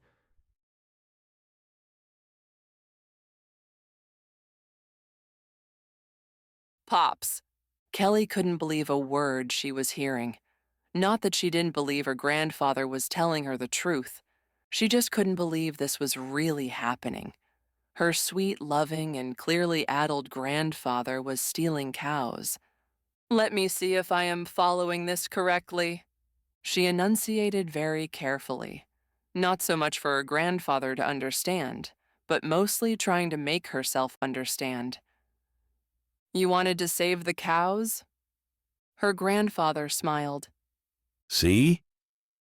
Now you understand. No, Pops, I don't. She raised her arms, dropped them again, opened her mouth, closed her mouth, blew out a breath, sucked in more air, all searching for the right words. I know you don't eat meat anymore. You saw some movie about our food and the treatment of animals, and you made a choice to stop eating animal products. Even though we have been born and raised in the middle of cattle ranching country, I understood that part. What else is there to understand? Her grandfather looked at her with the sense of a young child explaining his perception of the imperfect world. What I don't get is how taking. She paused, doing math in her head. How many cows now? Let's see. Her grandfather and Uncle Ralph looked to the heaven as though counting cattle in the sky. We didn't want to hit any one rancher too hard. And then, her uncle added, we needed to figure out where to keep the cows. The abandoned golf course? Kelly put in. Her uncle grinned, clearly proud of her understanding. That's right. Plenty of grass for them to feed on, and some straws spread out in the abandoned clubhouse was perfect for any of the cattle we needed to keep indoors. But we still had to figure out where to send the cows to save them from slaughter. And that's where we've run into a little bit of trouble. There doesn't seem to be a whole lot of cattle sanctuaries anywhere. Everybody wants to save retired circus elephants, old zoo cats, or animals illegally smuggled into the country, but not so much cows. Kelly had no idea what to say. Of course, there weren't cow sanctuaries. They were considered a food staple of the United States, not exotic animals. Short of a calf or two at a petting zoo, there was no entertainment value in cattle. Even at state fairs, except for the few stud bulls, the end results for most of the cattle was going to be the meat market. Pops. She tried not to sound too desperate. How many cows are we talking here? 20? Uncle Ralph shook his head. I think we're up to 22, maybe 23. Somewhere in there. Her grandfather nodded. 22 cows. Maybe 23? Kelly might just be sick. With the kitchen door still open, even from where they stood in the garage, she could hear the doorbell sound. Company was not what she needed. Plastering on the closest thing to a calm and cool demeanor that she could manage, she waved an arm from her pops to the cow. Let's close all the doors before someone sees this guy. We've got to call Adam and DJ. Tell them everything, and I mean everything, as soon as I get rid of whoever is at the front door. Neither old man dared say a word. Her grandfather briefly flashed a scowl, and for a second she thought she saw his lips pucker and mouth open, prepared to argue. But instead he nodded, and closing the doors behind them, followed her into the house. Through the small section of glass, she could make out Ian's features. The sight of him on the other side of the door had her heart doing a fast two-step, instantly lifting her mood, until she realized she'd have to explain all of this mess to him as well. If she'd thought her grandfather almost burning down the retirement home and then her own house had been a miserable mess, both incidents were a walk in the park compared to this new disaster. Stealing cattle was a criminal offense that could send her grandfather to jail for whatever time was left of his natural life. Ian's finger was perched high, ready to ring the bell again when she swung the door open. "Help, please."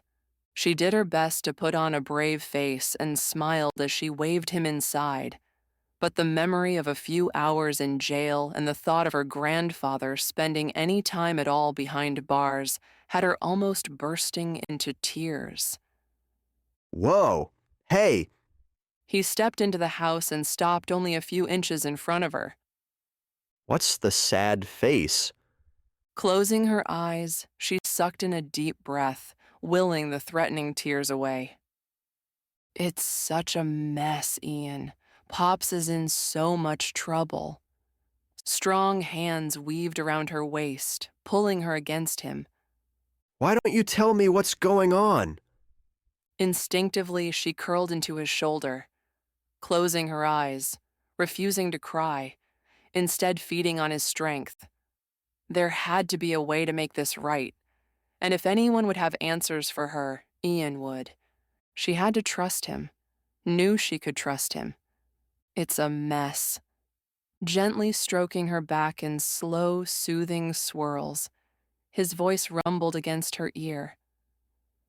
How about starting at the beginning? With a nod, she reluctantly slipped out of the safety of his arms, but needing the connection, she kept her fingers loosely entwined with his. She moved to the sofa, sat beside him, and did her best to explain as her grandfather and uncle shifted in their seats like boys called to the principal's office. The words tumbling out like water from a downhill spring, she laid out everything she did and didn't understand. Occasionally, her grandfather or uncle added a word here or there, sometimes helping, other times only adding to the confusion.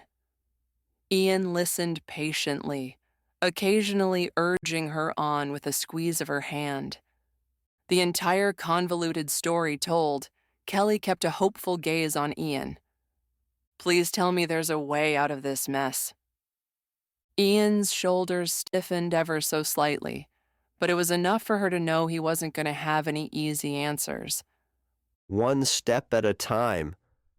We'll need to call both Adam and DJ, but first I'd like you to take me to where you're keeping the cattle. He gave her hand another squeeze. And if we're lucky, between here and there, I'll come up with a brilliant plan. Despite the wary glare her grandfather shot in her direction, Kelly nodded. At this point, she didn't care about brilliant. All she wanted was a plan.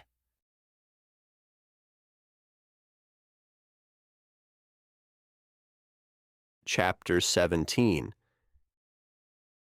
Even though he'd been hoping and praying, not until he'd rung the bell at Kelly's did Ian realize just how badly he'd wanted to find a riding mower in the garage. He also didn't realize how badly he wanted to be an ordinary citizen instead of a law officer until Kelly leaned into him, all broken up over the dilemma at hand. He had no idea how to save her grandfather. Sure, he knew that his Uncle Sean would not press charges against such an old man, especially one who was clearly not functioning out of malice, but from an addled, older mind. There was definitely another rancher or two that Ian knew would stand with his uncle and not press charges, but he hadn't a clue how the rest of the ranchers would feel about the situation. He could only hope that returning the cattle would be a possible first step to coming out of this mess as unharmed as possible. We better start with Uncle Sean. We're going to need to identify the cattle and see what we can do about returning them to their rightful owners. Kelly's face lit up. Maybe if we give them back, we don't have to make this a police matter? I'm sorry. Ian shook his head. I have no choice. I have to bring DJ into this. It's his town, and I've sworn an oath. The light in her eyes dimmed, and he held up his hand. But that doesn't mean we can't do a little negotiating. It took only a few minutes to load everyone into his truck and head out to the old golf course.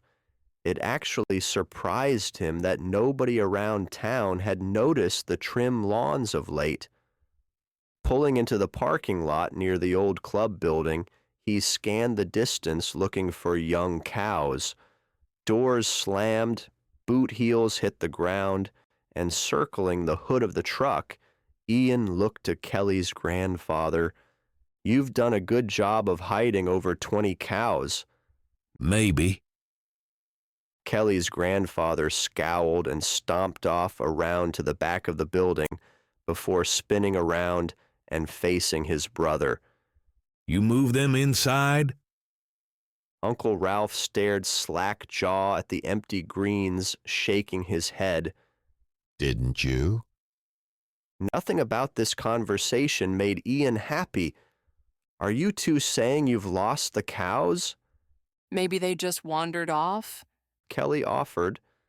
Shaking his head, the creases on her grandfather's forehead deepened. Most of this property either has electric fences or cattle walks, so stray cattle and other critters wouldn't wander in and ruin the grounds. We just turned the system on and used it to keep them from wandering out. Lord, I need a smoke. Uncle Ralph rolled his eyes heavenward. Kelly's grandfather waved a finger at his brother. Don't you get me started on that. You know what those Pops? Kelly interrupted the two men before they could start a war on the pros and cons of cigarettes. Where are the cows? Staring daggers at his brother, Kelly's grandpa shook his head. This was so not looking good. Gentlemen, Ian asked, you mean to tell me that you don't know where the cows have gone? Oh, I know all right. Kelly's grandpa spun around and stormed off toward the front of the building. It's that Buford. Uncle Ralph lit up and snapped his fingers. Of course.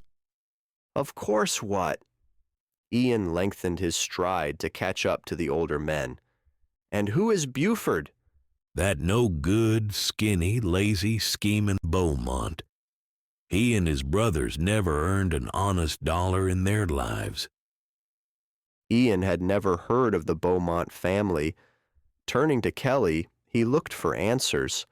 Apparently, they'd gotten good at reading each other since she quickly answered his silent question. Beaumonts live just over the line in the next county. You rarely run into them. None of the boys went to school. The principal and the teachers all tried to talk some sense into their parents, but neither had any education and didn't see the need for their sons to have it. They live in a piecemeal cabin that's been in the family for generations. No one has ever been sure how they make their living. Sure we do, her grandpa insisted. They're thieving scoundrels. Ian turned to Pops. Do you have any reason other than they are thieving scoundrels to think they have your cows? The old man slowed by the truck, turning to nod at Ian. Other day I saw Buford puffing away like a damn chimney just on the other side of the fork in the road to town, standing around, watching nothing.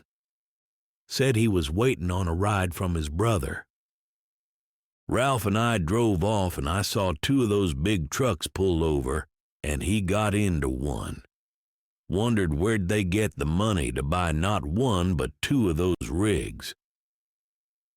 Ian was beginning to think he might have the answer to that.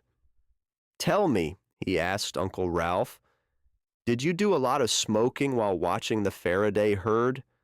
I rarely get to sneak in a cigarette with Mr. Save the Environment around. Besides, we never spent much time watching any of the herds.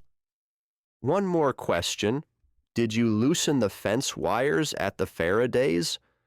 Both Uncle Ralph and Kelly's grandfather moved their heads from side to side. Alarm bells rang at full volume in Ian's head. Puzzle pieces were coming together and fast.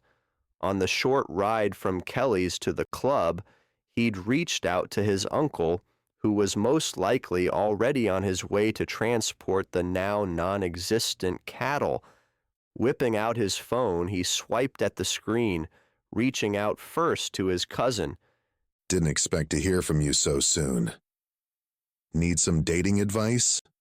DJ teased. No time to remind you I'm the one who told you to open your eyes about your wife. We have a bigger problem brewing. Did you get the name of the guy they picked up the next county over? As a matter of fact, his prince just came back. A Beaumont? Yeah. How'd you know? Buford is a chain smoker. I think he's the one who was stalking your pastures. Shit. DJ mumbled. Yeah, and I'm betting any amount of money they just made off with the stash of cattle here at the golf course. What? You heard me. The cattle here are gone. All of them. And I'm willing to bet my badge it's the Beaumonts behind it. If they're moving 2 trucks of cattle, they've got room for a lot more than 20 calves, and the next closest ranch to the golf course is ours, DJ mumbled. Exactly. How much do you want to bet that means we're next? DJ sighed. I'll call Dad now. You'll get there before me. Don't do anything stupid. Ian almost laughed.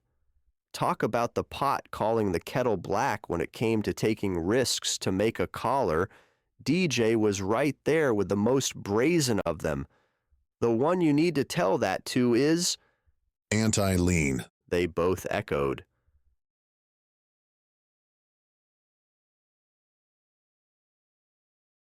If you ask me, Ian looked way too eager to go all the way to town just for a good deed. Catherine Farraday looked up from helping her daughter with an animal puzzle. Eileen continued to separate out the flat end pieces. That's what I said. Adam, Brooks, and DJ would all have gladly taken Kelly the leftovers on their way home. Rocking Brittany to sleep, Allison looked over Aunt Eileen's shoulder and pointed to a flat edge she'd missed. It's the dog thing. You mean puppy thing? Catherine chuckled. Puppy, dog, whatever. I've never been a superstitious person, but I'm telling you, there's something about these dogs showing up that is totally worthy of a Twilight Zone episode.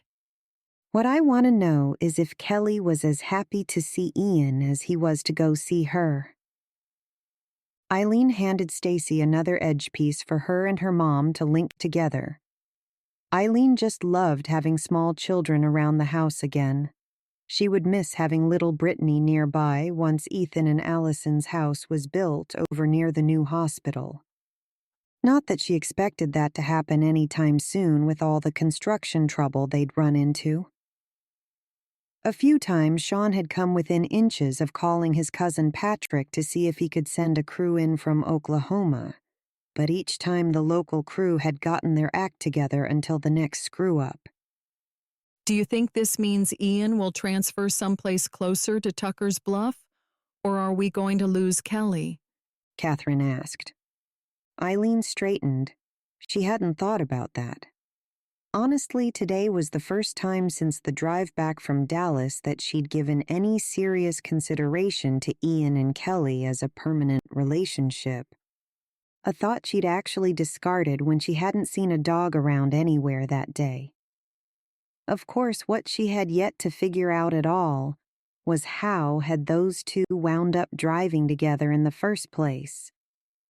Not that it mattered, fate and the dogs had an interesting way of turning everyone's lives around.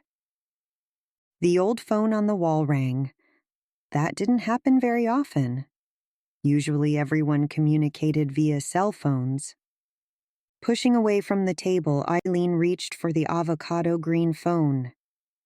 Hello? Your cell is going straight to voicemail, Sean said. I forgot. It's on the charger upstairs. We've got a situation. Connor and I are coming back to the ranch. DJ and Ian are meeting us. Ian thinks the cattle thieves could be coming back to the section with the weak fence line. What do you need me to do? Keep the girls in the house. Don't let Catherine and Stacy go home until we say the coast is clear. He could be wrong, and the pasture is nowhere near the house, but I'm not taking any chances with my own. I'll take care of everyone on this end. You be careful. The only other crack shot in the family at home now besides her was Hannah. She didn't know what was happening in the universe, but she was getting pretty tired of reaching for her rifle.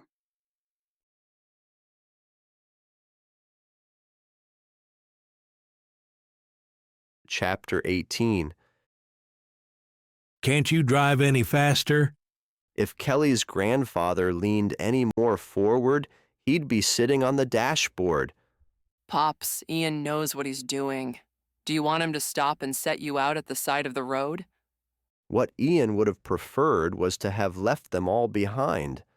but he knew darn well from the way her grandfather was carrying on that 2 minutes after Ian had pulled out of the driveway, the old man and his brother would have been racing after Buford Beaumont on their own, which meant Kelly would be trailing her grandfather. This way he could at least keep them out of trouble.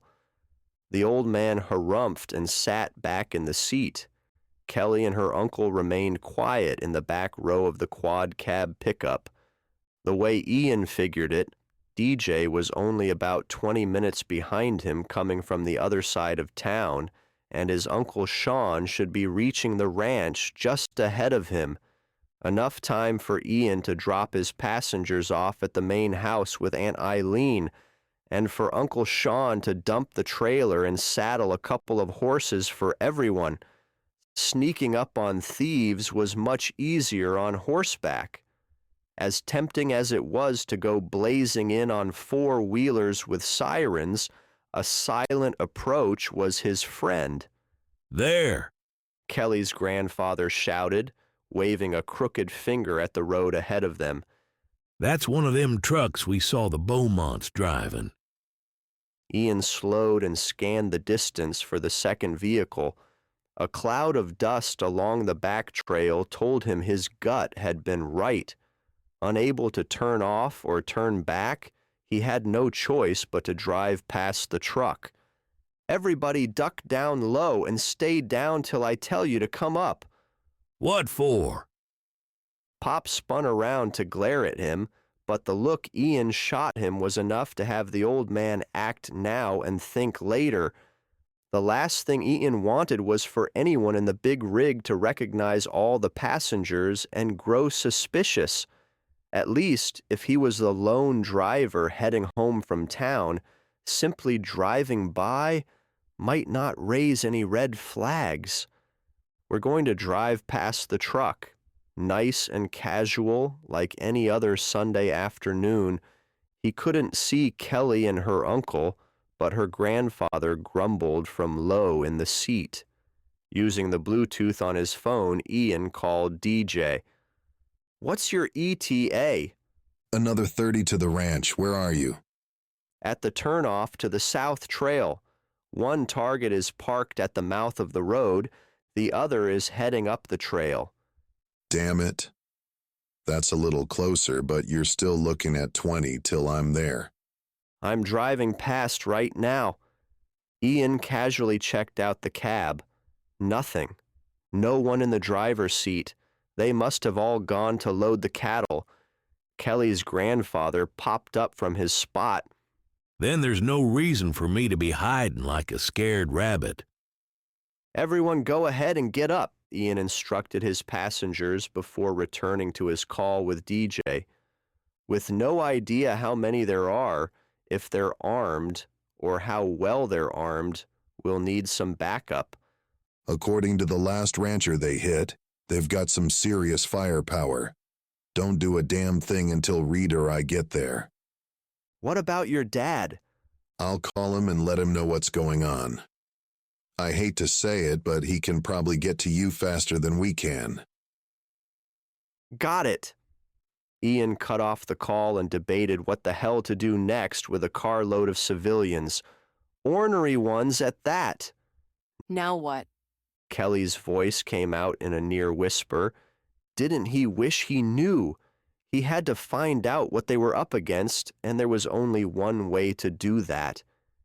"Here's the plan." He pointed to the two old men. "I don't want the load of cows on the road going anywhere. We're going to check if the truck is unlocked. If it is, you two lock yourselves in the cab until DJ and backup arrive. If there's any sign of the rustlers coming back, and only if they come back before DJ gets here, you turn on the truck and drive it away." "Can you do that?" Chests puffed like peacocks. Both men nodded. "Kelly, you stay here in the pickup.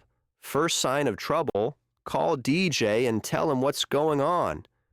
Ian grabbed the rifle from behind the seat. Kelly's hand landed on his arm. "Promise me you'll be careful." The feel of her fingertips against his skin had him stopping short. Without thinking, he leaned in and kissed her hard and fast. Back at you. He had a job to do, but as soon as those idiots were in custody, he was going to sit down and have a long talk with Miss Morgan and an even longer kiss. Hurrying away to the foot of the trail, he didn't dare look back over his shoulder. There wasn't a blessed thing about leaving the three of them watching out that he liked. What he would much rather have had was time to drop Kelly and her family off at the ranch where they'd be safe, and DJ a hell of a lot closer to closing in on the rustlers, but as his mother often told them, if wishes were horses, beggars would ride. Hopping over the fence, he scanned the area once again. Keeping eyes forward, he walked low to the ground, made his way quickly up the pasture. Ducking whenever possible behind a grazing cow, he was thankful the truck hadn't gone too far up the dirt trail before stopping to assemble the portable railings to substitute for a pen and chute to load the cattle. From where he stood, he counted 3 men, but no sign of the firepower DJ mentioned. After only a few minutes of watching the Beaumont brothers trip over each other, struggling to move the full-grown cattle through the makeshift pen and up onto the truck, Ian wondered how the heck they'd managed to get a truckload of cattle from the last ranch they'd hit. Since he wasn't thrilled at the idea of having left the old men in the first truck, or Kelly in the pickup, he also considered making his way back to the main road, convinced there was no way they'd be done loading before DJ arrived with backup. When one of the Beaumonts slipped in a pile of cow dung and landed on his butt, Ian's decision made, he turned to make his way back to the main road, except the truckload of cattle he'd left the old men guarding was now bouncing up the south trail, headlights on, coming at the rustlers full speed ahead and kicking up dust. Following a car length behind them, Kelly and his pickup, Crap.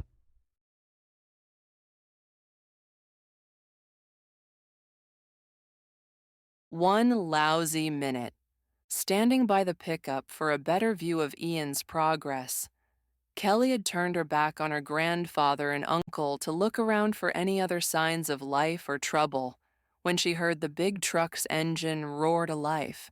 Those stubborn old coots. Opening the door and scrambling inside the cab of the pickup as fast as she could, she turned the ignition, said a silent prayer to anyone listening, and burned rubber pulling away from the side of the road. She had no earthly idea what she was going to do when she caught up with her grandfather, but wring his neck was leading the options. Blast that man. And those poor cows bouncing around on a dirt road while her grandfather rode in like a modern-day senior citizen Lone Ranger. And Tonto, too. The mere size of the truck in front of her and the dust from the tires made it almost impossible to see what was happening ahead. She heard the single crack of gunfire, and for the first time since hopping in the cab, realized exactly how dangerous this whole cattle rustling mess really was. In front of her, the large truck came to a screeching halt. Another shot fired, and her heart nearly stopped. The driver's door in front of her burst open, and her grandfather flew out waving a huge gun and screaming something that sounded like, "Be careful with the cows, you clods." "Oh, Pops," she muttered softly, took in a deep breath, and ducking low, pushed her door open. "Pops, get back in the truck." Somewhere in the recesses of her mind, Ian's words repeated in slow motion. First sign of trouble, call DJ. She was pretty sure gunfire counted as trouble. Hitting 911 on her phone, she didn't wait for Esther to answer before crawling out of the truck for a better look, and eased her way around the door that had been keeping her safe. Hiding behind the back end of the cow-filled truck, she heard Esther's voice from her hand. What's your emergency? Esther, it's Kelly, she whispered just as another shot fired. Tell DJ that Ian's in trouble. He's almost there. Are you somewhere safe? She looked up at the metal truck blocking her view of the people she cared about most in the world, and figured the only safer ones were the cows. I'm fine, but tell DJ to hurry. Slipping her phone into her back pocket, she craned her neck to get a glimpse of what was going on.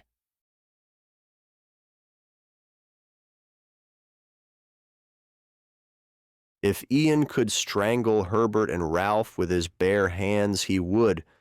Instead of an easy takedown once DJ and Reed arrived, now the doofus brothers had abandoned the cattle and taken up the firepower DJ had warned him of, the only bright side being that they appeared to be as bad a shot as they were cattlemen.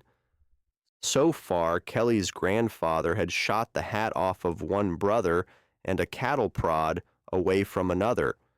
Whether that was dumb luck or clean shooting, Ian couldn't tell. With Pops threatening to tan the Beaumont's hide if a single cow got hurt, and the three brothers tripping over each other trying to duck Herbert and Ralph's shooting to get away with the few cows they'd managed to load, no one had noticed him circling around with his weapon drawn. Somewhere behind him, a twig snapped and he froze in place, hoping that escaping critters of the four-legged variety had made the noise. The familiar click of a revolver engaging announced the presence of a fourth brother. I wouldn't take another step if I were you. Another gunshot sounded and a second brother lost his hat. Damn it! That was my best hat! The scrawny man cried. I suggest you put your rifle on the ground and tell that crazy friend of yours to do the same, then back away from the truck. Sirens blared in the distance. Another crackle of dry brush mixed with kindling sounded behind him, and the hard steel of a gun barrel stabbed into his back. Now, Pops! Ian called out as instructed, his arms spread wide. He crouched low to the ground, gently setting the rifle down. I need you to set your weapon on the ground. Fat chance. Pops yelled back without looking in his direction. I'd listen to him, old man. The man sneered with an evil delight. Unless you want me to put a bullet in his hay. The words trailed off as a black flash came crashing down hard on the brother's arm, knocking the gun away.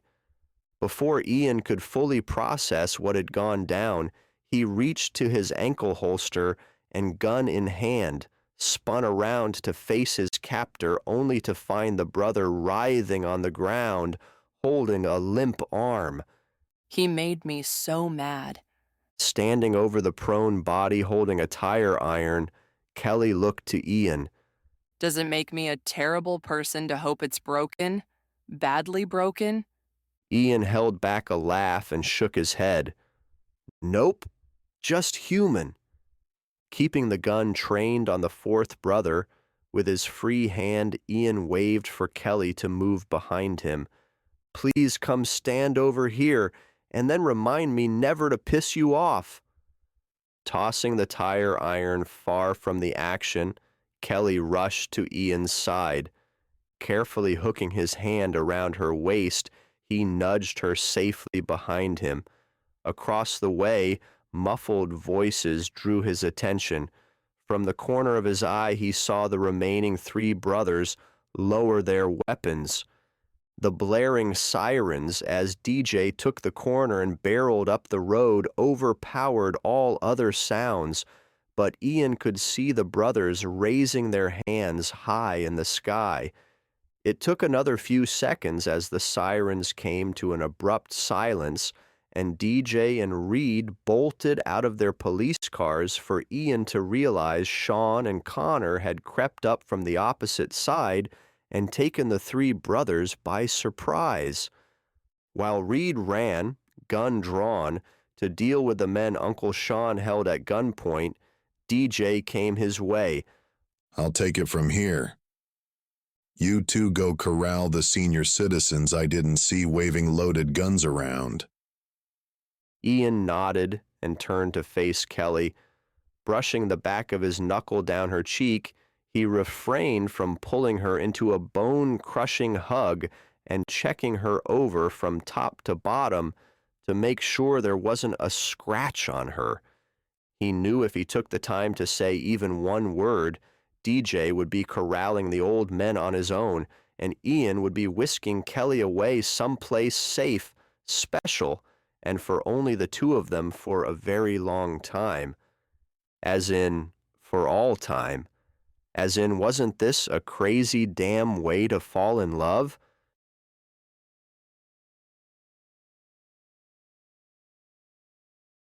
Chapter 19. The living room had been the center of many a Faraday problem-solving session. Through the years, Kelly had been in awe of the few times she'd watched the family come together and bolster one another through a potential crisis. What she'd never expected was to one day find her own family at the center of such a session. Even more surprising was sitting on the comfortably aged leather sofa at Ian Faraday's side, their fingers entwined, his thumb gently drawing soothing circles across the back of her hand. Being with him like this was the sort of connection she and every girl had dreamed of, though she could have done without the nightmare of people shouting at them a short while ago. By the time all the dust had settled, the thieves had been taken into custody. Her grandfather and uncle had been driven home. Most of the Faraday clan had driven out to the ranch for moral support, and Kelly no longer felt the weight of the world on her shoulders. Though that most likely had more to do with the way Ian Faraday looked at her than the rest of the family sitting around the room. Then the only problem is our missing calf? Aunt Eileen asked. You mean the sick calf at the clinic? Becky's words weren't meant as a question. The family had drawn together to protect their own.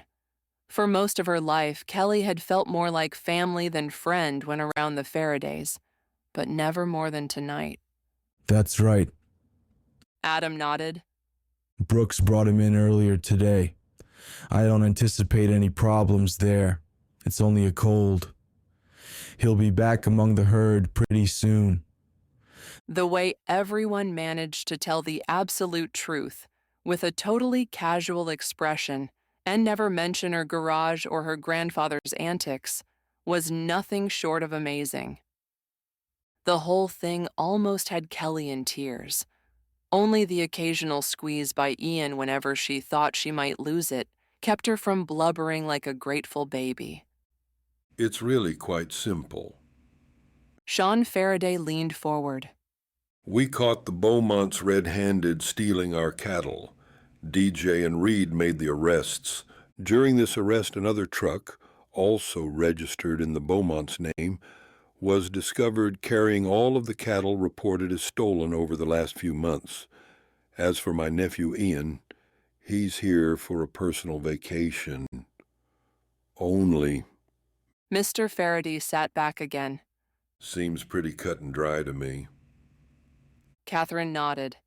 As an attorney, I'd agree that pretty much sums it up. Now the only challenge seems to be how to keep Herbert and Ralph out of any... Mr. Faraday paused, searching for the right word. mischief. Aunt Eileen leaned across the side table and patted Kelly's knee. Don't you worry yourself. We'll figure this one out, too. I have a feeling it may be as simple as letting Ruth Ann keep Ralph busy. Then maybe on his own, Herbert won't be such a handful. Brother, did Kelly hope Ian's aunt was right? All right. Aunt Eileen stood up. Time for a late-night dessert. Not for me, Sean said. Monday morning will be here bright and very early. I need my beauty sleep. A few voices chorused agreement with Aunt Eileen.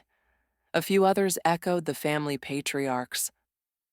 As the remaining family members mulled about the kitchen, Ian gave her hand a gentle tug and tipped his head toward the back door. The moon lit the back porch. She loved the peace and quiet that came with a late-night breeze on the porch. "Walk with me?" he asked. Rather than answer to the moon and back, she settled for a slow nod and a smile. Hand in hand, they followed the narrow path from the house to the barn. Instead of going inside as she would have expected after coming this far, Ian nudged her toward an even narrower path. Only a few feet more, they sat at an old park bench nestled under one of the few mature trees on the ranch. "This is one of my favorite spots here at the ranch.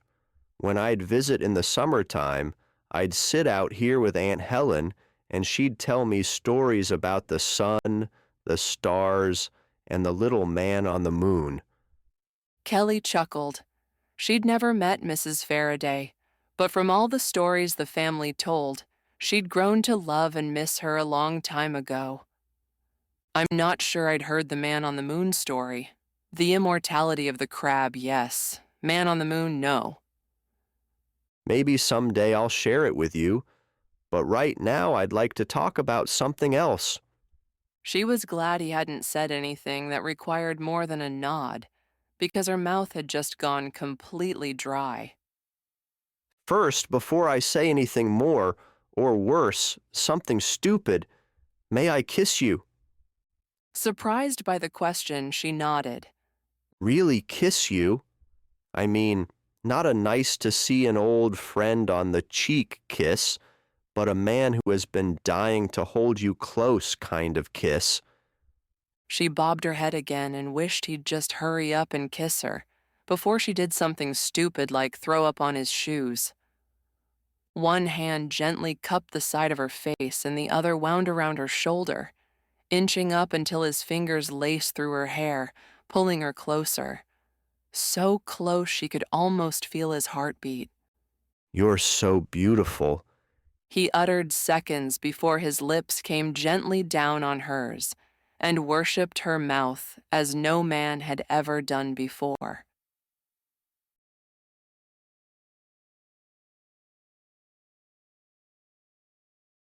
Ian felt like a teenager on a first date with the prom queen. His heart galloped so fast he was sure she could hear every beat. The first touch of her lips on his nearly had him tumbling off balance. The impact, the pressure, the sweetness were almost more than he could take, and yet would never be enough. Letting his hand slide from the back of her head to rest on her shoulder, he eased away, letting his head fall against her forehead, searching for what to say, wishing they could stay like this forever. "I want more than one kiss." A sweet smile pulled at the corners of her mouth. "I won't object." "But I'm going back to work a week from now." He spotted the dejection right away. "If you're willing, I'd like to work around that, at least for a little while." "Work around?" Her eyes brightened again. "Days off, that sort of thing, and I don't usually have regular Saturday and Sundays off either, but if I do, we can work around that as well." A hesitant smile appeared. "I can do that." His finger hooked under her chin, lifting her face level with his. "Would you dance with me?" "You mean this Friday?" He shook his head, slipped his phone out from his pocket, swiped at a few apps and set it on the arm of the bench. "I mean now, under the moon and the stars." Strands of the country version of Thinkin' Out Loud began to play, and Kelly melted easily into his arms. He placed a sweet, barely there kiss on her temple, and holding her tight, swayed to the soft notes. He didn't know exactly how they were going to make this work for always and forever, but he knew they would, as surely as he knew his name was Ian Bryan Farraday. The song came to an end. Rhythms of the next song blended in with the last, and Ian almost felt as well as heard a rustle in the nearby shrubs. He would have gladly ignored it if Kelly hadn't tensed slightly in his arms. "You heard it too?" he asked. Her head against his shoulder, she nodded. Together they pulled apart and turned in the direction of the movement. He should have known. Sitting quietly like the audience at a famous film festival, the town's two stray dogs sat side by side watching them. When the animals had both his and Kelly's full attention, the one dog lifted her paw up and down and dipped her head as though waving a blessing and giving a nod of approval. Her partner tipped his muzzle upward and gave off one clipped bark. A smile on her face, Kelly curled back into his arms and without saying a word, continued swaying to the next tune. For a split second, his lips tipped up in a smile. Wouldn't his mother be surprised to learn he'd found the right woman behind bars?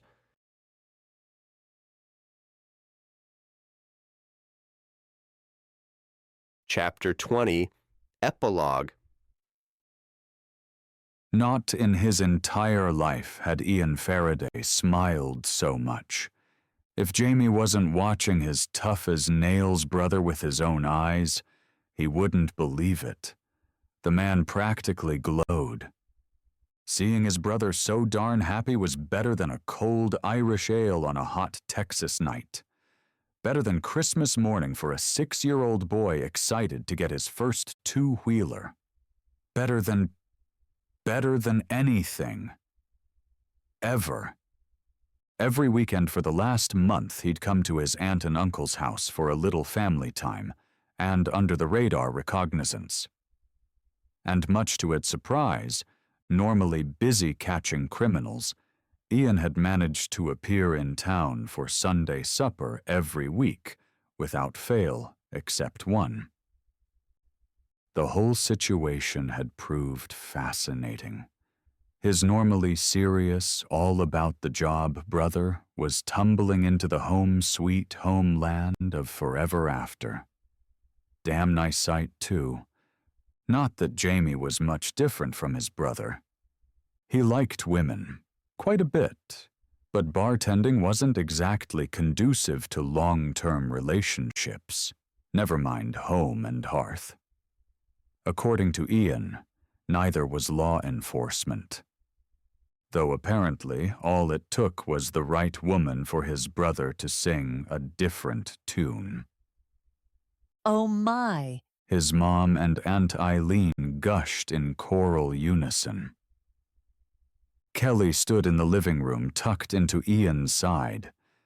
They'd come back from an early supper in Butler Springs, something Jamie hoped to change in the very near future, and had been chatting for a good 15 minutes before Kelly moved her hand, and the two mother hens squealed with delight.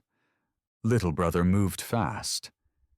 Based in Company C with the Texas Rangers, Ian's home base was only a couple of hours away from the ranch in Tuckers Bluff.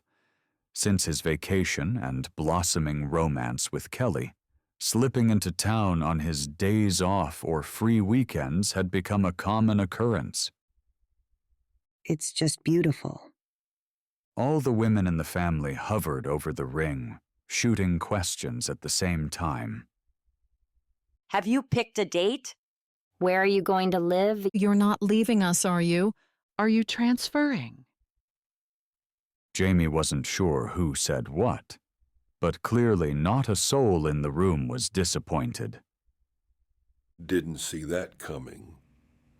His Uncle Sean stepped in closer, giving the engaged couple more space for hugs and congratulations. Really? When Jamie heard from his mom that Ian and Kelly had shown up for Sunday supper in Austin last weekend, he knew then the sweet gal he'd watched grow up alongside his sister and cousin Grace would be his sister-in-law, Uncle Sean took a short swallow of his after-supper glass of milk, the one that came just before the stout. I knew Kelly was the one, but didn't see an engagement coming this fast. That hadn't surprised Jamie. When Ian wanted something, he went after it with a vengeance. It was just one thing that made him a good ranger. If Jamie thought about it, just about everyone in the family had that same trait. Determination ran strong in the Farraday DNA. Looks like you're the only holdout. Adam slapped an arm around Jamie and tipped his beer bottle at him. You make that sound like a bad thing, Jamie teased. He was happy with his life and the new direction coming his way. Someday he wanted what his cousins had one by one found, but there was no hurry. The upcoming pub in Tuckers Bluff was his future for now. Uh-oh. Uncle Sean patted Jamie on the back. Here comes your aunt. There was no running away from the conversation coming. As Adam had said, he was the last holdout. That whole home, hearth, and fruit of his loins thing was about to be handed to him on a silver platter. Anyone would think with all the weddings and babies surrounding them, his aunt would forget about him. Guess this makes you the last Texas Faraday still hanging on to his bachelorhood. Aunt Eileen pushed onto tiptoes and gave her nephew a kiss on one cheek and a pat on the other. Looks like it. Last holdout. Check. You know, settling down with a good woman has its perks. She turned to Adam. Doesn't it? Home and hearth? Check. Adam grinned like a fool. You bet. All of Jamie's cousins had that sappy grin to them, and they'd all fallen for smart and even somewhat sassy women. No surprise there that they were all happier than pigs in slop. And have you ever seen anything as sweet as Stacy playing this little piggy with her cousin? Fruit of his loins. Check. Can't say that I have. He smiled at his aunt and pulled her into a big old hug. I do love you, and I promise you someday I will find that girl, and Stacy can play little piggy with every one of my fruit. Your what? Aunt Eileen tipped her head back to better see him. Children? Sorry. Children. Sounds delightful. She tightened her hold around his waist and smiled. Just don't wait till you're too old to see what's right in front of your face. No worries there. His eyesight was 20/20, and unlike most of his cousins, he wouldn't need any dogs, full-grown or puppies, to help him find his soul mate. He chuckled at the thought. After all these years, and a few close calls, it might take something more like a ton of bricks.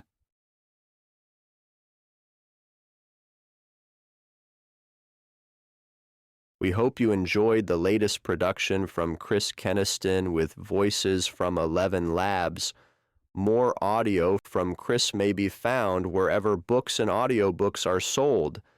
They can also be purchased at a discount directly from Chris on her website, www.chriskeniston.com. Please continue listening for a sneak peek at the next book in the Farraday series.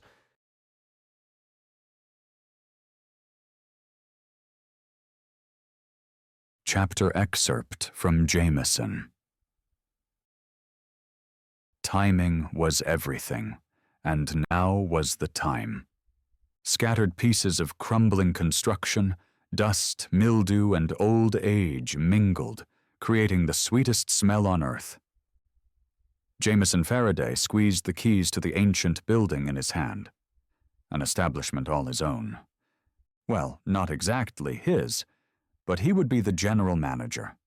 The concept, the research, the plans, those were all his, fed and nurtured by years of observing, learning, working, and saving, financed by one of the more successful conglomerates in the bar and nightclub industry. Are you sure about this?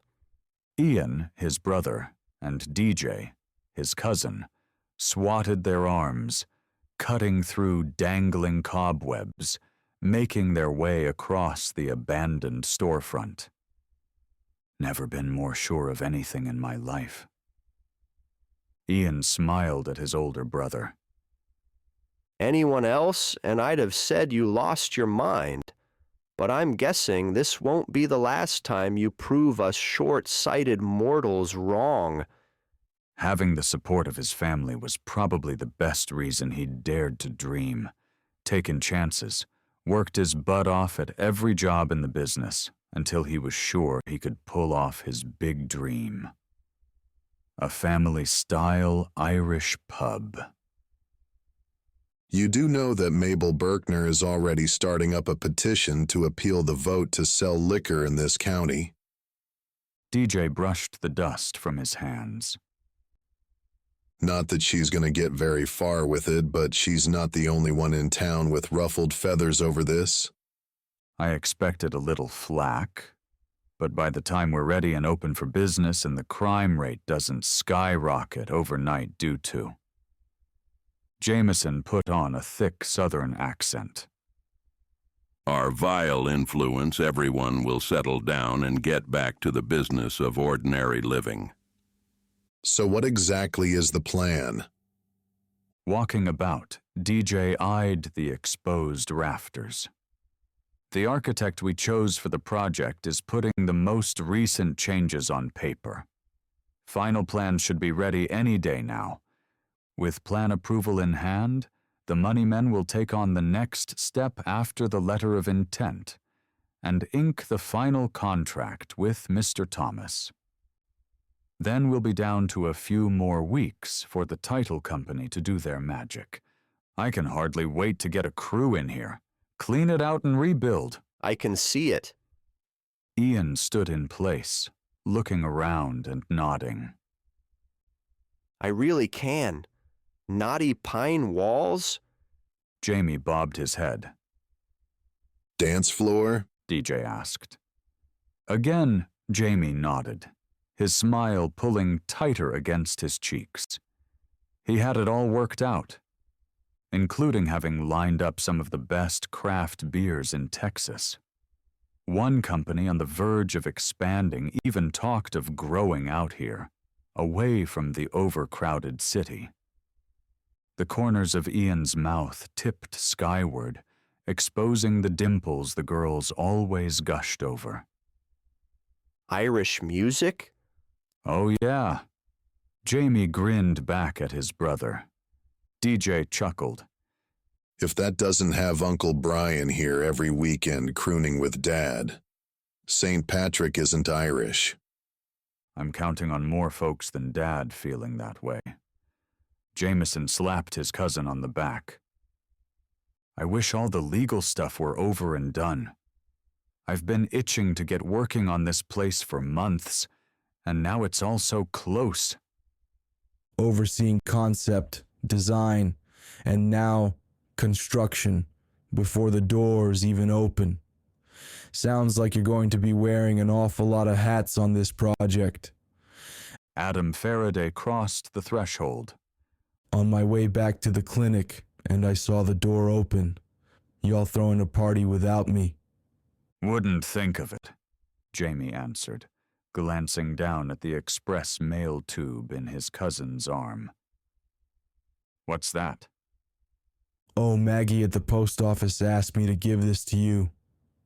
The plans. Jamie couldn't get the container open fast enough. Adam stood shoulder to shoulder with his brother. For this place? Yes. Jamie squatted on the ground and unrolled the large pages. His brother hovered behind him. Why didn't they just email them? I don't know. Jamie studied the architectural rendering. That's what I was expecting. You're frowning. Ian inched closer. What is it? Jamie shook his head. He had to be looking at the wrong plans. Turning the page, he scooted around to align the front of the store with the top of the plans. There was no mistaking what he saw. Nothing was laid out the way the planning committee and the architect had originally discussed, the way he and the backers had agreed. This doesn't even look like a pub. He pointed to the back section of the drawing. This should be the dance floor. I'm not an architect. DJ leaned forward more. But there doesn't seem to be anything remotely like a dance floor on that page anywhere. That's because there isn't. What should be space for a little boot scooting is an open kitchen. Jamie had worked enough bars and restaurants to know the concept and recognize it on paper. He looked to the corner of the drawings. Above the architect's scales and name was the street address and town for the project. Correct. The establishment not so much. Not a pub. Not his pub. Hemingway's International Grill. What the? From the look on your face? Ian stretched upright. I gather this is news to you? Jamie stabbed at his phone, held it to his ear, and nodded. Is it that bad? Ian asked. International Grill, Jamie muttered. This town is no place for a chain restaurant. DJ looked from his cousin to his brother. I suppose that's no worse than Irish. Seriously? Jamie stared at his cousin. Before he could say another word, voicemail kicked in. Thank you for calling Crocker International. Like Betty Crocker? Ian asked wide-eyed. Jamie shook his head and mumbled, no relation. The recording came to an end, and the beep signaled his turn to talk. He'd have much preferred speaking to Jeff Nimbus in person, but this would have to do. Jeff, Jameson Farraday here. Just received the blueprints for the public house, and they're marked Hemingway's. Give me a call when you have a minute. Don't bite my head off. Ian held a hand out at him. But is there a reason an Irish pub is better suited to this town than an International Grill? An Irish pub is basically Abby's small-town cafe with an accent, and in our case, local wine, maybe if all goes well, beer, and of course, dancing. Pubs are neighborhood watering holes. People know each other. Men have a drink and tell stories that have been handed down for ages. Young and old gather. He has a point. Adam shrugged. Except for the booze and dancing, it sounds an awful lot like the cafe. Of course I have a point. Every small town in Ireland has and supports its own pub. The same would be true here, except Tuckers Bluff isn't so small anymore. We're growing. With all the advertising the county's been doing for the ghost town circuit, the vineyard the Bradys have been working, and a hospital in town, we're growing faster than any other small town in West Texas. And mark my words, if given a choice, folks living halfway to Butler Springs will want to come here to the pub for some dancing and a drink or two, rather than go all the way to Butler Springs for the same old, same old. DJ hooked his hand around the back of his neck.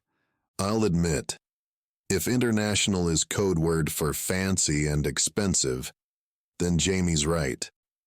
Folks won't be banging down the doors. It's worse than that. Jamie raked his fingers through his hair and then hung his hand along the back of his neck. Can you see the fine citizens of Tuckers Bluff eating sushi? Sushi. Adam's forehead folded into layers. What does Hemingway have to do with sushi? The man, nothing. But the restaurant serves everything trendy. They're based in California, and last year spread their wings to Austin and Dallas. They cater to urban millennials. In his shirt pocket, his phone buzzed. Recognizing the number, Jamie was surprised to get a response from Nimbus so quickly. Hello? Hey, was on a conference call. Isn't it great news? Great news? Yes. Babcock Foods wants in. We negotiated a sweet deal. Hemingway's is all the rage. In L.A., sure. Maybe even Dallas, but it's not a fit for West Texas. Nonsense. Our research shows... You mean my research? No, Jameson. Our merchandising department ran some backup market analysis. The pub idea is good. Better than good, but no point repeating that now. And without Babcock Foods, we would have followed through. But Babcock has very deep pockets, and this is the perfect alliance for Crocker to branch out to the restaurant side of the industry. If Babcock wants Hemingway's in Tuckers Bluff, they're going to get it. This wasn't good. Someone needs to explain to the board that this is not the time to... It's a done deal, Jamie. There's no explaining. Come Monday, the final papers will be signed. The question is, do you still want to be a part of this?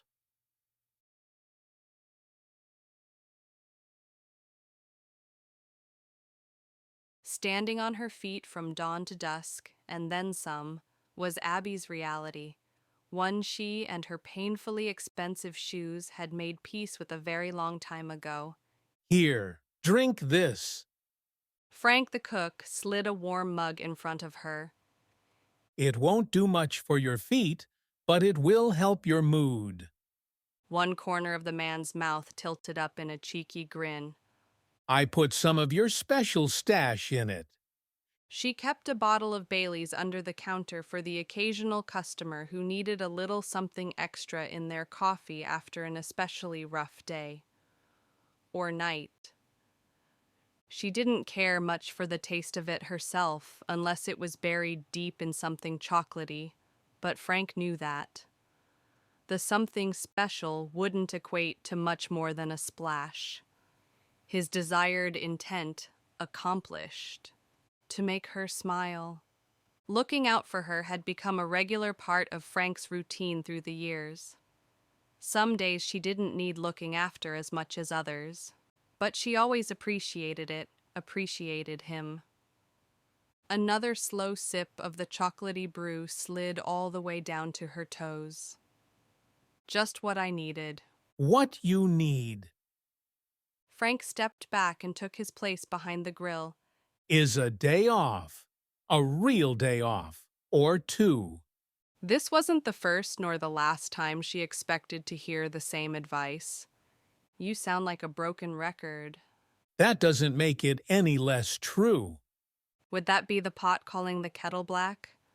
The man worked every shift right alongside her. She'd tried hiring a part-time cook to give Frank a break, but the sour Marine became surlier than ever. In the end, he once again became ruler supreme of his kitchen kingdom. Reluctant to set the mug down, she took another sip, lingering in the relaxation a moment longer. The dinner rush would be picking up soon, and as good as Shannon, the evening shift waitress, was at her job, Abby needed to get out of the kitchen and do her share. You're worried, aren't you? Plating in order, Frank didn't bother to look up. She blew on the warm liquid even though it was no longer that hot. What's there to worry about? You could get a liquor license, too. This is a cafe, not a nightclub. Besides, rumor had it the town council was considering limiting the number of liquor licenses to keep Mabel Berkner happy. That woman's devotion to a dry county would have made her temperance ancestors very proud. A dance floor wouldn't hurt. A small one.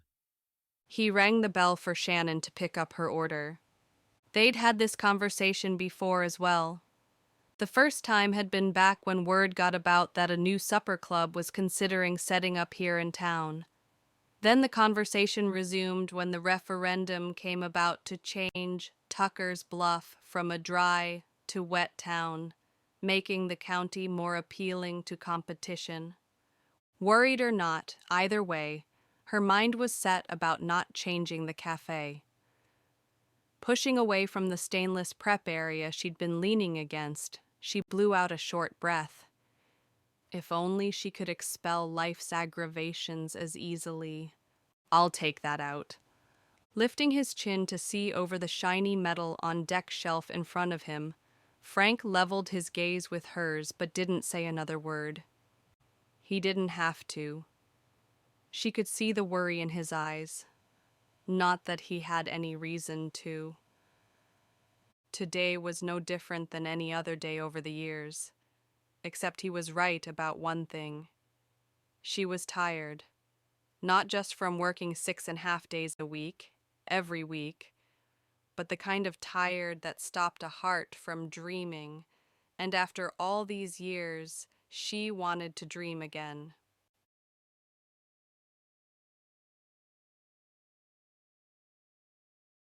I'll be honest. Jamie's Uncle Sean rubbed at his chin. Never understood why you'd want to take an idea you are so sure of, do the brunt of the work for, and let someone else reap most of the benefits. That's easy. Catherine, his cousin Connor's wife, chimed in. Money. Building out a restaurant where there wasn't one before is an extremely expensive venture. Then you have to squirrel away the funds to run the operation for at least 6 months, while the patronage grows enough to support the business. Never mind make a profit. A year would be even better. And then in this case, include the purchase of real estate involved, well... How much money are we talking?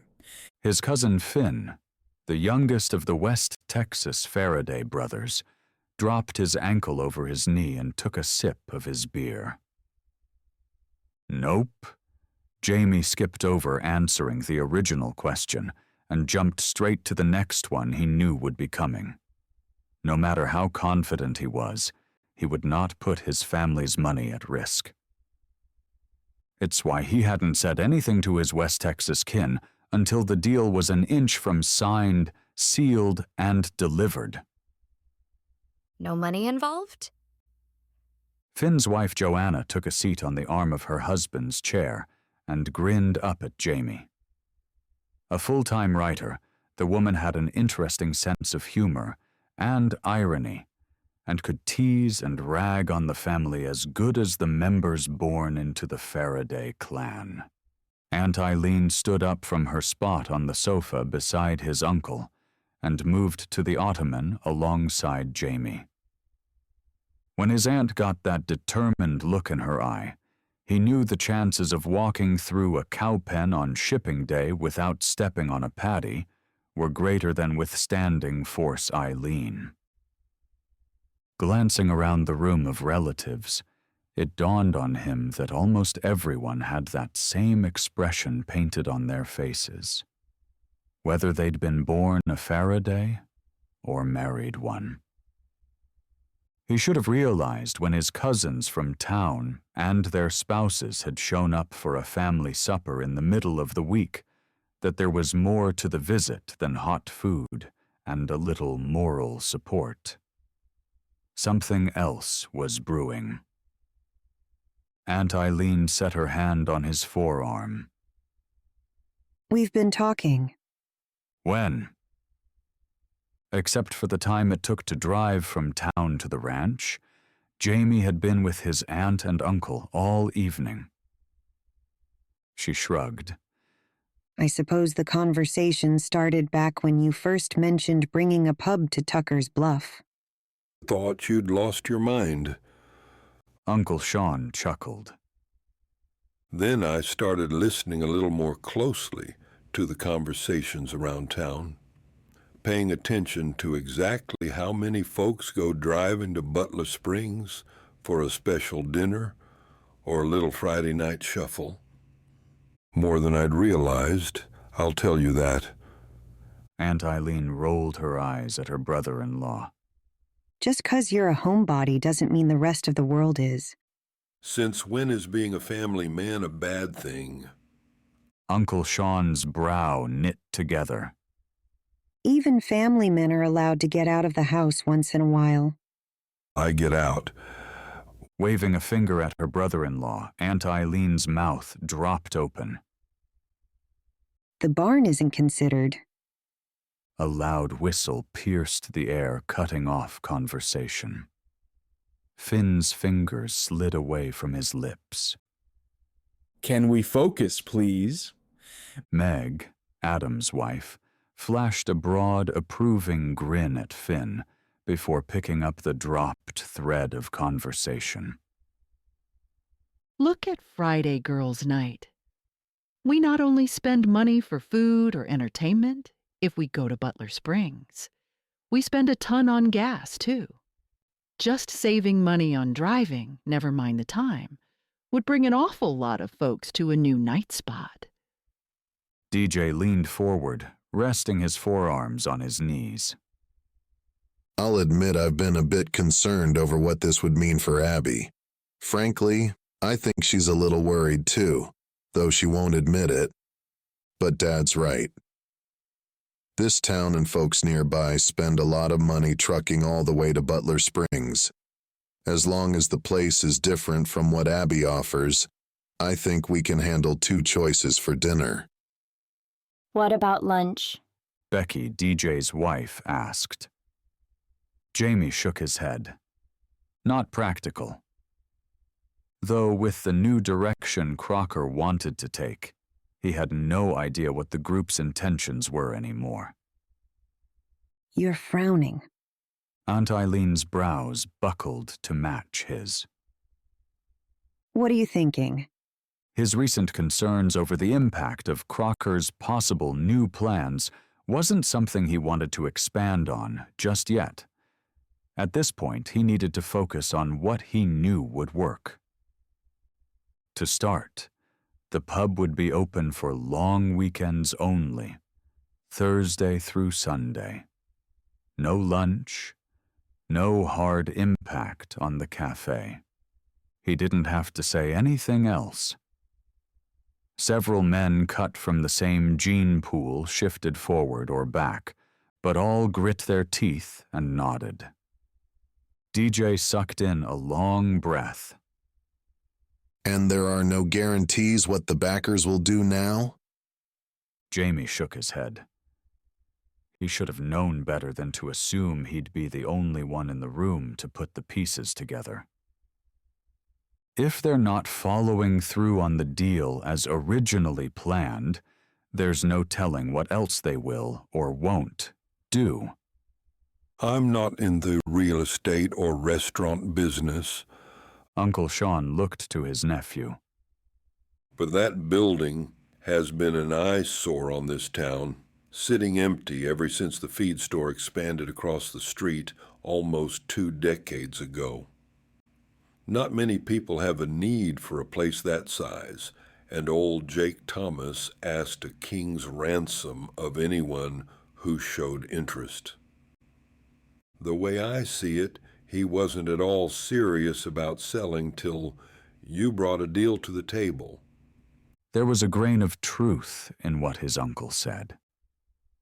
Jamie knew for a fact that there was a sense of owing the Faradays a debt for standing behind his son in an effort to keep him out of jail.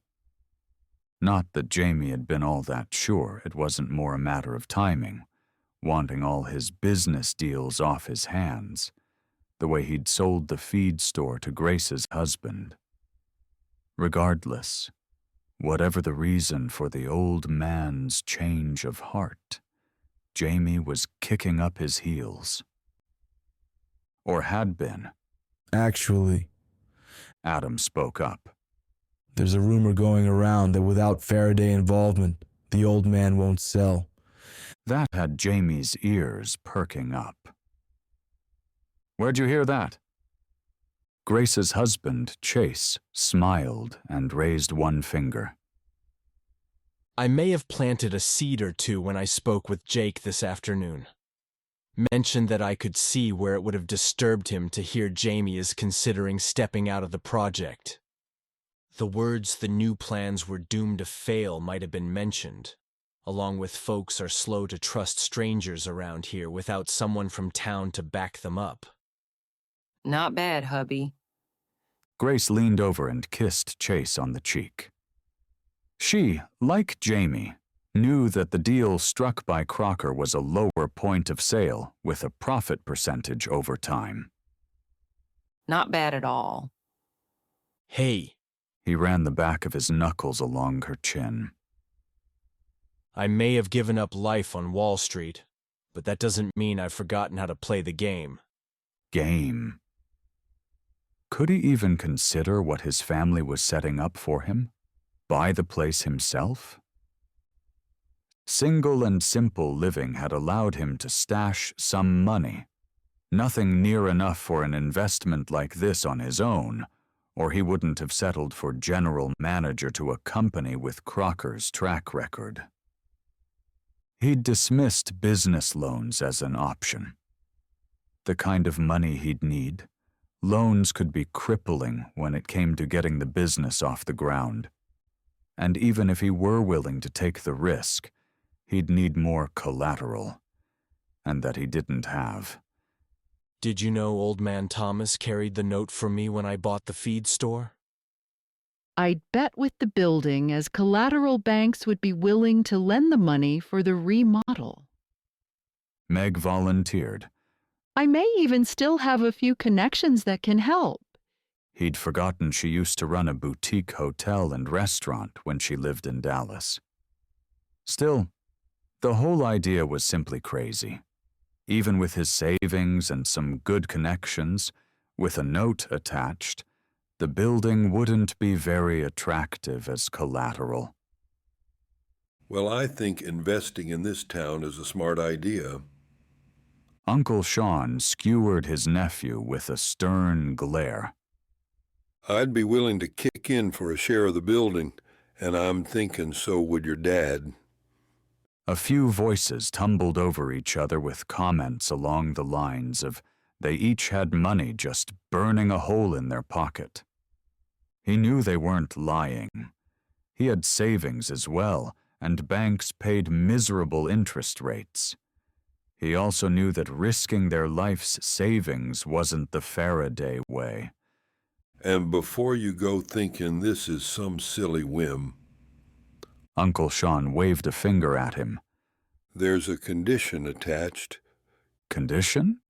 He hadn't even agreed to let the family help, and his uncle was already talking conditions. Let me guess. Adam looked to his dad. You want the place called Faraday's. Well, it does make sense. Aunt Eileen almost scolded her oldest nephew.